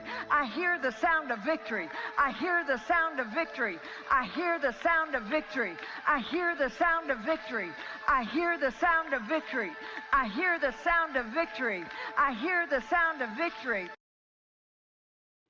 I don't know who the guy is walking. He's just walking back and forth behind her. But yeah, I just thought that I had to give you an example of this woman that's up against her and wanted her pushed out. Obviously got away, but I tried to get in touch with Dan. No response. Did you call them or text them or? The weirdest part about this commission, I honestly think it's so fake and gay because we didn't even have each other's like phone numbers, emails. Like I had to literally ask, like, hey, can I get Paula White's email? So I actually called her daughter-in-law. Her name's Rachel. She's a pastor, young woman. And I said, hey, Rachel, I said, I just got this disturbing call. I need to talk to Paula immediately. And she's like, okay, let me try to get a hold of her. Paula never called me back. What? No, I waited for like a week and a half. It was. Isn't she required to in the New Testament? If you have a conflict with a fellow Christian. Is it Matthew 18? Matthew 18. Man, you're good. Yeah. But I mean, that's a requirement from Jesus. Yeah. You've got a problem. Go directly to that person. Exactly. Yeah. So I did. And she did not want to call me back. And then her daughter-in-law, I got her on the phone and her daughter-in-law said, yeah, I talked to my mom and she said, don't worry about it. There's a lot of snakes in DC. There's a lot of snakes in the White House. And I would just ignore it. And my mother-in-law loves you, Carrie. Don't worry about it. I think it's just one of the snakes in the White House. But Paula White would not speak to you directly. No. So then finally, after I was on pins and needles for a week and a half, wondering what's going on? Am I on this commission? I emailed everybody. I called Bishop Barron. I got him on the phone. I said, hey, did you like hear that they tried to remove me? He goes, what? Why would they try to remove you? I said, I have no idea other than I've been criticizing Israel and, talking about the genocide in Gaza. Sorry, I'm a pro-life Christian. I can't sit here while children are being starved and bombed. And he totally supported me. And he's like, this is insane. You would never be removed from that. Bishop Barron told me that. Talk to Ben Carson. Ben Carson's on the commission with me. Hey, Ben, did you hear about them trying to remove me from this commission? No, absolutely not. Ignore it. I've never heard of anything about this. Kelly Shackelford, same thing. I said, you're a religious liberty attorney for 35 years. Did I do something wrong? Am I not allowed to have my religious freedom while serving on this Religious Liberty Commission? Or do I have to be a Zionist who supports a genocide? Is that the requirements of this commission? He said the same thing. I haven't heard a word. I literally talked to almost everyone on the commission. I talked to Cardinal Dolan in person. I said, they tried to get me off this commission, Cardinal. He goes, what? For what? I said, well, because I've been posting about Gaza. He goes, I just gave humanitarian relief to Gaza. So if they're going to kick you off, I guess they're going to kick me off too. Literally his words, Cardinal Dolan. They all supported me. When we started this company, we promised that we would only partner with other companies that share our values. We didn't want to advertise products. So at this point, you believed it was just Paula White, the lieutenant. Why would the lieutenant governor of Texas be on this commission? I think that he is a snake. I think him and Paula are together in this, and they wanted to get rid of any dissenting voice that goes against their Zionists. But why was he on the commission? I didn't even know who he was. I had no idea who he was, but I guess Trump appointed him as the chairman of this commission. So then I got a call after I was on pins and needles. I finally got a call, and it was Dan and Paula. And I'll never forget. I literally remember Dan every Patrick word. and Yes, Paula White. yes, they called me and they said, "Hi, Carrie. I know you've been worried this past couple weeks, but." Dan started, and he goes, "I just want to let you know we've been in meetings about your situation." What situation? Yeah, what situation that I'm posting about? God forbid I criticize Israel. Can't do that while serving in this administration. And he said, I just want to let you know, Carrie, your job on this commission, I'll never forget this, Tucker. Your job on this commission is protect the president and his reputation. He said that to me, the first thing out of his mouth. I couldn't believe it. I go, what? I thought my job is protect religious freedom. I thought that's what he appointed me to do. And he goes, you've been saying things online, Carrie, and you really need to stay off social media. Do not use social media between now and the end of your term. And then Paula White chimed in, and she said, yeah, Carrie, you know what? You really shouldn't be posting about replacement theology. You shouldn't be posting about that. And there's a lot of people that are saying that you're an anti-Semite, Carrie, by your posts. And you're criticizing Zionism, and you're criticizing Israel. And we have a problem with that. And then Dan chimed in again, and he got loud. He got real loud, and he's like, Carrie, because I pushed back, and I said, well, wait a second. I said, what am I posting that is so offensive to you? That's against the rules of this commission, because I didn't sign anything saying I wasn't going to use my social media. I speak out about things that I care about. I'm a religious person. I'm a Christian. And he said, you've been saying things that go against, I'll never forget this. He goes, you've been saying things that are not in alignment with the president and are not in alignment with Paula White and some of the other members on this commission. And that's when I knew that this commission was a fraud. It was pretend. It was not about religious freedom. It was about, you better be a Zionist, you better push our agenda, or you're off. And that was in August. So we ended the conversation. Dan got really upset because I said, I really do want to keep posting. I'm not going to not use my social media. Can't agree to that, Dan. And he goes, well, why don't you just, if you have any questions about Israel or Gaza, because Paula White chimed in, was like, I'm the expert in that. You're just Paula White's an expert on Gaza? Yeah, I'm the expert in that. I just got back from there, and there's no kids starving there. It's all fake, Carrie. It's all pretend. Yeah. And so she said, if you want a Christian minister saying that? Yeah. Do you think that she, at any point in the course of a day, feels like, oof, I'm going to have to answer for this at some point?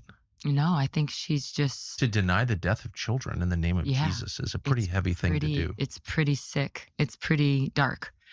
And she said, I want you, if you have any questions about anything, if you want to post anything, you need to run it by me first. So now Paula White, an equal of mine on this commission, is now telling me that I have to get everything approved by her in order to post about my religious beliefs. Is that insane? Yeah, it's making my heart beat fast. Yeah. Listening to this, Yeah. yes. Yeah. So that's the backstory. Well, it's completely evil, and I'll just say, I know Paula White, sort of. I know Dan Patrick very well. He's a lot more liberal than I am. He's quite liberal, but I always liked him. You know, he's not stupid at all. And I'm shocked by this. I was shocked by it. It's so disgraceful. Me too. I cried, actually. I cried to my husband. I cried to my kids. I couldn't believe this. I couldn't believe that this was happening in the United States of America, that we care more about protecting a foreign nation than we do our own people. Did either one of them, so Dan is a self-described Christian, Paula White is some kind of Christian minister, I guess. I want to be clear, it doesn't look like Christianity to me, but I'm trying not to judge. But did either one of them explain why a requirement of the Christian faith is supporting the Netanyahu government? Do they explain the theology there? Because I don't understand it. Yeah, no, they never explained it. They just said, you can't have your theology. You can't believe what you want. You have to submit to ours. But their theology is that Christians are required as a matter of faith to support the government of Israel? Oh, yeah. Oh, yeah. Do you have any Those idea? who bless Israel will be blessed. It's exactly what Ted told you. Yeah, I mean, he had no idea where in the Bible it was. Of course, that line is not actually in the Bible. It doesn't say that. No. But whatever, the leap between that, whatever that means, it does mean something, and the religious requirement to support the government of Israel, I mean, those are just like completely two different things. No, they don't think they are. Did Paula White or Dan Patrick explain where you were wrong on doctrine? No, they just said, I cannot hold firm to replacement theology, which they don't know. Catholics, it's fulfillment theology. We believe that we are the fulfillment. You know, it's not replace. They like to dig us and say, oh, you believe in replacement theology. No. We're the fulfillment. Christ is the fulfillment of Israel. Well, that's what so it we says are the new in people the New of Testament. God. Yeah, exactly. I mean, it says it like on every page. Yeah. But they're accusing you of believing in something called replacement theology. For people who don't follow this, and I'm kind of one of them, I don't fully understand what that means. What do they mean by that? They believe that, so replacement theology, their claim is that the church has replaced Israel. So for 2,000 years, that's what all of the early church fathers have taught, that we are the new Israel, we're the spiritual Semites. They would literally be rolling in their graves if they thought that we were being told that 1948 Israel is some biblical prophecy fulfillment. I mean, that alone is insane. That they think that this political state of Israel that was created in 48, mostly by atheists, is some biblical prophecy being fulfilled. And I mean, you're aware of Darby and Schofield, and so this is the fruit of that.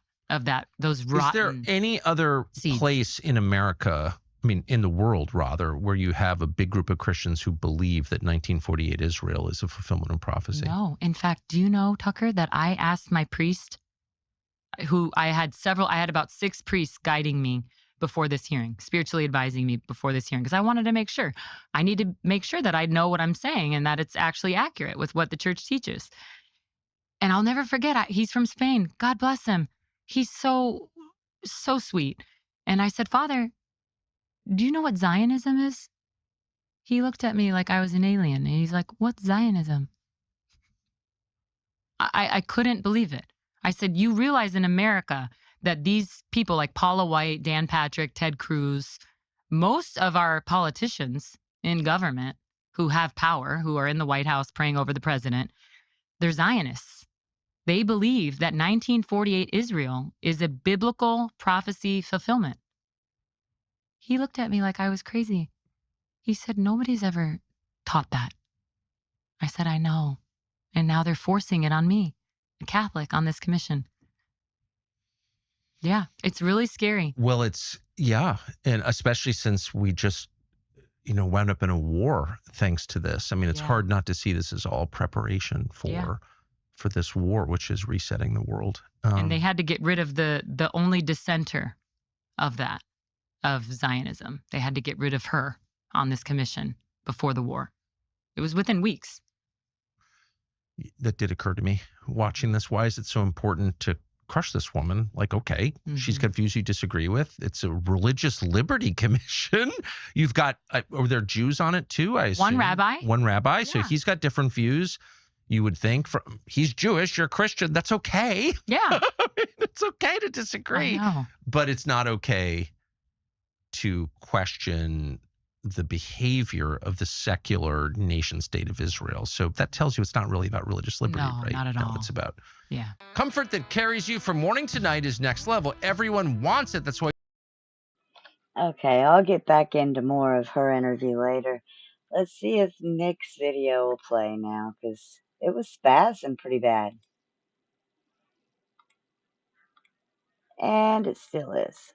Mark Levin, all this crass and cruel, assimilated into movement conservatism. Trying to get a job at Chronicles, trying to get a job at The Blaze, angling for a job at some other conservative magazine or publication. And so they said, you know, these people that don't like Israel, there's something wrong with them.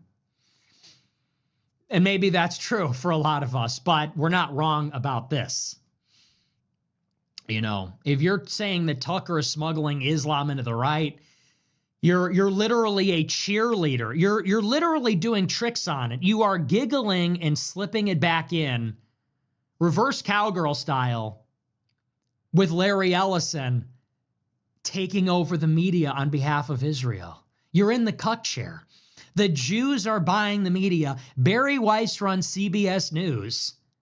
She's like, could not be a more obvious yenta, could not be a more obvious yenta partisan for Israel. And you're in the cuck chair watching this all go down going, yeah, let's go. Republicans won. More anti-Semites deported. Let's go. NatCon in Jerusalem, that'll trigger those anti-Semites. It's like, what the fuck happened to you?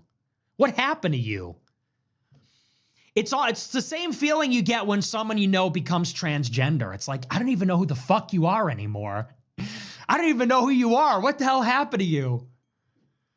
I know a couple of people that happened to. But anyway. So I saw those takes today and I'm like,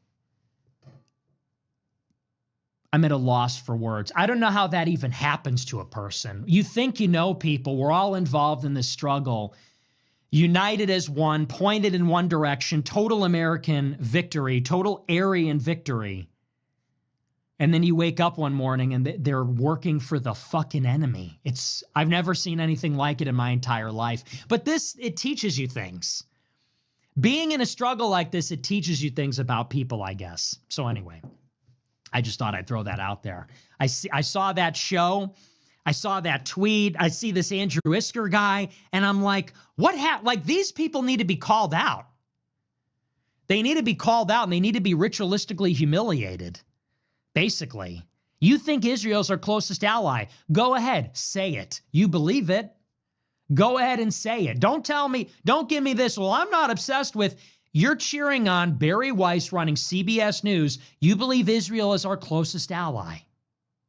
So just spit it out and say it. You know, you're so unashamed. You're so unabashed about your new worldview, your new beliefs. Just say it with your chest then. Anyway, that's that. But I do want to move on. I want to get into the news here about the war in Iran. And there's some big developments today. Our featured story tonight is about the bombing of Karg Island. And this is the next big play, I guess. This is the next big operation. We'll give you a little background here. As you know, we are 2 weeks into the war. It has been exactly 2 weeks since the war started. It was initially supposed to be a short war. We thought that this would be like Venezuela. We thought that we were going to go in with Israel. We were going to hit Iran as hard as possible, and the government would collapse. I don't know why anyone thought that. It's the dumbest idea ever. Doesn't even make any sense. But they were convinced that they had to act, and they had to act now. And that if they hit Iran as hard as possible and folded up their military and leadership, that whoever succeeded, the dead leadership, would comply with the United States, and then we could extricate ourselves from the fighting. Well, that hasn't happened. Spoiler alert, that did not happen. So now we find ourselves in a grinding war of attrition with no end in sight, no exit plan. where we and Israel bomb Iran every single day. We hit them hard every single day. We hit military targets, regime targets. We are hitting them all the time. And in response, Iran is using the weapons they have, which are cheap ballistic missiles and drones, to launch attacks across the entire region, hitting U.S. military assets, not just U.S. bases, but also radar systems, THAAD systems. These are the systems, these are our eyes and ears that allow us to detect Iranian missile launches or incoming missile fire. We suffered a lot of damage. Apparently, there was an entire THAAD system destroyed in Jordan. Other radar and early warning systems destroyed in the Gulf. This is why in Israel, they don't give warning times anymore. This is why the drones and missiles aren't being intercepted. We can't see them coming. So Israel's getting pounded. U.S. bases are getting pounded. Our THAAD systems, Patriot missile batteries, our radar is being pounded by drones and missiles. And not only this, but also civilian infrastructure in the Gulf countries. Their airports, their hotels. And soon Iran says they're going to begin targeting U.S. companies headquartered in the Gulf. So major U.S. companies that might have a Middle Eastern or West Asian headquarters in Dubai, Abu Dhabi, Doha, that is now going to be targeted by Iran. And it's becoming a very big problem. How do you expect high net worth individuals, capital investment, how do you expect tourists to come into these countries when the airports are being blown up, the hotels are being blown up, the corporate headquarters are being blown up? You can't. Huge problem. And as the war grinds on, as you know, we're not able to stop the drones and missiles. So this creates this untenable dynamic. In addition to that, Iran has shut down the Strait of Hormuz, causing an energy crisis, which threatens to bleed the world economy, cause huge price spikes and energy crunch.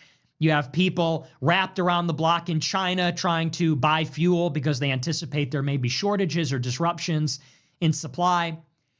And so this has now become a grinding war of attrition that we're losing. We are losing. We can't take out the regime. We can't stop Iran from exerting this leverage on us, choking off the Strait of Hormuz, launching projectiles at our... And yeah, I saw that it's costing between 1 and 2 billion per day so far. They expect the new estimates to be higher because apparently we've taken a little more damage. But and the reality is, yeah, we've lost 6 more service members. And that you can't really put a price on, huh? Allies and assets. There's no way for us to topple the regime, no way to suppress their fire. And so it's looking like we have two options. Either we escalate by invading Iran and collapsing the regime that way, or we de-escalate by seeking a truce or a ceasefire, handing Iran a major strategic victory. So this is the situation. This is a brief recap. We're in a jam. Now, Trump is looking for a way out of this problem. Trump, it seems, as well as Netanyahu, have realized and conceded publicly that maybe they will not achieve all of their initial war aims. We're not going to destroy all their missiles. We're not going to topple the regime. There will be no uprising. So they're having to finesse the objectives. They're looking for a way out, and you can tell they're doing it publicly. They're saying, well, we destroyed their equipment. Maybe that's good enough. Is that a good enough victory condition? Can we call it quits there without humiliating ourselves? Can we save face that way? Well, it seems that today Trump has a new gambit. How do we break out of this unwinnable situation?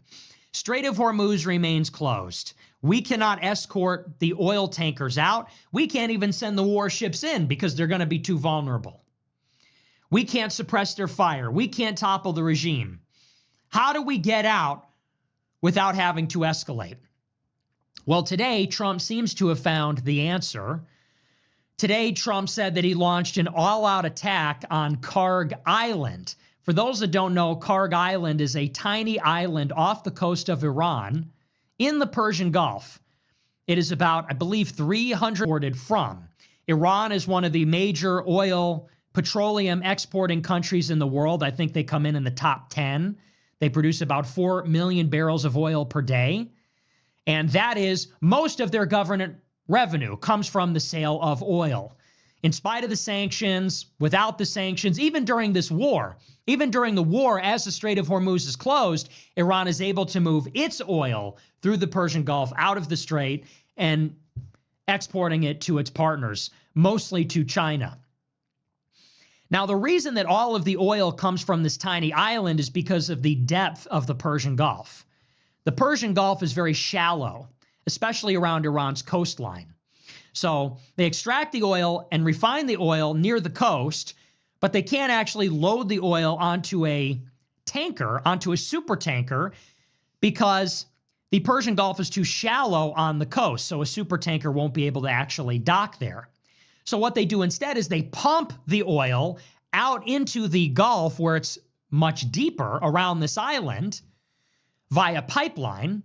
And it's there that the super tankers can dock because of the depth. They can load up on the oil and then they can go. So even though the oil is extracted and refined on the Iranian mainland, it is pumped out for export to this island. And that's where most of it goes. So you could say that the linchpin of Iran's oil sector, of its energy sector, is actually the island. It's actually very concentrated there. So Trump today bombed the island, bombed it very hard. Now, if you are observant, you may think there might be a contradiction here. Up until this point, oil and energy is one of the categories of targets that the United States has avoided hitting.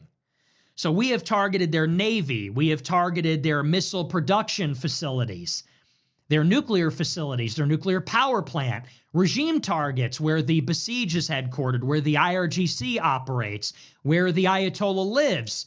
We've targeted missile launch platforms, radar. We've hit all of that, but we have avoided hitting their actual energy infrastructure. And why is that? Well, if we hit their energy, number one, something you need to understand about oil infrastructure is you blow all this stuff up and it will take years to repair. It isn't the first time. 30 years ago, 40 years ago, during the Iran-Iraq war, the tanker war, Iran's oil infrastructure was badly damaged. It took them a decade to rebuild it, nearly. And what happens when you destroy this oil infrastructure and then it's set back a decade is it, for the long term, suppresses oil production worldwide. So Iran is 10% of the world's oil reserves. It's 4% of the world's daily oil production. This is going to put a little bit of a damper on global oil supply. And that will have a prolonged effect if you need to get this infrastructure back online. What's more, so obviously Trump is trying to avoid this. Trump is trying to keep the energy prices down. He's trying to control this energy spike because the Strait of Hormuz is closed. And by bombing Iran's oil infrastructure, it makes that problem worse. But there's another aspect to it as well. If the United States hits Iran's oil infrastructure, they will also respond in kind. And not just from Iran. Iran also has proxies in Iraq and in Yemen. And so what happens if we have an all-out attack on Iran's energy infrastructure? They respond in kind. And they will bomb the energy infrastructure in Saudi's eastern province. And maybe the Houthis will as well. Maybe the Houthi rebels in Yemen, Ansar Allah, they will launch their rockets and drones and missiles at Saudi Arabia. And now, as we have fewer and fewer interceptors and missile defense systems, it becomes more difficult to defend. You're just adding more sites that need to be protected. Now you're going to set back our allies' energy production. Now you have, now you have a real problem on your hands. Not only do you suppress Iran's energy production, but then you also have this retaliatory strike, which will suppress our allies' energy production in the Gulf Cooperation Council, Saudi Arabia, Kuwait, Qatar, the Emirates, Bahrain. Now you got a serious energy crisis, serious energy shortage. So up until this point, we have avoided hitting the energy. As I said at the top of the show, Israel actually launched a major strike on Iran's energy infrastructure over the weekend, And the United States reprimanded them for this, for that reason. So why did Trump bomb Karg Island? Well, he said that he only bombed the military assets on the island. So that's an air base. That is some of the missile launch platforms. He bombed only, I believe it was some naval assets there as well. He bombed only the military hardware there. And U.S. investors, global investors, were looking very closely at the strike, looking very closely at the satellite imagery. Did we only hit the military, or did we also hit the energy? Because if we hit the energy, again, this is going to have serious long-term ramifications for the price of oil. And as it turns out, we only hit the military.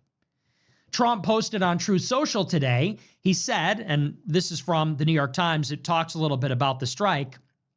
It says, quote, U.S. President Trump threatened to order strikes on the petroleum infrastructure of Iran's Karg Island oil hub unless Tehran stopped attacking vessels in the Strait of Hormuz. Trump paired his ultimatum with a social media post saying the U.S. had totally obliterated military targets on the island, which is the export terminal for 90% of Iran's oil shipments and lies about 300 miles northwest of the strait. U.S. strikes did not target Karg's oil infrastructure, but, quote, this is from Trump, should Iran or anyone else do anything to interfere with the free and safe passage of ships through the Strait of Hormuz, I will immediately reconsider this decision. Iran's armed forces responded on Saturday by saying any strike on their country's oil and energy infrastructure would lead to strikes on facilities owned by oil companies cooperating with the United States. So most notably, that would be Saudi Aramco, for one. President Trump told Fox News Radio's Brian Kilmeade on Friday that the U.S. was going to launch significant new attacks on Iran soon. U.S. forces are suffering casualties. The U.S. military on Friday confirmed that all 6 crew members aboard a refueling aircraft that crashed in western Iraq were dead. 5 U.S. Air Force tankers at a base in Saudi Arabia had been damaged by an Iranian missile strike and were being repaired, according to the Wall Street Journal. Iran continues to export crude oil while other producers in the Gulf halted their shipments for fear of Iranian attacks. So this is the current state of this Persian Gulf war. Now, why would Trump bomb the military there? Now, that's an interesting question, because you could argue that he bombed Iran's military hardware on the island as a form of brinksmanship. This is a reestablishing of deterrence. If you keep closing the Strait of Hormuz, we'll take out your energy terminal. And this would be ruinous for Iran because, again, this is still the lifeblood of their economy. If you can't export oil, then you can't make money. If you can't make money, how are you going to build more missiles and drones? How are you going to repair and rebuild your country if we have a ceasefire? So Trump is threatening the long-term economic viability of Iran. Was that the point of the strike? Bombing something close to the energy infrastructure? Too close for comfort for Iran? They might get afraid that their energy will be hit, and their threats will not be enough to deter the United States from crossing that red line. Did he do it for that reason? At the same time that Trump bombed Karg Island and talked about the war will go on for a long time, we're going to hit many more targets. At the same time, Trump has called up 5,000 U.S. Marines from an amphibious assault unit. They embarked on 3 warships from the Indian Ocean towards the Persian Gulf. And you wonder, what are 5,000 Marines, in addition to 50,000 other U.S. military personnel, what are they going to be doing in the Persian Gulf? Is this going to be an attempt, God forbid, to try to take over the Strait of Hormuz? To try to seize the territory bordering the strait, forming a beachhead, and forcibly reopening it, and then sailing into Karg Island and taking the island? Is that the play? I mean, to me, that would sound suicidal. Because if Iran is still able to launch drones and missiles at Kuwait City and Doha and all the Persian Gulf cities, what would stop them from bombing U.S. forces invading Karg? What would stop them from bombing naval ships in the strait? Or or disembarking U.S. Marines launching an amphibious attack on Iran's coastline. I'm not a military expert, and you don't really know. I suppose they're the only ones that know our capabilities fully, but that sounds like it would be suicidal. Is that what they're preparing? Some kind of a limited ground invasion? I sure hope not, but I also wonder then, what is the play other than that? Did they neutralize the military assets on the island to prepare the way for an invasion? Or was it, again, simply brinksmanship, bringing that threat too close to comfort for Iran in the hopes that they will allow some oil to move through the strait? It's interesting today, Iran said they will allow energy exporters to let their ships go through the strait if they denominate the trade in yuan, in Chinese RMB. So this goes to the U.S. dollar as the reserve currency, the petrodollar system, that the U.S. dollar is used to exchange oil, or I should say used in the trade of oil. Iran says, well, we'll let these countries export their oil if the oil is bought and sold using Chinese currency. Is Iran conceding then that they might have to open up the strait? Is that a response to the threat? I guess we'll have to wait and see this weekend. What's notable about the weekend is that the markets are closed. And so why did Trump launch the attack on Friday night? Some say it's because they knew the Ayatollah would be at his residence on that day. And so that's when the Israelis made their move. So that's when we had to make our move. But it could also be the case that the strike was launched on a Friday night because then it gave markets time to maybe price in the prospect of a short-term or long-term war with Iran. Maybe now on Friday, Trump says there's going to be big strikes. Are we going to do something daring in the next couple of days so that by the time it's over, the markets will reopen and they'll be reassured and maybe the oil price won't fluctuate out of control? Because that seems to be the key variable right now. That's affecting interest rates, that's affecting prices, that's affecting gas prices and commodities trading. It's a speculation on the outcome of the war, the duration of the war, which is all bound up in whether the Strait of Hormuz will be opened or closed. So I'm not sure exactly what the gambit is here, but clearly this is the start of an attempt, of an operation to maybe change the dynamic here. Right now we're losing. We are powerless. We're bombing Iran. We don't suppress their fire. We're bombing Iran. The regime is growing stronger and bolder and more defiant. They held a rally for the Quds Force from the IRGC today, and the leadership is out in public. They're out in public at public rallies and parades. So if anything, they're getting more defiant than they were before. So we are having no success.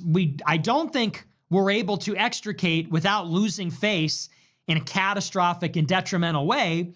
So Trump is looking for an operation that will maybe break the current flow of the conflict. And maybe this is it. Maybe this is the opening stage of that. Bombing Karg Island is the first stop on an operation to wrest control of the strait from Iran, forcibly open it back up, relieve that pressure. And if you could do that, then you can bring Iran to the negotiating table and demand terms. Maybe that's the play, but we don't know.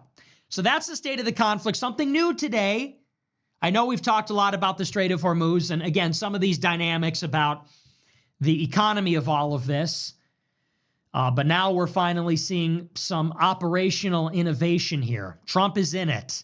And you know what? I will say, in an objective way, that's not necessarily a bad thing, strictly speaking. And by that, I mean, when you're in a war and you go in, you got to finish. Okay. Now, I want Iran to survive, and I would like for Trump to have a strategic withdrawal and we sort of lose this one. I think that's the better option for the world and for humanity and everything. With that being said, if you support the war, there is something to be said about the fact that, yes, in a war, you get into it and you don't always know what to expect. It's a calamity, no doubt. It's a disaster. They messed up. They went into it too hastily. They didn't anticipate these things. But it happens, and we're in it. And once you're in it, you can't always just turn around and leave. So it's somewhat admirable from an objective point of view that Trump is looking for maybe a creative solution. I don't know that this is it's a bad idea. Don't get me wrong. I don't think this will be successful. And it seems like a terrible idea. But I will say you sort of have some like reluctant admiration and say, okay, well, he's sticking with it. I mean, it's a complete disaster. They fucked up, no doubt about that. They're doing it for Israel. It's the most heinous thing ever. But from the point of view of like the character, he's in it to win it. You have to have some begrudging respect for that, at least from, again, on a level that is higher than what we're talking about in politics. Some people are going to say, oh, so now you support. I don't support this. I'm just saying, some people don't really get it. That look, you get into a war, then you're in it. And look, if Trump retreats now, it's like he lost. I'm okay with that because, I'm not the president right now. But if you're Trump, you want to stick it out. Something to be said about that. Again, I'm not a fan. I think Trump is evil, but he's trying. He's trying his best to salvage this. I don't think it'll work. But that's that. I do want to move on. I want to get into the other aspect of the conflict. We'll talk about this briefly, then we'll move on and get into the super chats. People are saying, Jewish take. That's a Jewish take. It's not a Jewish take. Holy. You don't always have to agree with the fight or the reasons to get into a fight or how the fight is being fought to admire that someone has the perseverance to finish the fight. They'll get up after they get knocked down and say, all right, let's dance. All right. Oh, that felt good.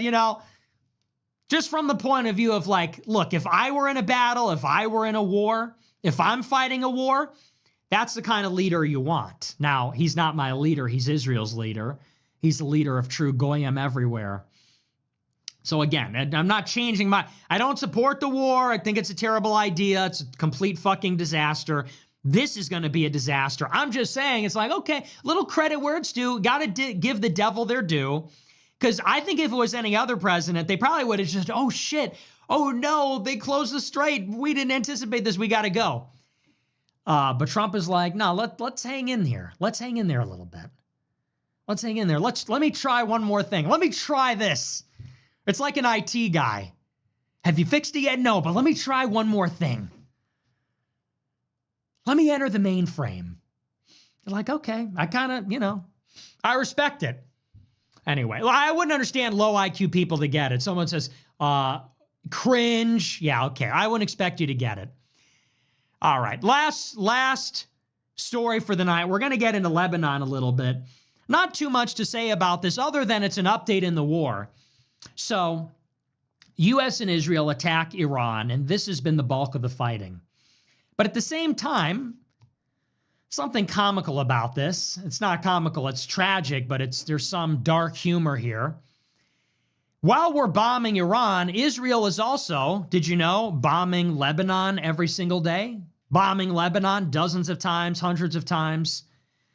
Bombing what they say is Hezbollah, bombing southern Lebanon and bombing Beirut, Lebanon's capital. And they have been devastating the country. But are we surprised? That's what Israel does, right? I mean, I think, especially what do you think's happening in Gaza right now? Can you imagine? While everybody's eyes are turned. Well, I mean, maybe they're busy getting bombed themselves, so I don't know. Just devastating it. Killing hundreds of people, displacing hundreds of thousands, destroying infrastructure. And finally, this week, Hezbollah has started to fight back. And so earlier in the day, Hezbollah launched 200 rockets at Israel. So far, they have been observing a ceasefire. There has been a ceasefire in place between Israel and Hezbollah since the fall of 2024. Israel has violated the ceasefire constantly. They're always bombing Lebanon. But since the war against Iran started, the bombing of Lebanon has intensified, and they've issued an evacuation notice. They've told everybody in southern Lebanon to leave, almost a quarter of the country. They have escalated the bombing in frequency and intensity. And so finally, Hezbollah has broken the ceasefire as well, after Israel has. and they hit Israel with 200 rockets. And this caught Israel by surprise because they thought this front was cold. And they thought Hezbollah was largely defeated, maybe underestimated their ability to still hit Israel. Well, now Israel's not happy at all.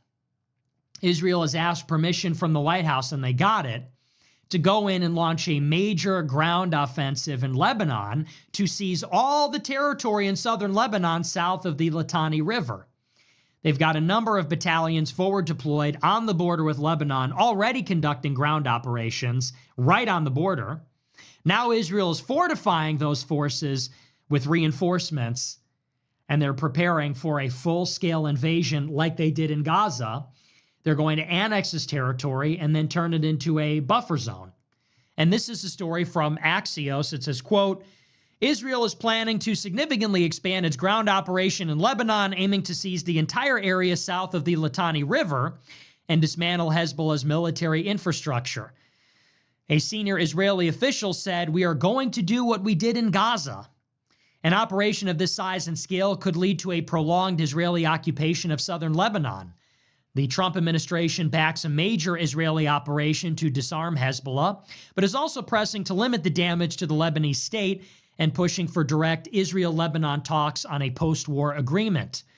Until days ago, Israeli PM Benjamin Netanyahu's government was still trying to contain the Lebanon escalation to stay focused on Iran. But that calculus changed on Wednesday when Hezbollah launched more than 200 missiles in a massive coordinated attack with Iran, which fired dozens of its own. A senior Israeli official said, before this attack, we were ready for a ceasefire. But after it, there is no way back from a massive operation. On Friday, the IDF announced it's sending reinforcements to the border and mobilizing additional reserves ahead of the expanded ground operation. An Israeli official said they will consult with Washington on a case-by-case basis. And you gotta love it. So they're bombing Lebanon all the time, and they're bombing them so much in the past 2 weeks. And literally, earlier this week, they told everybody living in the bottom quarter half of the country to evacuate. Finally, Hezbollah retaliates. And now Israel says, well, we've been left with no choice. We were seeking a ceasefire. We were trying to chill and relax. But now you've done it. Now you've done it. Israel's been bombing Lebanon hundreds of times since the Operation Epic Fury began. And they're bombing the capital city, which is like a modern city. It's the Paris of the Middle East. They're bombing the capital city. They're bombing southern Lebanon all the time. They're telling practically millions of people that they have to flee, telling everybody in the bottom fourth, the bottom quarter of the country, the southern quarter, to evacuate. And they say they were getting ready to make a ceasefire. And that's when Hezbollah attacked. That's when Hezbollah forced them into a self-defense situation. So now they say they're going to invade. They say they have the blessing of the White House and they're going to invade. Now, this obviously is part of the broader conflict. Hezbollah is a proxy of Iran. But this speaks to what the ultimate agenda is. The ultimate goal is not about nukes. It's not about missiles. The ultimate goal is about territorial expansion. Why does Israel need to take care of Iran? Because Iran is funneling guns and money and training and personnel to these groups. And if Israel tried to push them out of the country, Iran would help them. And so Israel can't fight these groups and Iran at the same time. So what Israel has been engaged in for the past 2 years is a rolling campaign. It's not a war in Gaza and a war in Lebanon and a war in Iran. It's all part of the same thing. It's all a rolling campaign on every front. And so they started in Gaza. And what did they do? Well, they mowed the grass. They killed about 25 to 50,000 Hamas fighters. They killed a ton of civilians, maybe 5-10% of the civilian population. They flattened the infrastructure. They seized 50% of the territory, creating a giant buffer zone and herding all the Palestinians into a tiny territory on the coast where they can be managed and eventually deported. They, at the same time, went into the West Bank and conducted huge raids and airstrikes, shutting down pro-Hamas or Palestinian radical forces over there. Then, after they conducted their operations in Hamas in the West Bank, they went into Lebanon. They did their pager and radio attack. Then they conducted thousands of airstrikes in Lebanon. Then they invaded, and they destroyed Hezbollah's fortifications and weapon systems on the border. And then they made a ceasefire. Then they took out the Assad regime. They overthrew Assad, which allowed them to then bomb all of Syria's air defenses, their navy, their missiles, all their heavy weapons. After, in the chaos and confusion when the Assad regime fell, the IRGC was expelled, severing Iran's land bridge from Iran through Iraq, Syria to Hezbollah. And then, after the IRGC was expelled, Israel invaded Syria. From the Golan Heights, they took the Purple Zone, they seized the border with Lebanon, and they started intervening on behalf of the Druze in the Syrian governorate of Sueda. Then they took the fight to Iran and the Houthis. They launched huge airstrikes on the Houthis, on Sana'a, which is the capital city. With the United States, we had a month-long war back in, I think it was March or April of 2025, with an aircraft carrier launching strikes on the Houthis, dropping more ordnance in 1 month than Biden did in a year over there. Then it was Iran's nukes. Now it's Iran's missiles. And now in the midst of the Iran war, Israel is using the opportunity to invade Lebanon. And it's like, this is a rolling campaign. It's like Israel's fighting all these enemies at once. You suppress this guy, and then you take the fight to this one. You suppress that one, then you resume fighting over here. What's the ultimate goal? The ultimate goal is neutralize Hamas, Hezbollah, the Houthis, Iran, and then it's invade Gaza, invade the West Bank, annex southern Lebanon and southern Syria, and decapitate Iran. Those are the long-term goals. And so this is how you have to consider it. Whenever you see the headlines go up and down. The headlines are very schizophrenic. They're very bipolar. One day the headlines say, we're going to war with Iran. The next day they say, diplomacy might be possible. Ceasefire in Gaza, ceasefire with Hezbollah. But once you understand the whole thing, it's like a long song. And different sections are playing at different times. It keeps flowing. That's the point. So people look at Gaza and they say, all eyes on Rafah, all eyes on Rafah. Oh, a ceasefire, thank goodness. But then they're at war in Lebanon. Pager attack, thousands of airstrikes, an invasion. Oh, but it's a ceasefire. Oh my gosh. Now we're at war in Yemen. Oh, they wrapped it up. Trump realized he was wrong. We can't defeat them. Oh, thank goodness. Now we're at war with Iran, midnight hammer, 12-day war. This is how it goes. And so it's this undulating wave. There's a tempo, there's a rhythm here. But if you're paying attention to this very long story, this very long and complicated and complex story with all these different players and all these different countries, you realize it's all one thing. It's an 8-front war, an 8-front war. What are the 8 fronts? Gaza, the West Bank, Lebanon, Syria, Iraq, Yemen, Iran, and the United States. And once you understand these 8 fronts, you understand everything that has happened for the past 2 years. The blockade, bombardment, invasion, famine in Gaza, that is meant to exterminate Hamas and then eventually expel the Palestinians and annex the territory. The raids and airstrikes in the West Bank, they're preparing to do the same thing. They got Trump elected on a promise that he would let them annex the West Bank. They expanded their civilian settlements in Jerusalem, which basically bisects the West Bank. And now all the population centers in the West Bank are separated by these strands of Israeli territory. So they've divided it up so that they can eventually spread out and take all of it. Trump was elected to take over, to let Israel take over. In Lebanon, that was the war in Lebanon, the pager attack, the war on the northern front. That's what that was about. In Syria, remember the surprise overthrow of Assad? And then they bombed everything. Now they have al-Julani. new name Ahmed al-Shara.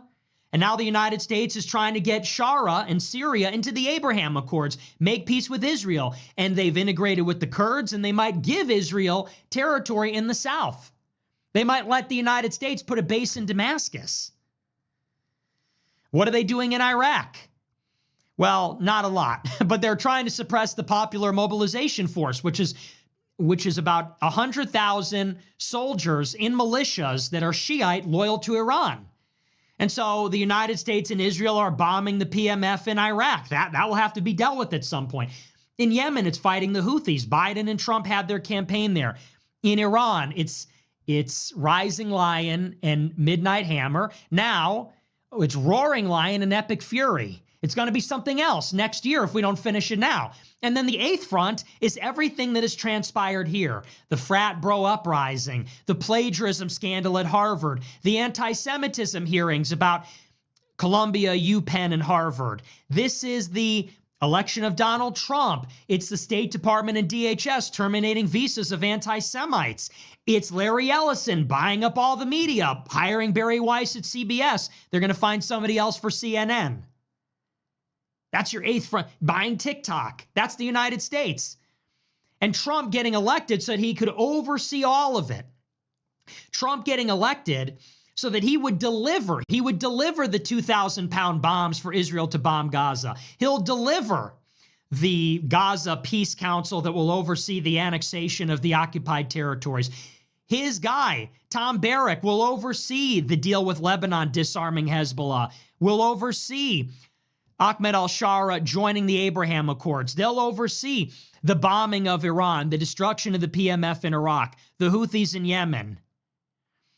Trump will oversee all of that, cut the checks for the foreign aid, kill U.S. soldiers for Israel, and he will suppress domestic criticism of it here. He'll also suppress criticism of it in Europe. Spain didn't want to play ball with Israel. Now Trump is embargoing Spain. Trump will not do trade with Spain because of it. So he's even suppressing dissent in other countries on behalf of Israel. This is an 8-front war, and it's been going on since 2023 at least. That is when they started this final chapter. The war has been going on. They invaded Lebanon in 2006. They fought a war in Gaza and the West Bank in 2014. Syrian civil war going on since 2011. So, I mean, all of this has been going on for a long time. The Saudis and Americans were fighting in Yemen under the pretext of fighting al-Qaeda in the Arabian Peninsula for many years, since the Houthis took power in 13 or 14. So this has all been going on. And you know what's interesting? Do you know who stood in the way of all of this? Just a fact. Just a fact. Don't let me inconvenience you. Do you know who stood in the way of this entire thing? Joe Biden. Joe Biden did. Because Joe Biden did not take the bait. He didn't take Israel's bait and fight Iran. He had two opportunities. When Israel provoked Iran in April 24 and in July 24, Joe Biden deterred Iran but did not attack them. It was Biden's National Security Council. It was Democrats in the Senate that tried to constrain U.S. weapons supplies to Israel. They wouldn't give Israel 2,000-pound bombs. And when Joe Biden got in, the first thing he tried to do was reconstitute a nuclear deal with Iran. Go figure. That was the first thing he tried to do. What happened in August 2023? Just 2 months before October 7th, Joe Biden had a prisoner exchange with Iran and unfroze $6 billion in assets that were tied up in a South Korean bank that then made their way to Qatar and were on their way to Iran. Because Joe Biden was trying to make a grand bargain.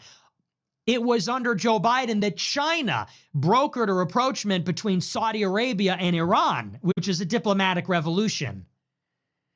So think of Trump ripped up the nuclear deal. Trump killed Soleimani. Trump designated the IRGC a terrorist group. Trump allowed Israel to annex all of Jerusalem and declare it its capital, which set the stage for Al-Aqsa flood, which set the stage for what is happening.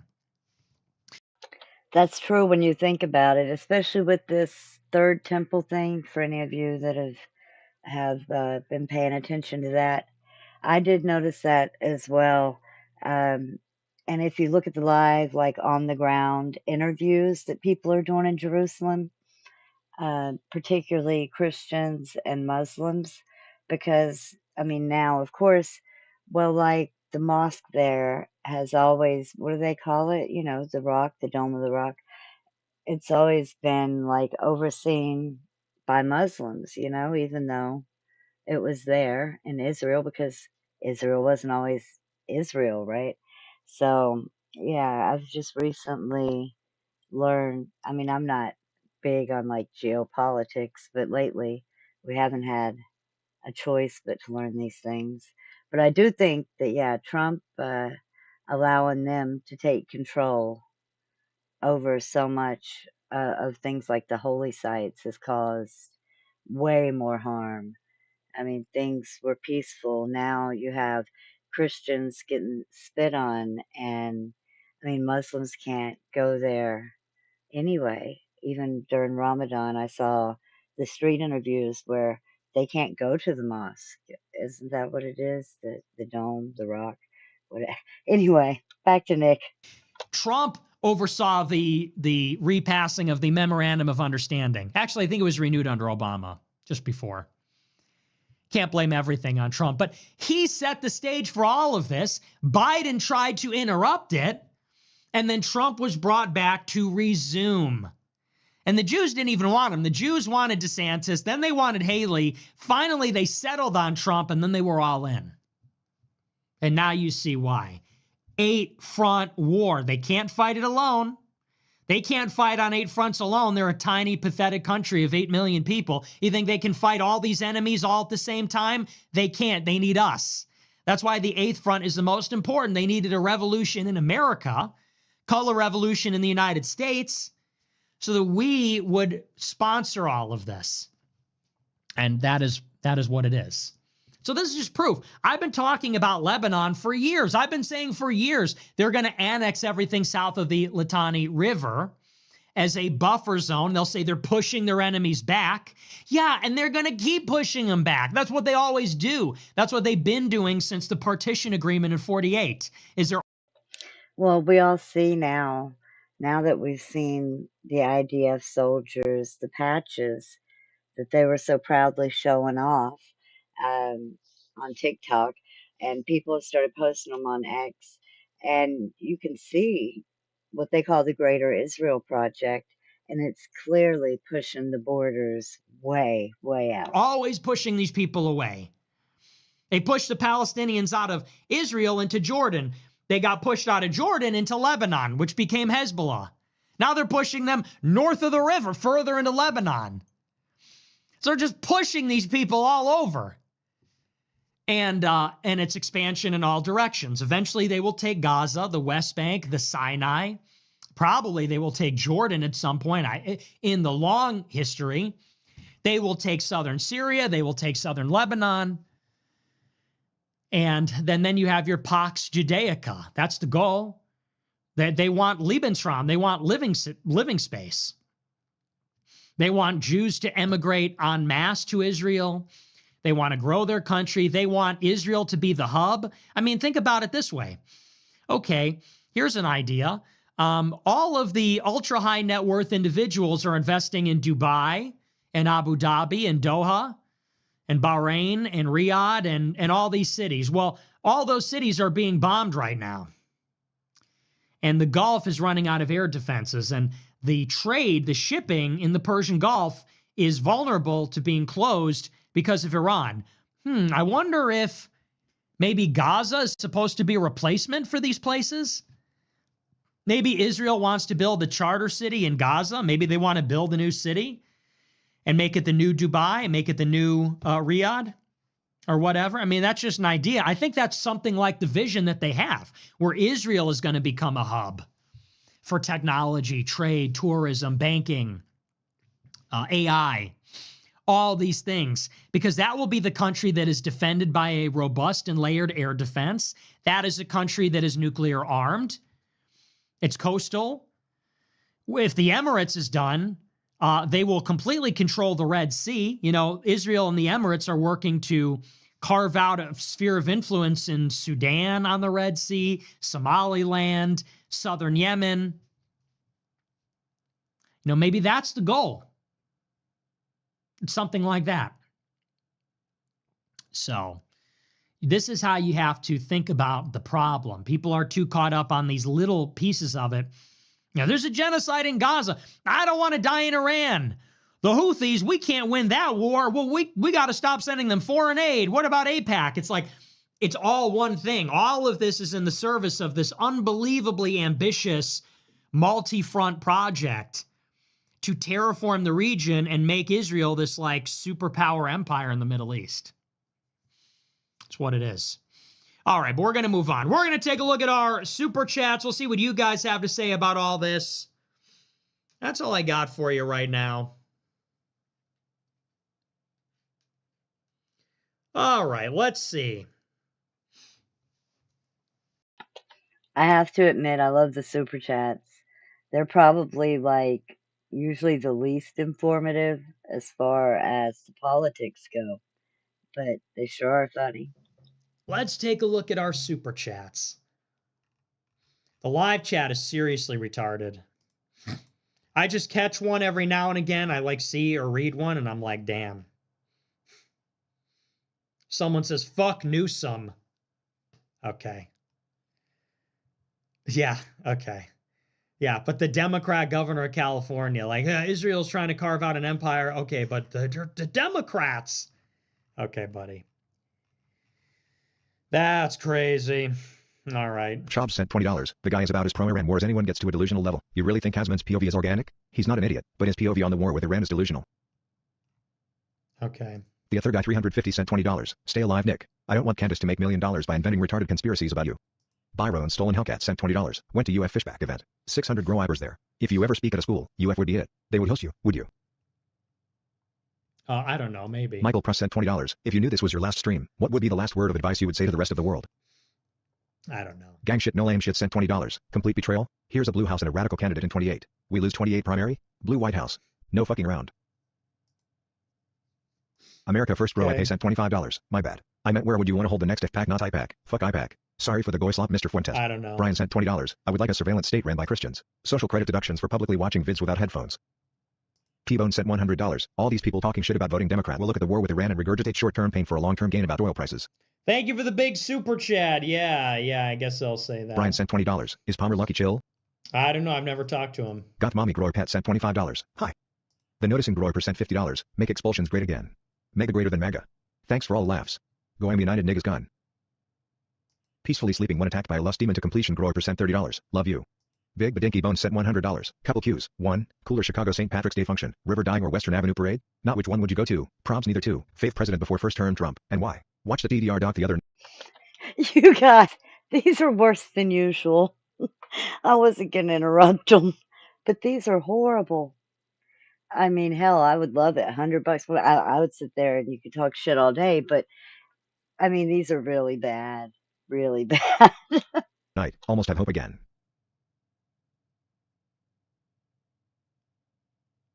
Ugh. These are all horrible. Every one of these is horrible. Every single one of these super chats has been horrible. Every single one. No, that's not true. He missed the one, and it was from a woman. See, he missed it. All she said was hi. Didn't she send him like 25 or $50 just to say hi? That wasn't bad. He just flipped past it though. We should change it to make expulsions great again. Fuck you. Kill yourself. Cooler Chicago St. Patrick's Day thing? Dude, really? Thanks for the big super chat. No, the other good one. Come to Florida. Come to Florida, Nick. Yeah, if Fishback hadn't been so far away from where I'm at. But that's a good idea. Because if Fishback could bring out 600 people, Nick would do extremely well. I'm not helping you. Google it. Google fucking Yelp or whatever. Favorite president before Trump and why? I don't know, dude. Nobody. Adolf Hitler, Napoleon. Seriously? Favorite president? I don't know, dude. Washington. Baskin sent Seriously? $20. In the desert, Satan offered Jesus all the kingdoms of the earth. The Jews took that deal. Their success isn't just nepotism. Oh gosh, it Nathan just gets 15688 worse sent and $20. worse. I am not trying to gate up, but it's wizards. That's your quote from last stream. What a good goy you are.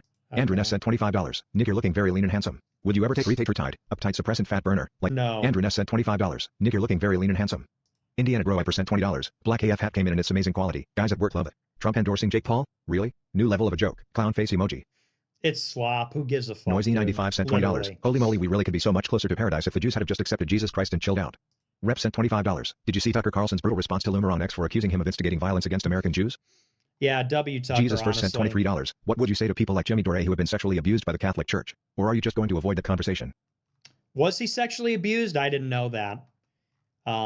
Sorry that happened to you, Keep Camp I sent guess. $20. Hey Nick, please check your Twitter inbox for a message from me. I know my ex account looks like I'm a bot because of my ratio. Just low key, I have been cancelled in the past. Jean Sarkular sent $100. First time super chatter here. Happy to support the show from the soon to be 51st state of Alberta. Regardless of your feelings on Gypsy Crusader, what do you think about his fight hosted by Adine Ross this weekend? Who cares? Thank you for the big super chat. Literally, who gives a Smudge shit? Johnson sent $20. I looked up marine life in the Strait of Hormuz out of curiosity and it exists. Green turtles and lots of fish swimming around. Cool. I could be your grandma sent $25. War sucks. Can you believe that the US is so controlled by Israel that our commander-in-chief would commit war crimes, risk certain impeachment and nuclear war? WTF. Yes, even old lady baby boomers talk like that. That's crazy. Yeah. Yes, it does suck. One Sneeko is enough sent $20. If you want your baby to turn out like Sneeko, get an ultrasound. B Treater sent $20. Thanks. Sees America First sent $150. Thank you for giving us going your Friday evening. You have helped many of us start our ascent, leave behind bad habits, and find Christ. Generational Run Nick. Shout out to the Grow Wipers who host Rosary every night in the group chat. You guys are awesome. Good night everyone watching and Nick. Frog emoji, Okay. folded Thank hands you for the emoji, big USA super emoji, chat. red heart Yeah, emoji. yeah. Okay, thanks. Very, very wholesome. Very wholesome. Shaver Thank sent you. $20. Any comments about the Gypsy Crusader versus Super Hot Fire press conference? I thought SHF had a pretty good. Ashton Best sent $100. Nick, help me cover this plaza. I got evicted from my apartment and fired from my job for a viral video of London Gigachat sent $20. The show has been incredible recently. We love you, Nick. And thanks for joining us on a Friday. Thanks. Boomer Hell sent $100. Great merch. Even better streamer. Thanks for waking me up. I will be voting Democrat in November, and my wife will double my vote. Let's go. Thank you for the big super chat. Young Pablo 978 sent $150. America First. He hosted Puda. Hope you're doing well, brother. Sending love and blessings from Massachusetts. Check out this link about Ryan Gosling's movies on Rotten Tomato and see if you agree. Thanks for the big super chat. Diddy Sprinkles sent $100. Short-term pain for long-term gain really means voting for Democrats in the midterms. Holding this administration accountable is essential for change in the Republican Party. Be a team player. Very true. Got So Grow Pet Lawrence true. sent $50. Not long ago you shared your vision of a perfect burger place and used a pic of a wholesome Nick flipping a burger. Would make a great shirt. Your aura is unmatched. Thanks for your political candor. Okay. Lola Case sent $20. Iraq are the Ewoks. Hello sent $20. Collab with Myron over the Iran war. You and him have been correct in your predictions. It would be nice to have the OSS and Grow. Wait, did they just tell Nick that part of his merch should be a shirt with a picture of him flipping burgers on it? Oh, yeah, these are rough. Peppers unite again. Glazing Groper sent Maybe. $20. Is Jesse Waters a sellout with my uncle who's older he wants to know? He's a Jew. Make it an official tweet sent $20. Please clarify and tweet for 2026. Vote D for House and R for Senate. Number on I sent. I'm not doing it. Fuck you. I'm not Number on doing I sent $20. Voting Dem. I'm tired of winning now. Venom11 sent $20. Voting Democrat. Life-size Candace Owens blow-up doll sent $100. Nick, you're the only man brave enough to say what we're all thinking. Now put down the phone and come to bed. Okay. First anti-Semite sent $25. You are correct on the Jews. It's nice to see people finally getting red-pilled. On another note, Buster getting fat. Black Jew molester sent $20. How do I change my name? Allegedly guilty sent $25. Have you considered getting a Jew wife? Goyim Lives Matter sent $20. The urge to hang the Epstein class myself is killing me. Why has Jace Trey sent $50. Fairly new Groy per mom here. My son and I love your show. We will be voting Democrat in 2026 for the first time ever. Thank you for all you do. Let's You're in my rosary go! intentions every day. God bless you. Thank you. Finally, a good super chat. W mom, mother and son combo. W's in the chat. That's very wholesome. And two more Democrats. Two more Democrats for the cause. Veronica sent $25. Love it. You said to vote. Doesn't that sound crazy when he says it? You know, I know he's rage baiting people too at the same time. But I mean, either way, we're not going to vote our way out of it. And I think the idea originally when he started saying that is that, you know, get your shit together. Do what you said you were going to do. You know, give us at least, let's start with the deportations. Maybe start with all those people in Minnesota. Then they gave up on that. It's like, you know, do what you said you were going to do, or we're going to vote the opposite way. And then, but now we're getting to the point to where I'm starting to think we're not going to have a choice, because if people like Lindsey Graham don't calm the hell down, some of these people, I mean, you're going to have impeachments that I have never really I think they throw that around real loosely, and that they did with Trump in a lot of ways, in the past. But we might for real be in that situation. I mean, when you wake up and find out that America has supposedly, blown up a girls' school, some shit that you hear about going on in Gaza, but we're responsible. Actually, I know it's our money when Israel does it a lot of the time, but and our weapons, unfortunately. But yeah, I mean, it might be a necessity. It sounds really bad, especially for people that were Democrats their whole life and just like I was so anti-Trump. And the sad part is that, I was very pro-Trump this time. And look where it got me, right? So I think there's a lot of people that were Democrats or just didn't vote. And they came out and they actually supported Trump, and I started to say something bad. They actually supported him and voted for him, kind of pushed MAGA, told other people to vote for him, and look where we are so quickly a year in. I mean, we'll have to do something. We can't make it through another like 2.5 years of this financially or in any way. Blue in 2026. But I'm a woman. And you also said women shouldn't vote. Can you please clarify? I'm just a wee little girl who is completely helpless unless GE narration zealot sent $20. Not voting is just a surrender. You have to show these people they don't own you anymore. It is time to obey the leader and threaten these traitors with unity. Good soldiers follow orders. Vote blue. Very GE true. narration zealot sent $20. July 13th, 2024. The day Donald Trump lived long enough to see himself become the villain.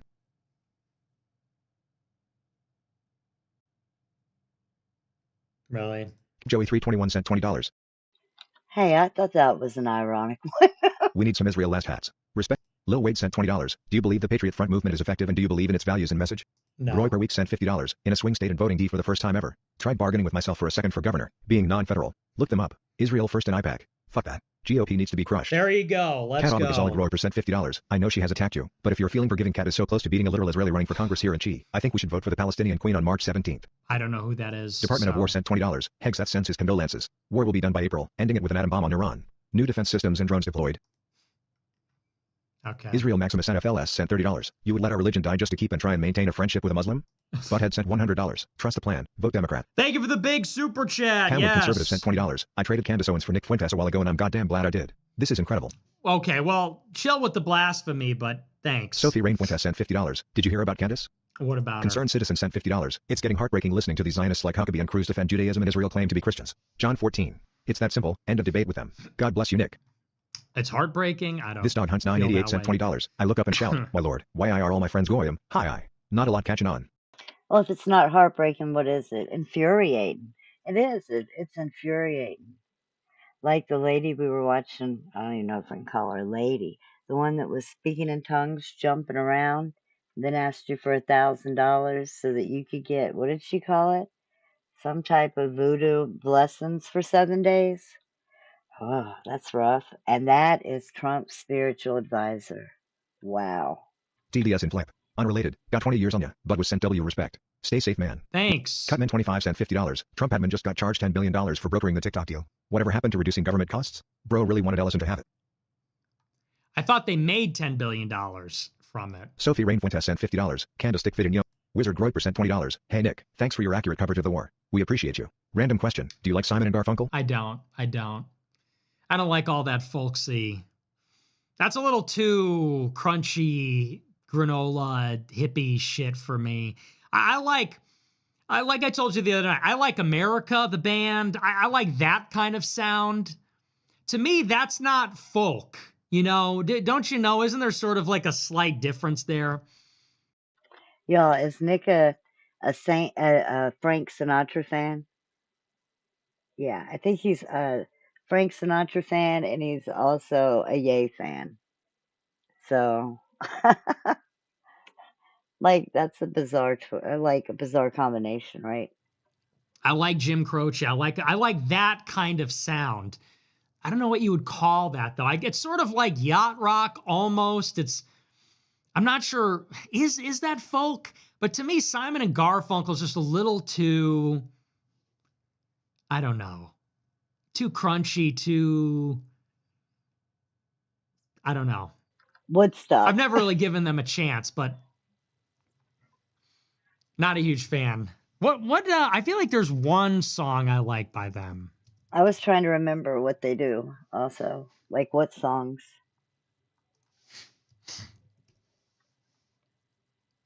Yeah, I don't know. Mrs. Robinson. Bah. Oh, that's... Yeah, I don't know. A lot of this stuff I just don't. Am I crazy or are these different? Yeah, I don't know. I don't really get into it. It's a little too soft, a little too soft and sweet. I like something a little more. That reminds me of like the Monkees, you know? Mrs. Robinson. I don't know why I would have thought that was the Monkees. And I mean, I'm older. I wasn't that old, but older. I mean, I like the Monkees some, right? Hey, hey, we're the Monkees. I don't know. It was on Nickelodeon. Nick at Night. That's, I don't know. I can't think of another one. Even though I know there was several I used to listen to. Or rock, a little more rocking than that. Not a huge Simon and Garfunkel Ravenscar sent $20. Hello, Nick. Currently watching your stream with Miss Mossad sent $500. The new AF Plus site looks great. Hey, thanks for the huge super chat. Glad you like the site. Took us a long time. Thank you for the massive super chat. 07s for Miss Mossad. W. Thank you very much. Is that a woman? W's in the chat for a Foyd? Bobby Hummer sent $20. Yo, Nick, St. Patty's Day coming up. Was wondering if you'd be down to come with me and the boys for some beers in Hinsdale LMK.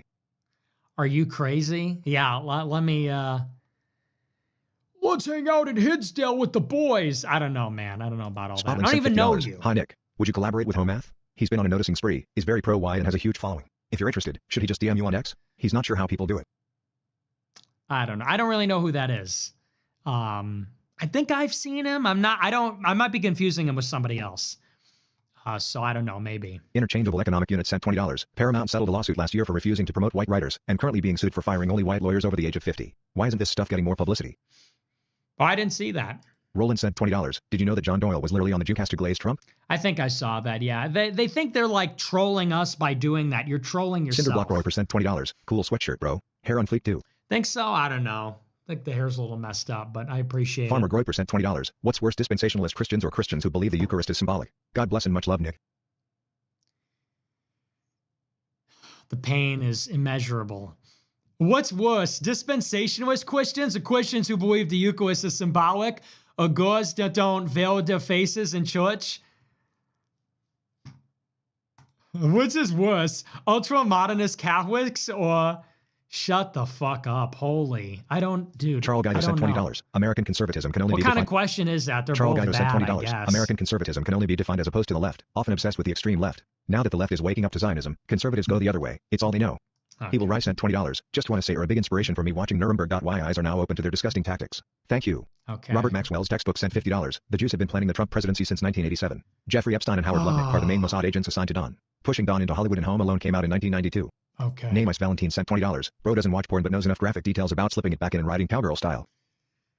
I just heard that from a friend of mine. This My dog Jewish hunts friend 988 told sent me $20. that. Haha. His Good thing you wore a hoodie. Jewish friend. Getting awfully chilly out there. THX for the breakdowns. Work too much to get as deep as you do. Super chatting to support the cause! Show completes the day. Typical YLL sent $20. What are the actual odds we get an America First candidate and not JD or Rubio? Love you, brother.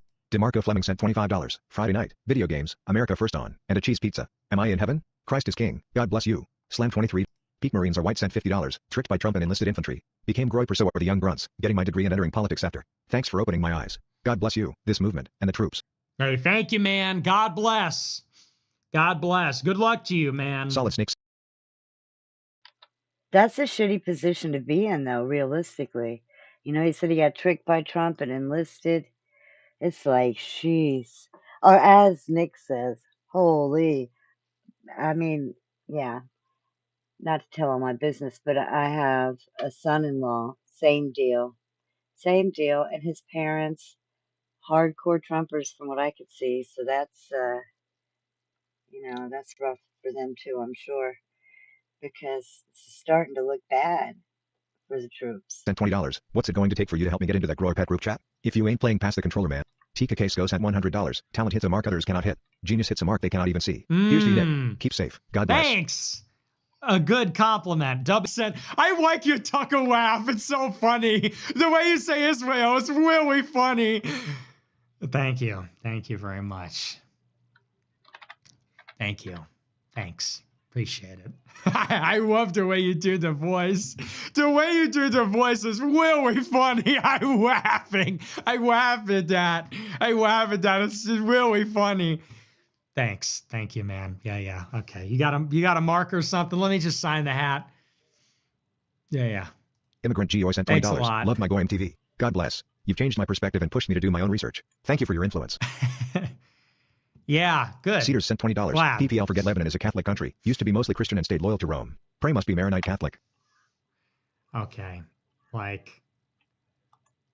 Dude, I hope it's a tribulation. I hope it's the tribulation. But will the sky open up and fire will rain down, please? Would be preferable to this. I can't wait for the bomb to fall. I'll greet it. I'll welcome it. Never forget, Lebanon is Catholic. Oh, so true. So true. Fish grow I% 7. Yeah, Fish grow I% $75. Fish. It's kind of, thank you, but it's kind of immaterial, to the broader goals. Bildo sent $30. Why don't we become Muslim and you and Sneeko can get married?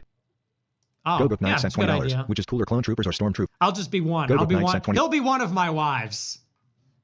He'll be one of my wives. I'll take Go Book many. Knight sent- That's a joke. Why are you trying to Go do Book this Knight sent- now? Why are you trying to stir up division between Muslims Go Book and Knight sent $20. Christians? Which is cooler, Clone Troopers or Stormtroopers? Also, if you could get any lightsaber from the Star Wars universe, which one? Okay, Operator we're not doing 1776 sent $20. that, please. Thoughts on Gypsy Crusader versus Super Hot Firefight tomorrow night? Who you taking? What's next? You versus Ben. Okay. Larry Silverstein is a piece of shit devil cunt sent $20. Bro, what the fuck is wrong with you? Wearing a hoodie on Casual Friday? You're not a casual Nick. You're a superhero. Where's your fucking superhero gear at Men 5? Let's get this money. Lol. Also, who is your favorite superhero? Could be in a video game too. My superhero is Solid Snake. Ju heard. I don't know. Probably Iron Man. Probably Iron Man, Tony Stark. I kind of identify with Tony Stark. Take away the suit and what are you?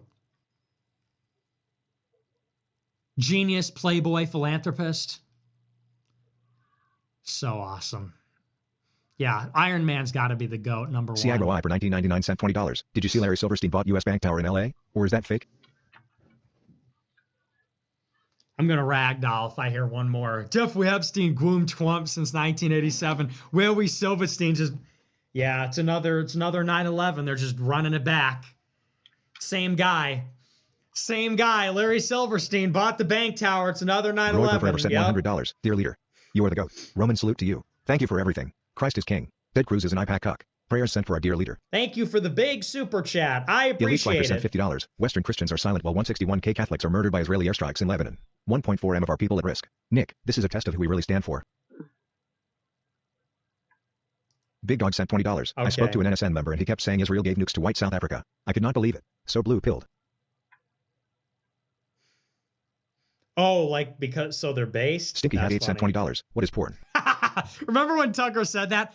So before I ask you this, so what is porn? I mean, it's like, come on, Tucker. You know what porn is. Let's not. I know you play dumb on your show. I know that's your shtick, is pretending to be dumber than you are, but that's a little far.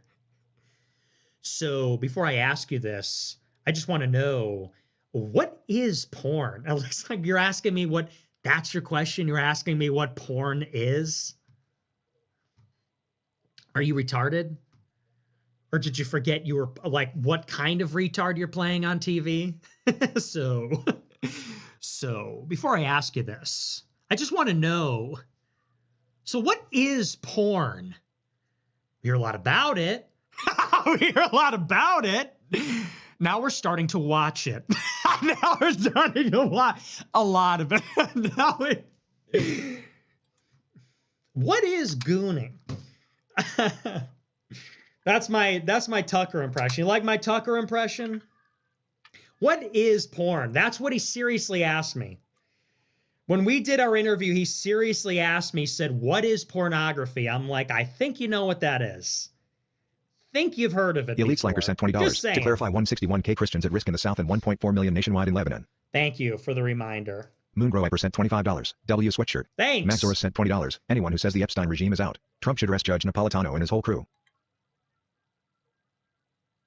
What? What are you talking about? Jack V America sent $20. Do you think that the larger short-term threat to the United States is world Jewry or the rise of Islam? Short-term, Jewry is clearly the larger long-term threat. That's just crazy. Good You boy would even Shekels sent ask $20. that. It's both. The answer is both. World Jewry is short and long-term threat. Great show. My Gen X dad is starting to watch as well. By the way, we have to do something about Dr. Herschel Finkelstein in the High Rollers chat. My son taught me that, by the way. Can you make an example out of him? Old Rooster 1985 sent $20. I've been told you and Alex are grifters just playing a character. Can you prove me wrong? Go away. Wade Horse sent $20. Greetings from Bryce and Wade. We love your show and are praying for you and your family. Fuck David Sachs. Who? Is that just two random guys? Well, hey, good to hear from you. Thanks. Jack V America sent $20. Is Islam or world Jewry the larger short-term threat to the United States? Dumb question. Rose John sent Kill $20. Is yourself. it back something you want to do again? Any timeline? Maybe. Willie sent $50. I don't know. Started watching 6 months ago. Love the show and watch every day. Upgraded AF Plus subscription to include AI search. Site update is really great. Great. Watching your older content. Remarkably consistent. Hey, love it. Thank you. Based Crusader Glad sent you're $25. enjoying the Use product. this for some good tacos or maybe some fajitas. I'll do whatever I want with it. Kentuckyman 19 sent $30. Do whatever I Would you want consider with creating an activist organization like Turning Point USA or Patriot Front?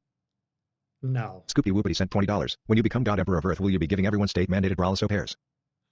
Creepy Kramer sent $200. Dude, Thanks for the show, Nick. I will vote how you tell me since I'm only 3/5 a person, woman. It just gets worse and worse as the night goes on.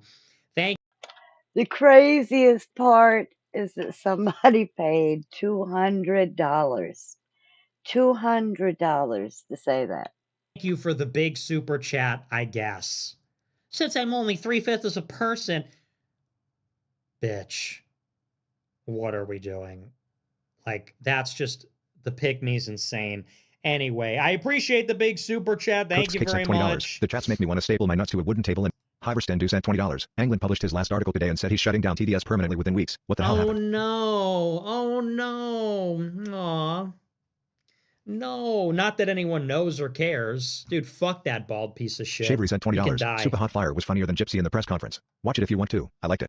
Bread and Butter sent $20. Okay. What are your thoughts on Aramco and Saudi being attacked? Do you think Israel did it? They claimed they sure it was Iran. I think it probably was America Iran. First only sent $50. Hi Nick, I've been seeing reports online about military doomsday planes conducting drills. What are your thoughts on this? Thank you for everything that you do. It's like they do that every time, man. First time, a doomsday plane just flew over my house. Get in here, Anon. Happening general. Happening general. A doomsday plane just flew over my house. I live in Saudi Arabia and a nuclear missile just flew over my house. Iraqi Anon here. A Jericho missile just flew over my backyard. Get in here, lads. Happening general. It's really happening. Roy Hacker sent $20. Are you aware of Volt Typhoon, PRC, hacker group? They have access to our power grid systems. Taiwan detergency? I don't know Fro what sent that $100. is. The year is 2050. A massive cement brutalist structure stands ominously in Chicago. The AF logo emits a red haze that covers the foggy streets. Candace Owens and George Droid cyborgs patrol the grounds. There are more homeless people than windows. Don't worry, they're all brown. Are we winning yet? Okay, thank you for the big super Keybump Camp chat. sent $20. They're paying to drown my super chats and now they're drowning what I wanted you to read. That sounded like an AI prompt for like a funny video. In the comment section. I got the Wang shirt on plus Nick getting paid plus false flag recognized. See comment. Wang 1988 sent $20. Have you heard of the tragedy of Darth Doyle the Unwise? It's not a story that Goyim would tell you. It's ironic. He could save others from the blue pill, but not himself. Glazing Groiper sent $20. Can we grape Sneeko after the photo state showed of Sneeko? Trevor TS94 sent $20. Are mustaches anti-Semitic? Brennan sent $30. It's sad that your monologue regarding Iranians being willing to die for what they believe will be reduced to pro-Islam prop. Shavery sent $500. Stop bullying us. If you don't send $500 and you're a broke bitch. Whoa, thank you for the huge super chat. W's in the chat for Shavery. Shavri. W's in the chat. Thank you for the massive super chat. Excuse me. Epic super chat. That's true. If you don't send $500, you're broke. You're broke. Remember when Andrew Tate said that? I'm broke. Pilgrim Proud sent $20. I appreciate No your show. $500 Zombie Grow super sent chats $20. from My me. girl told me I don't want you watching him anymore after watching a greatest hits edit. I told her to stop being a fag. Wade Horse sent $20. He's gonna kneel on the guy's neck for stealing his glasses. Grow Hyperstein the Destroyer sent $50. Pash Weber renounces being a groiper. Thoughts? Disloyal? Or hiding his power level? Mormons are awful.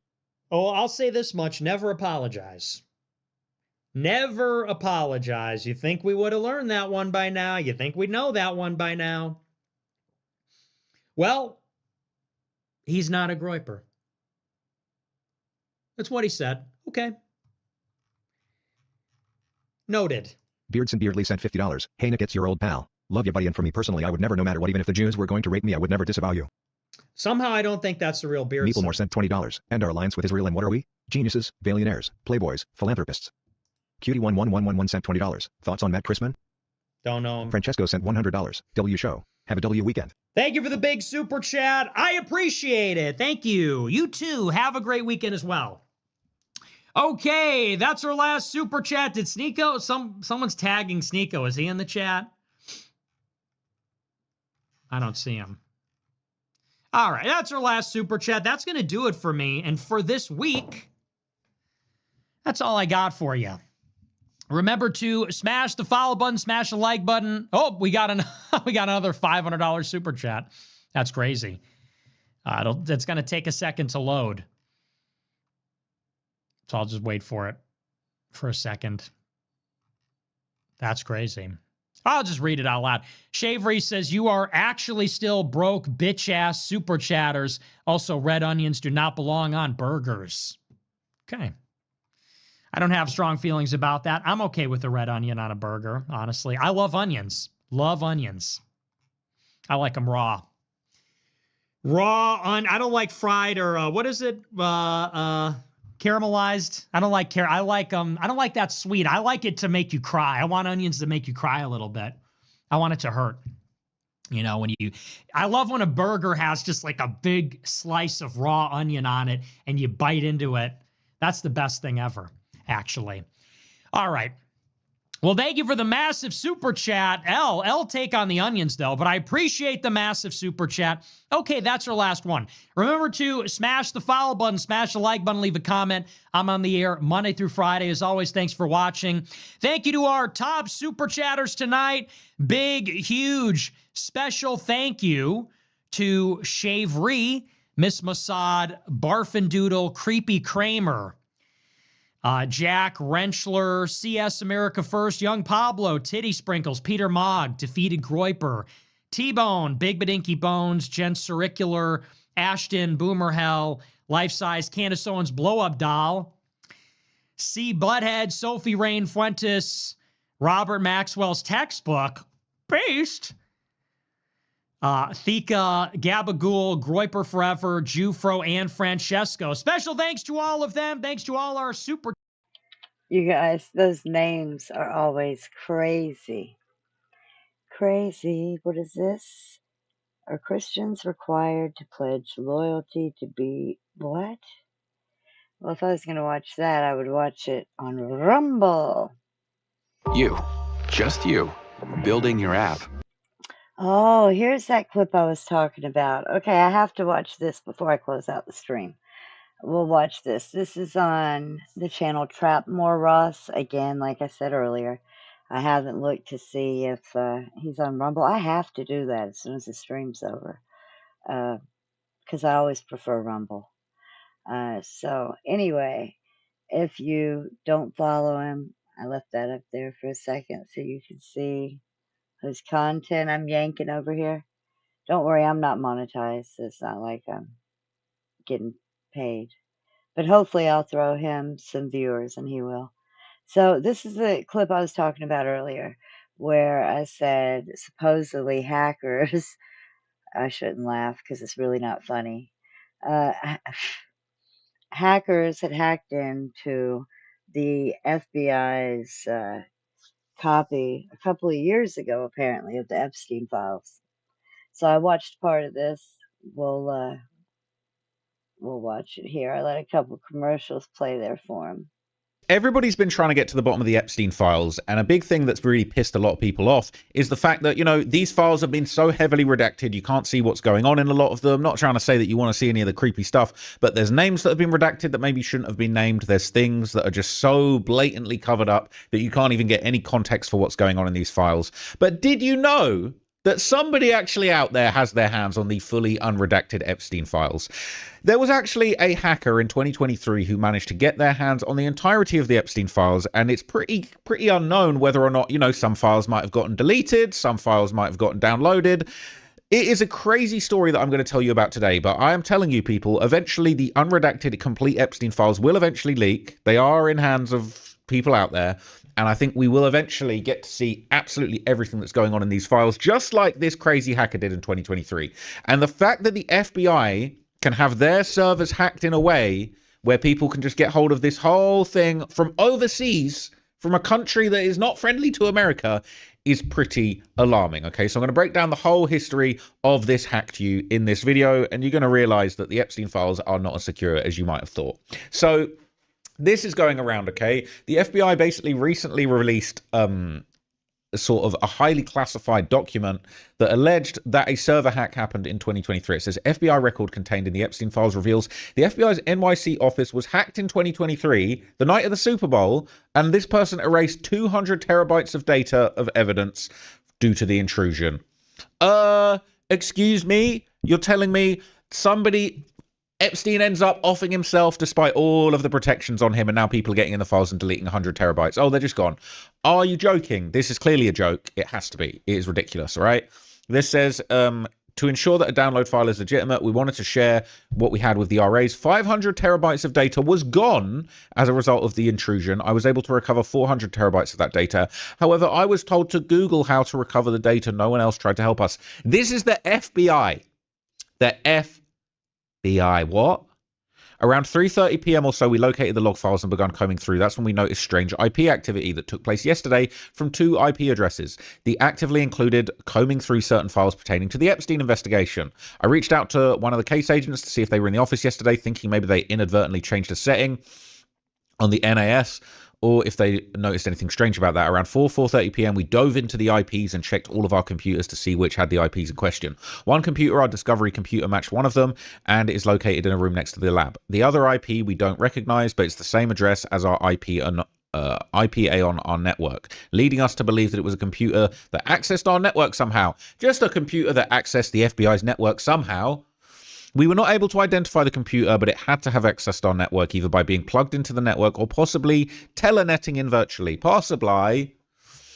Maybe the public will believe this and stop asking for them. No chance, all right? Jesus effing Christ. No logs, no security, no backups. How does this happen within a top government department which handles sensitive data? It says they probably have logs and backups and security for everything, except this. It's just a big coincidence. All right, sort of how Donald Trump's January the 6th Secret Service details somehow lost all their cell phone and text records. Okay, I could talk to you till the cows come home about that one. Today I learned I do better data security than the FBI. The FBI definitely clicks on those phishing emails that offer $100 free Amazon gift cards. How convenient! Data of one criminal activity stolen by another criminal activity. Criminal activities from the bottom to the top. I've worked in data protection for the government in past jobs. This isn't possible. There are replicated copies of data on storage that are immutable, the retention most likely being 3-year, 5-year, 7-year, and so forth. The data is still there. I signed paperwork threatening 20 years in federal prison for mishandling data. Haul them in to testify under oath. Insanity. It sounds impossible. How can they not know to identify IPs on their network and which devices have them? I run a little company and you couldn't get a computer that doesn't belong to us on our network. These statements were made by anybody that works in IT. They weren't made by anyone that works in IT or understands how to locate devices on a network. Very suff. Yeah, the giveaway was telnetting in virtually. Hollywood called. They want to license this catchphrase for their next major hacking movie. Insane. You're telling me the FBI network isn't at least locked down by MAC address? How is it externally open to Telnet? All right, link to the original. All right, the full day's timeline starts a few pages earlier. Okay, it's insanity. Should we have a look at this? Should we have a look? Shall we have a look? Are they going to delete this one? So this is going to be a long document, isn't it? What page did it say it started? It started around page 55. Let's have a look, see, shall we? 55. So this is sort of a full breakdown of everything that happened. It's crazy. Okay, basically talking about improving our abilities to help children, blah, blah, blah. It says the FBI didn't know what it was trying to do because the FBI did know the FBI was supportive in my efforts. They were setting up an intrusion. It happened on Super Bowl Sunday of 2023. I discovered it the next day. They did an interview about it. They did a timeline of everything that transpired. We had no idea of this potential hack until late this afternoon, given the potential that someone accessed our lab to do this, and that issue may have been with the way that we set up our network. Below is a little insight into the many attempts we've made to get to the FBI to assist in both physical and security in lab with networking. He arrived at the office. Noted his computer had started at 7:30 a.m., logged in. A text file popped up that said the network had been compromised, provided an email address to contact. The file was in the startup folder, so when logging in, it opened automatically. I ran antivirus software, which was up to date and active. It identified a potential threat I attempted to remove.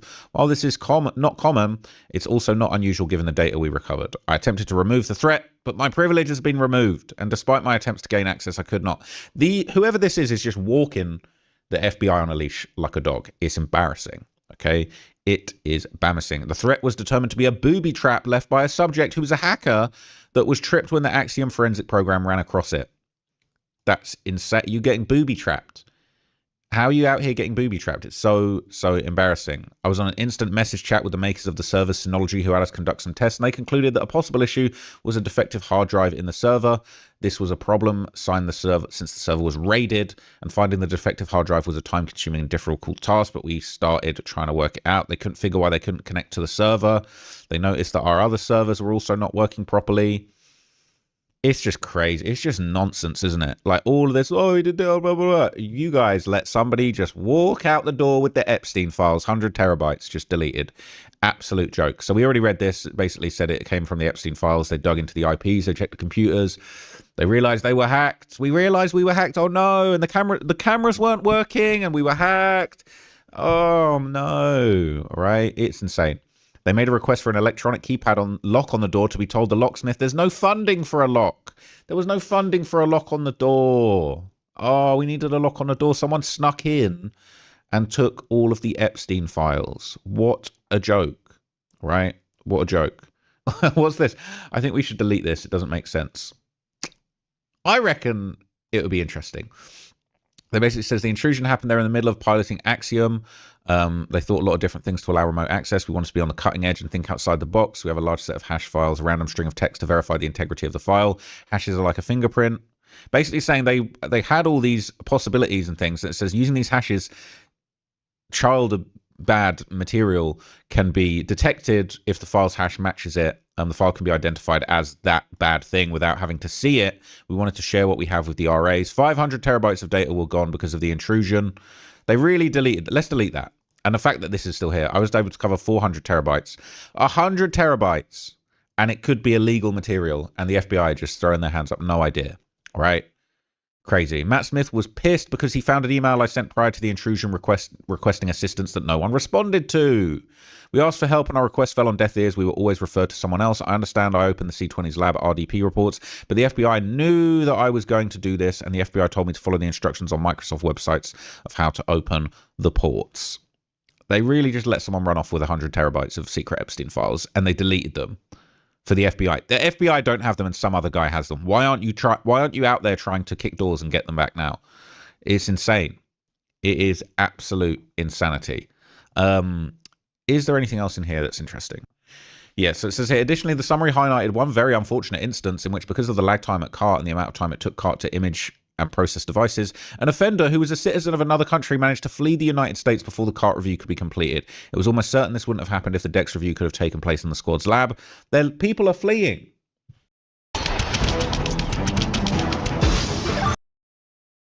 Well, yeah, I guess so. Priceless information, right?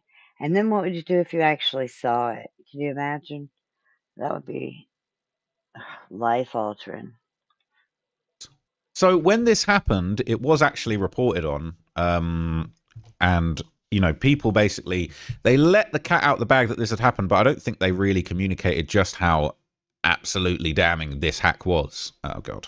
So FBI investigating hack of its own computer network, right? The FBI is investigating it's a hack of its network, an isolated incident that was now contained. The FBI is aware of the incident and is working to gain additional information, the agency said in an emailed statement to Reuters without providing further details.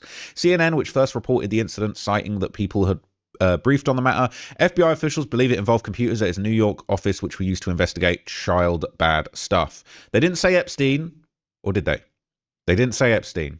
It's not immediately clear when the incident occurred. One source told CNN the origin of the hack was still being probed. I'll tell you where it's from in a minute. The FBI breach is the latest in a series of high-profile US government hacking incidents over the last decade. In 2020, officials discovered a widespread cyber espionage operation with numerous federal networks by hackers tied to Russian intelligence. In 2015, the Office of Personal Management, OPM, announced that it too had been hacked and that federal employee records were stolen. The OPM breach was later attributed to Chinese hackers. So is it the Russians or the Chinese that have the unredacted Epstein files that the FBI don't even have? Can you guys let us know that? That'd be good to know. So this news has been doing the rounds again now, all right? Or both. Who knows? Who even knows? In 2026. It says foreign hacker reportedly breached FBI servers holding the Epstein files in 2023. Cybercriminal reportedly accessed the server at the FBI's New York field office, according to a source with the DOJ. Insanity. Look at this absolute turd.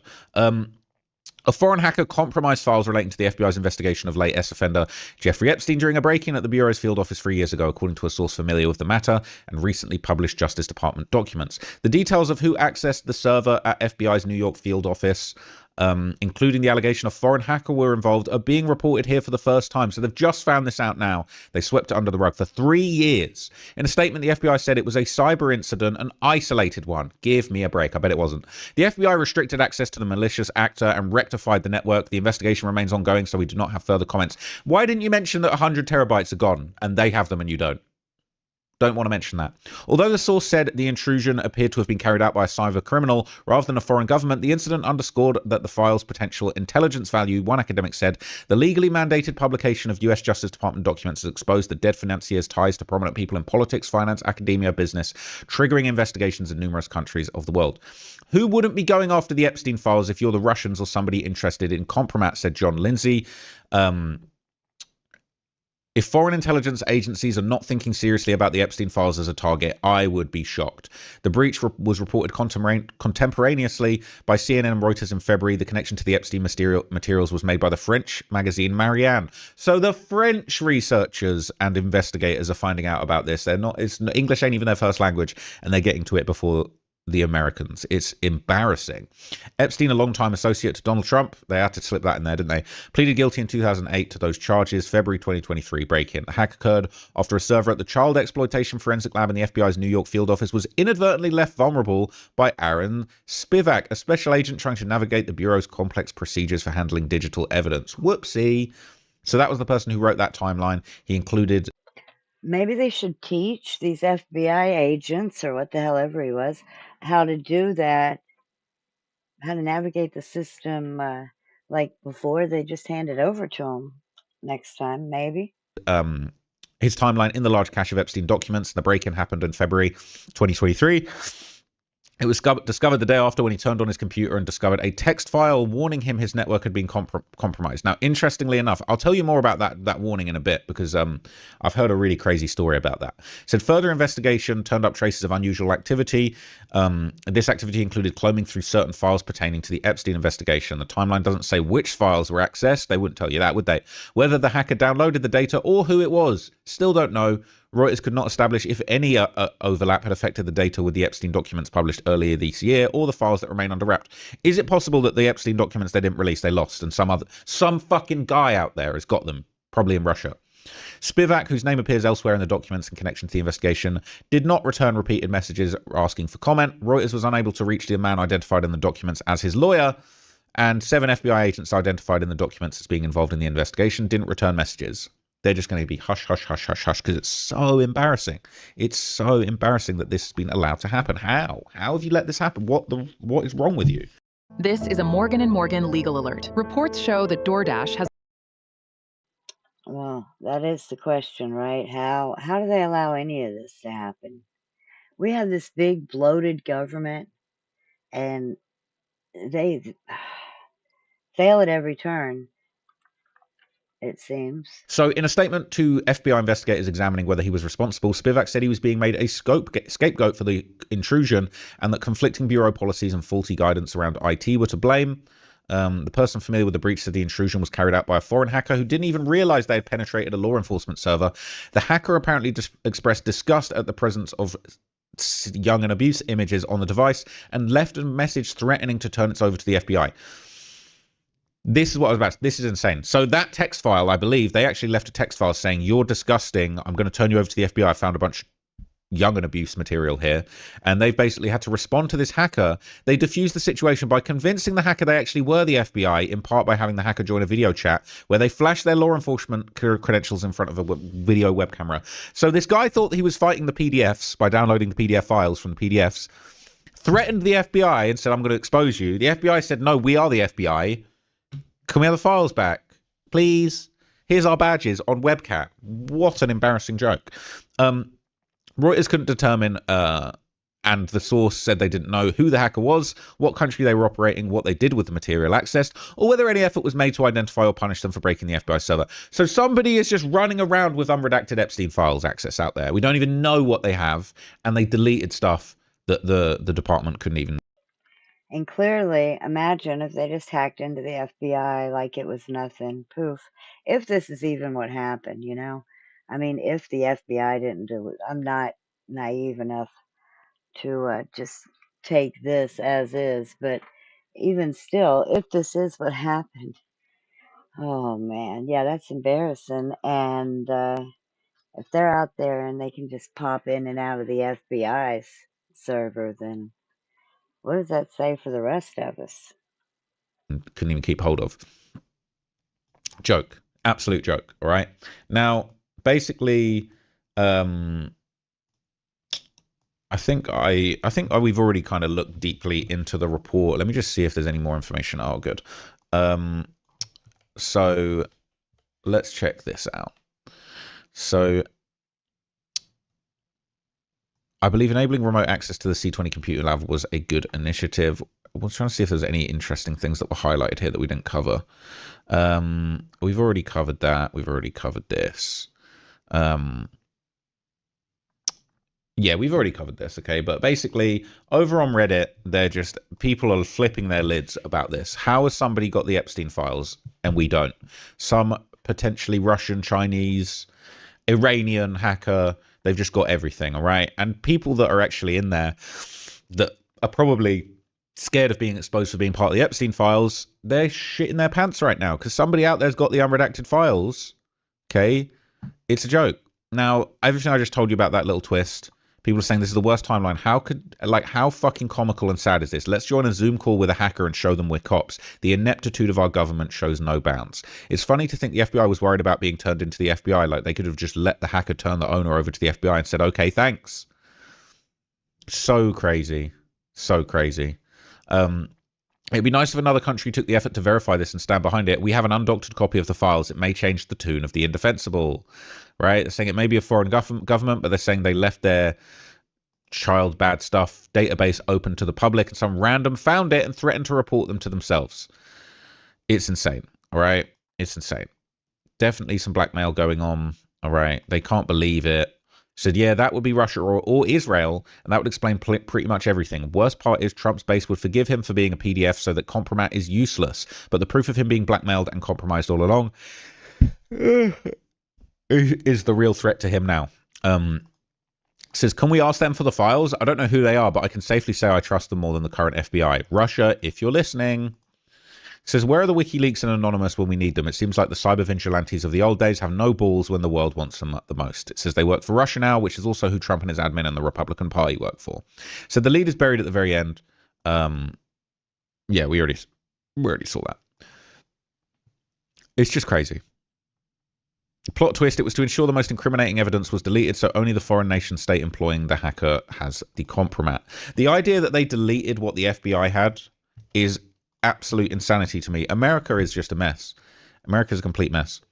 It says the story tells us three things. The files are so replete with bad images that even a person who knows nothing about Epstein can see it. This isn't risque photos of people 1 year under 18 or anything. It's brutal and obvious abuse video stuff. Foreigners have access to this compromat. This means every single person in the Epstein files is compromised and can never be allowed to hold public office. I'd actually agree with that. The government is concealing this from the American people, putting them all at direct risk of foreigners manipulating their government. Nailed it. All right. Nailed it. It says, then nobody who's in those files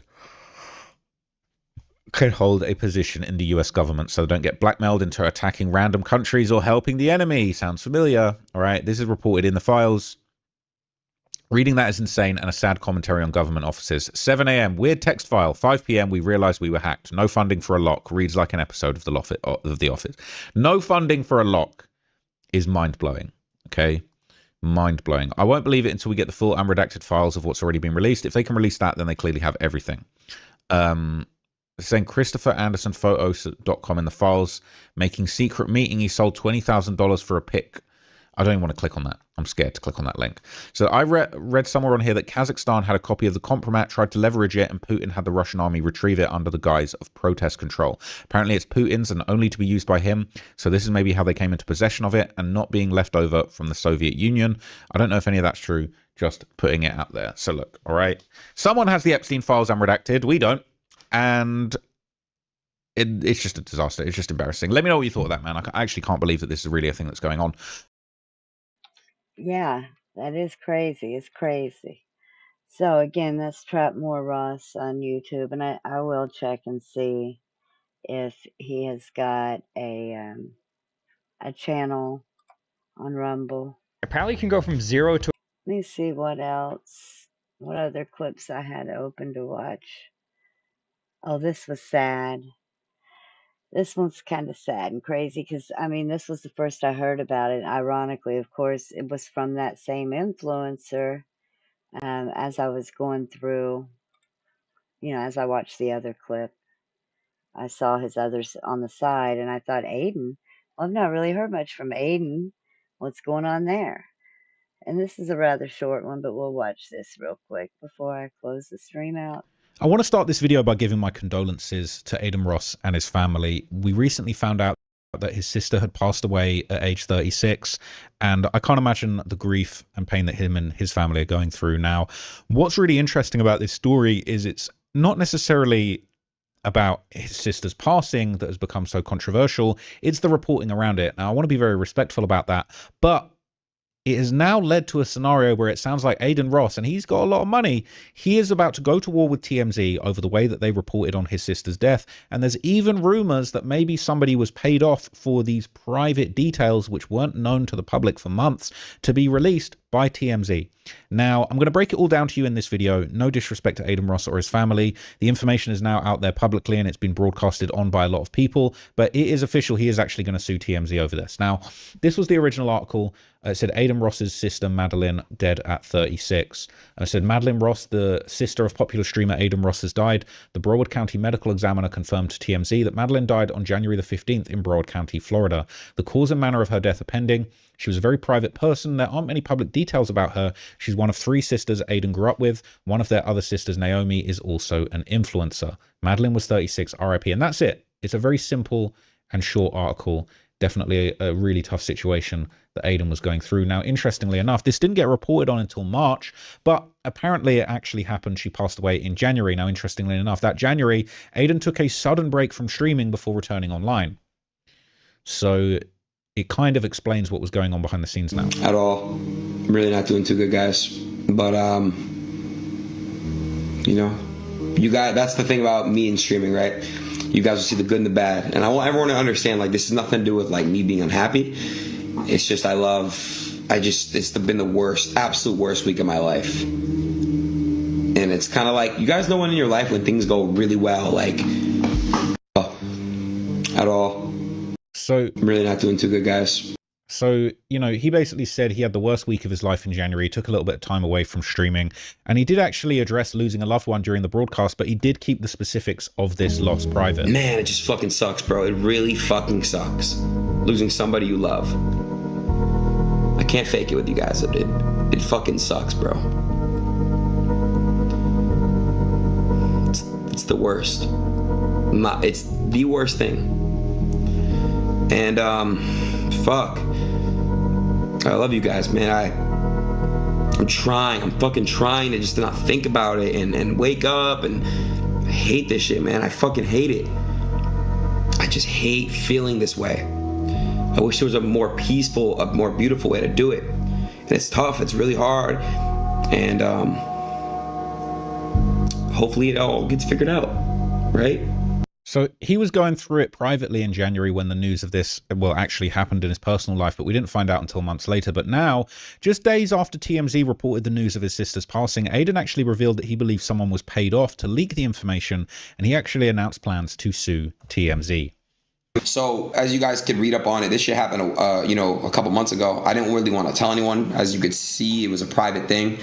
And horrible that somebody that in my circle got paid by TMZ to release that. I don't know who it was yet, but I'm gonna find out, and I'm suing TMZ, and I'm suing the county, I'm suing a lot of people. I already know you guys are gonna say, hey, look, I'll put it on, don't worry about it, I'll put it on. But yeah, it's time to put these motherfuckers in check. I don't know who they think they are. These little Epstein Island lovers. Like, dude, I like, it's sad to me at this point. Bro, I got texts from everyone, bro. And I want to say, if I didn't respond to you, I just want to say thank you so much from the bottom of my heart. Like, I read all of it. I really did. Bro, I had so many people reach out to me, bro. And listen, like, I was overwhelmed, obviously, because, like, it was a private thing again. But, like, obviously the close people knew, but yeah, bro, like somebody literally got paid by TMZ to release that story, and which is insane. It's absolutely insane, and I will find out who did it, and it's okay. I knew eventually how to come out. I just wanted to make sure it came out at the right time, and to be honest, my mom, my dad, God bless them, I love them very much. They still are, every day have to face, that. I'm not going to speak for them, but I will tell you guys, bro, it fucked me up, bro. It fucked me up. I'm not one to leave in and all that stuff. I took bad choices when that happened. I gained weight. I did other unhealthy stuff. Honestly, it was a lot. It was a lot. She was my best friend. She was such an amazing person. She believed in me from the jump. She was amazing. And she loved you guys as well. And, I just want to say thank you so much to everyone that supported me. The love has been insane. And, TMZ, you guys will get what you're deserving. It's going to happen. I mean, allegedly, in my opinion, but it will. It's going to happen. Thank you so much for everyone in this chat. Again, like the community, you guys have been so nice. So he would basically claim that TMZ was actually specifically out to get him elsewhere in the stream. And, he said they're going to get what they're coming. And he had a little evil grin on his face when he said it to who runs these articles. By the way, I do want to say something. By the way, Lico and Prismel opened their mouths when they heard this shit. Listen to this. The only reason why they ran the story, I swear to God, allegedly in my opinion, is because I've been speaking bad about the Epstein Files. I swear to God. I swear to God, the story was dead. The story was dead. Like, literally, they weren't going to run it. But because they seen clips of me speaking about the Epstein Files, that's the reason why they did it. I promise you. I promise you. Because why the fuck would you post the story from months ago? Why would you do that? And I did get confirmation on that, by the way. And you guys will see it. Because, guys, you guys know the lawsuits are public. So once I am actually suing people, you're going to understand and see why I'm suing them. And that's one of the reasons. Because that's bullshit. And I say allegedly in my opinion because that's what Rock Nation taught me. Okay? So it is what it is. Let's not let that die out. Again, like, shout out to Rage, shout out to everybody, Sneeko, shout out to everyone that was under that tweet speaking, like, even the updates pages, all these Twitter pages. Shout out to all you guys who were under that tweet just saying this is just blatant weird because this Epstein shit. Like, let's not let it be like, come on, it is very weird. It's very fucking weird. We all know this is very fucking weird. So let's not let it die down. We all know what's going on. So he's basically saying that, they did it because of the Epstein files. Now, that one sounds a little bit far-fetched, allegedly, in my opinion, but he said it's all going to come out with the paperwork. Now, the Daily Mail will provide further details on the impending lawsuit after the announcement.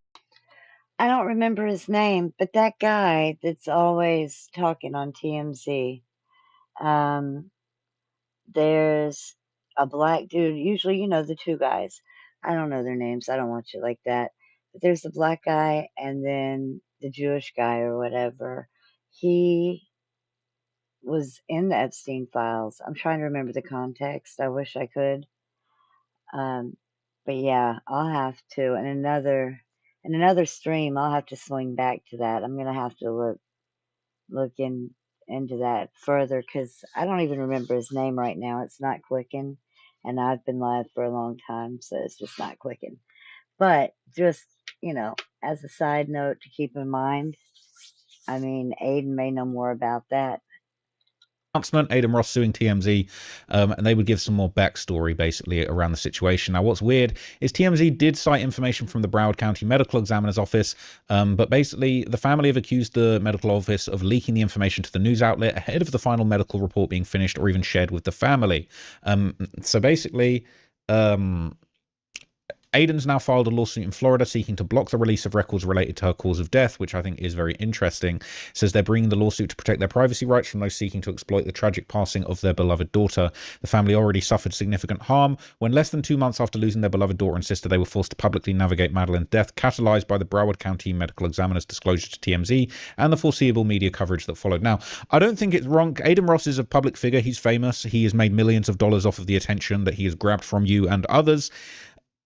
It's not unthinkable that we would want to know about what's going on in his personal life, what's going on with his family, but it sounds like the way that this information came out, the way that it was acquired, was definitely wrong, and that's really what they're suing about. They insist the medical examiner office's confirmation to TMZ unleashed a tidal wave of news coverage and social media speculation regarding her death. Upon information and belief, one or more individuals within the Broward County Medical Examiner's Office confirmed both Miss Ross was related to Aiden Ross and that she had died on TMZ on March 3rd, 2026, prior to the medical examiner completing their work. At the time of that confirmation, no valid public records request could have been fulfilled because no final signed or releasable record actually even existed at that point in time. Okay, that is pretty dark.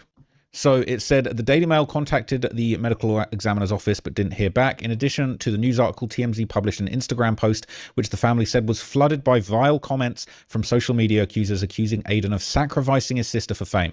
The family went on. Others asked why it couldn't have been Aiden passing instead of Madeline, or insinuated that Madeline's death was the result of Aiden allegedly criticizing Israel. Members of the Ross family, including Aiden, are Jewish. Now, that's an interesting point, but it's interesting because Aiden will basically kind of, you know, suggest that the leaking was due to the Epstein files, but maybe that's to muddy the waters in this whole thing. But anyway, they're begging a Florida court to halt the release of any records relating to how she died or to redact sensitive information in the event they are released. Unfortunately, that just means more people are going to be curious about exactly what happened, and trying to stop that information coming out might only bring more attention to it. But anyway, further publication of the details regarding Miss Ross's passing will cause further irreparable harm to the Ross family, compounding the harm the family has already suffered due to TMZ obtaining and publishing the information early. They said the law firm that's representing them said the Ross family is navigating an unimaginable loss. Alarmingly, information about Madeline's passing was publicly confirmed to a media outlet before the family even received the final medical examiner's report, depriving them of the opportunity to decide how to proceed in light of this tragedy. Bust down on Aiden, looking nice. The family believes sensitive information about Madeline's passing should be handled with the utmost care and respect, particularly by those entrusted with investigating it, not only during the ongoing investigation, but long after it continues. Florida law recognizes the sensitivity of death records, and the Ross family is asking the court to ensure those protections, as well as Madeline's dignity, are respected. Okay, and then this goes on to basically just explain the backstory of Aiden Ross and why people might think that that has something to do with what's going on. Now, allegedly, in my opinion, there has been a lot of different, you know, backstories around Aiden's siblings and what they're going through. And, you know, he actually did appear to say during a 2021 interview with the Impulsive podcast Logan Paul that he had actually lost a different sister to drugs. So it just makes you wonder whether that was, you mentioned, you know, could this be the same result? Could it be a completely different tragedy and they would just much prefer privacy at this time? Either way, a certain degree of privacy is, I mean, why are we even asking that question? TMZ was intrusive, and if they went to the family and the family didn't want to talk about it, like, what did TMZ have to gain from trying to report on that story before Aiden and his family could announce it to the public? It's... But as a, not just any public figure, but as essentially, you know, perhaps the most famous person in the streaming world, it's going to be hard for Aiden to get the privacy he wants. So, you know, unfortunately, there's drug use within Aiden Ross's family history, and you know, I don't know what happened to his sister. You know, it's not for me to speculate. But I do think TMZ are definitely in a whole world of trouble. Okay, Aiden Ross got a whole lot of money. He's got a lot of pull, especially in Florida, and I think that TMZ are going to. Yeah, he's from Miami. So you're talking about a rich young Jew from Miami. I'm sure he knows plenty of good attorneys, right? Yeah, and he's got plenty of connections. Like, he did the whole interview with Trump, all that stuff. I don't know, man. I don't know. Have a big nightmare on their hands with this situation. But anyway, I will let you guys make up your own minds about this situation. I will keep you guys updated if anything happens with this. And this is the 10th video that I'm uploading today. Thank you so much for sticking with me. It's definitely a personal achievement of mine. I vowed to do 10 videos today. I just had this idea over the last few weeks, like, could I do 10 clips in a day? Could I do 10 videos? This has just been like a personal challenge for myself. Sorry if you feel like I've flooded and spammed content today. I really wanted to just update you on a whole bunch of things that I found interesting.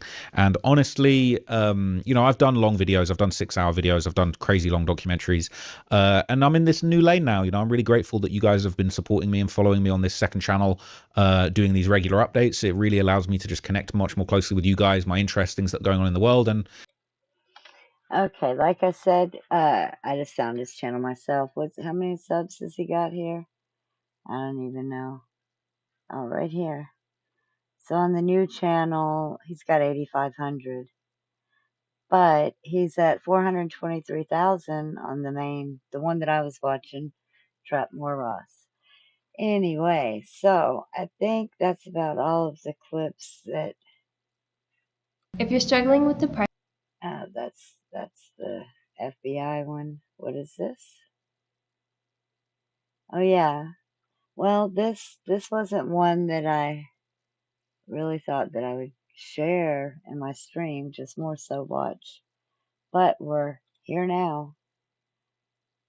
So let's just see what it is real quick. Oh boy, I've had a crazy day, crazy week, and I'm working through it. Anyways, folks, I figured I would show a inside view on who it is that we are fighting with, or who it is that we are fighting for, or who it is that is giving us orders to bomb Iran and whatever else. Because ultimately, folks, I just don't think it's something that's in our best interest. I don't think it's something that's in our best interest, and I don't think it's something we should spend our time doing. I think it's very simple. We can take care of our own country. We don't need to help out Israel. We don't need to help out Nigeria or wherever the next country is that we're spending the most amount of money. We don't need to do that. But I figured I'd give people some insight here, because here's the thing.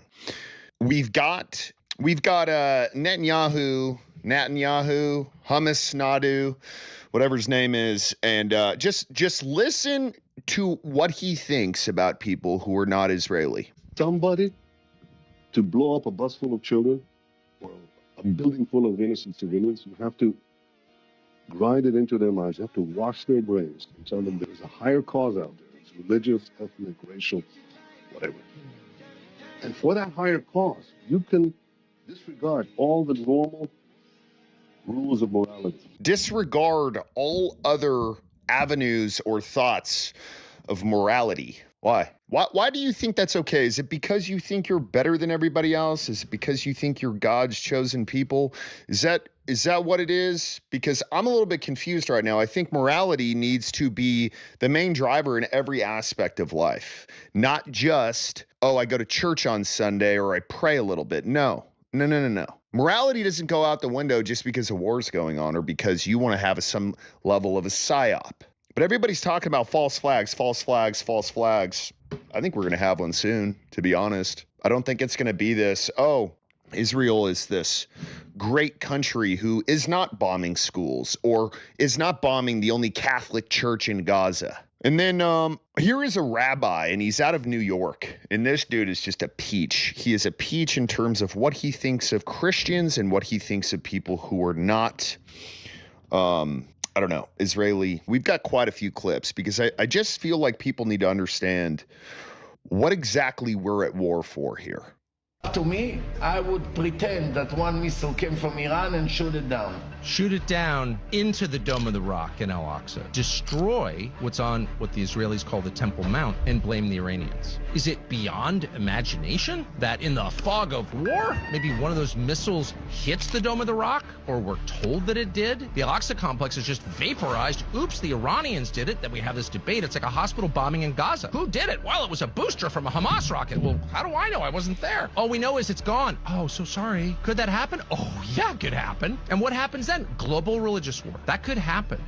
Guys, the commodities super cycle is currently underway. JP Morgan said if retail investment continues to surge, we could see $8,500 for an ounce of gold. And gold is now the second largest currency. Silver's rally is fueled by China buying and supply constraints. from them. They do a fantastic job. Their customer service is amazing. They'll take care of you. So call the proud Americans of the Patriot Gold Group today before 520-4514. Okay, why don't we listen to some more from this guy? American Goy or Goya. If they are religious in Christianity, they are more wicked than someone that is secular. It's very interesting. What the hell? Someone who follow a man-made book and admire JC and follow the New Testament claiming it's the book of God is actually a bigger criminal than someone that lives like an animal. Doesn't search for God, doesn't care about religion, just try to be a nice person and that's it. Why? Because he has one extra crime that this one doesn't have. They both do not follow the divine laws, the original divine laws, but the secular one did not claim that there is a fake prophet.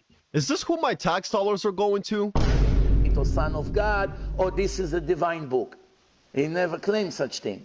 The Christian claimed this false information. So he actually modified the truth of the holy truth of God. Someone who replaced God with a fake, or his real prophet with a fake prophet, or the real Torah with a fake book, obviously is a bigger criminal than someone who doesn't believe in anything. Either way, both of them are. Yep. I just want to ask this guy something. In the history of humanity, has there ever been another human to be crucified and then come back to life 3 days later? Ever? Do you have a good answer for that? Or was it just the luck of the draw? Or could that mean something?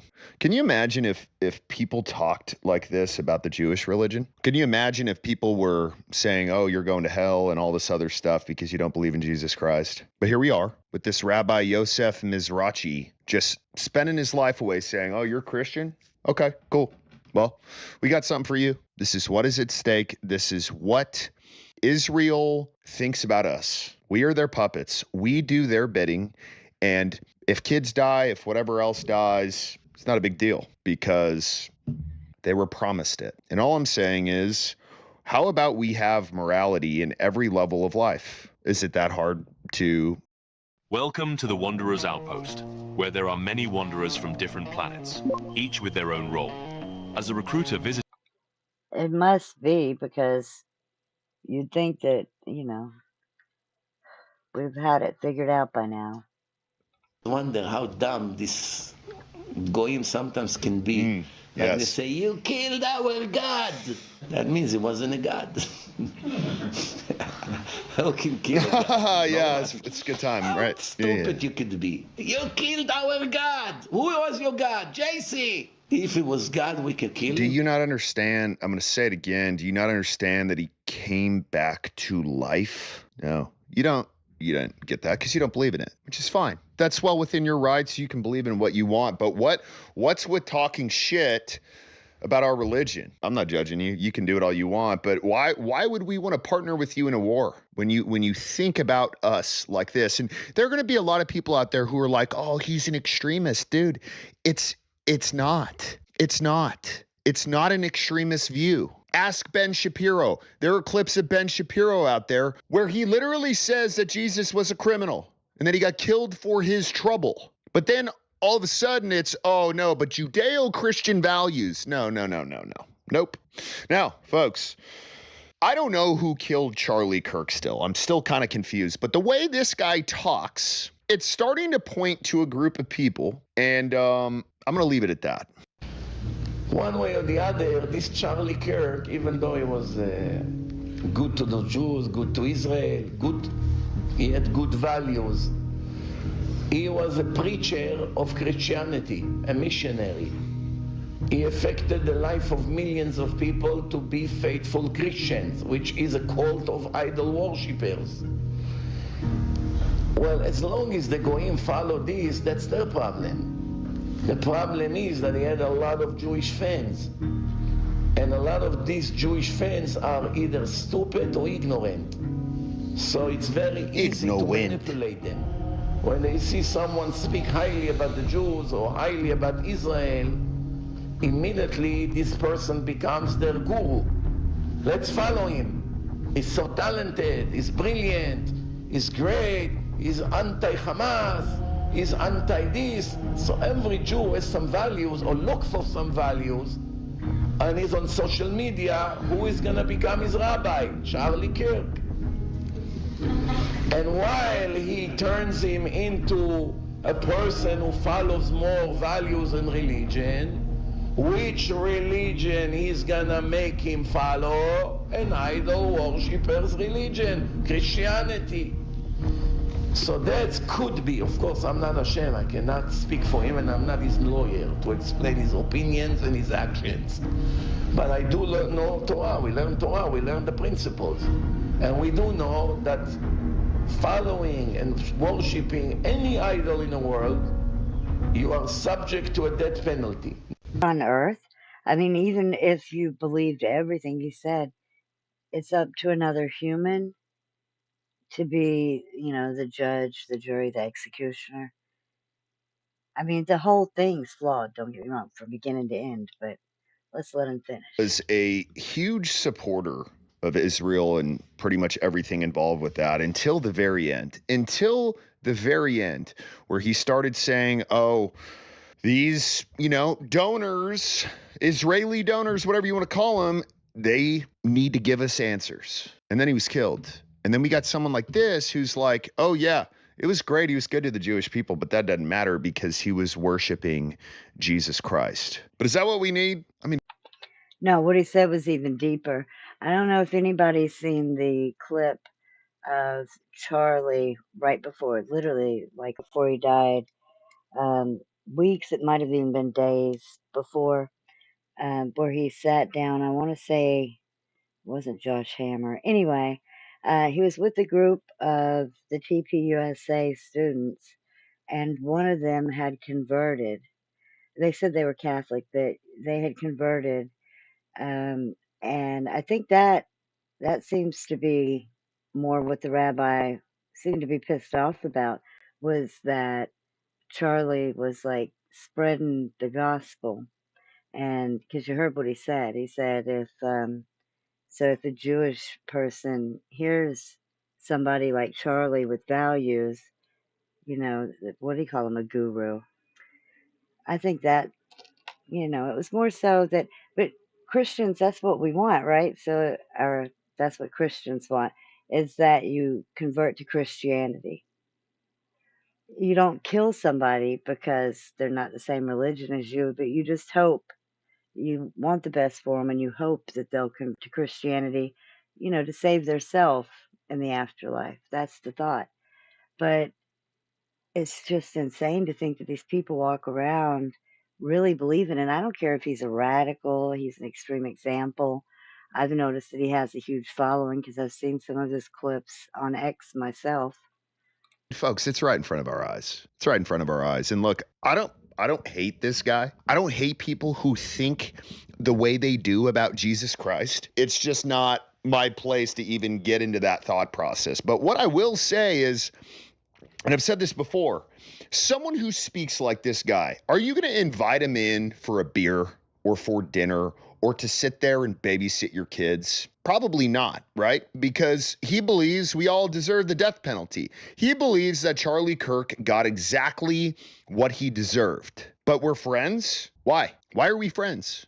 It's kind of like the USS Liberty. They bombed our ship, and then it's like, oh, no, no, no. If you say we did it on purpose, that's anti-Semitic. Dude, I am so tired. I am so tired of doing Israel's bidding. We need to move on as a country. We need to move on.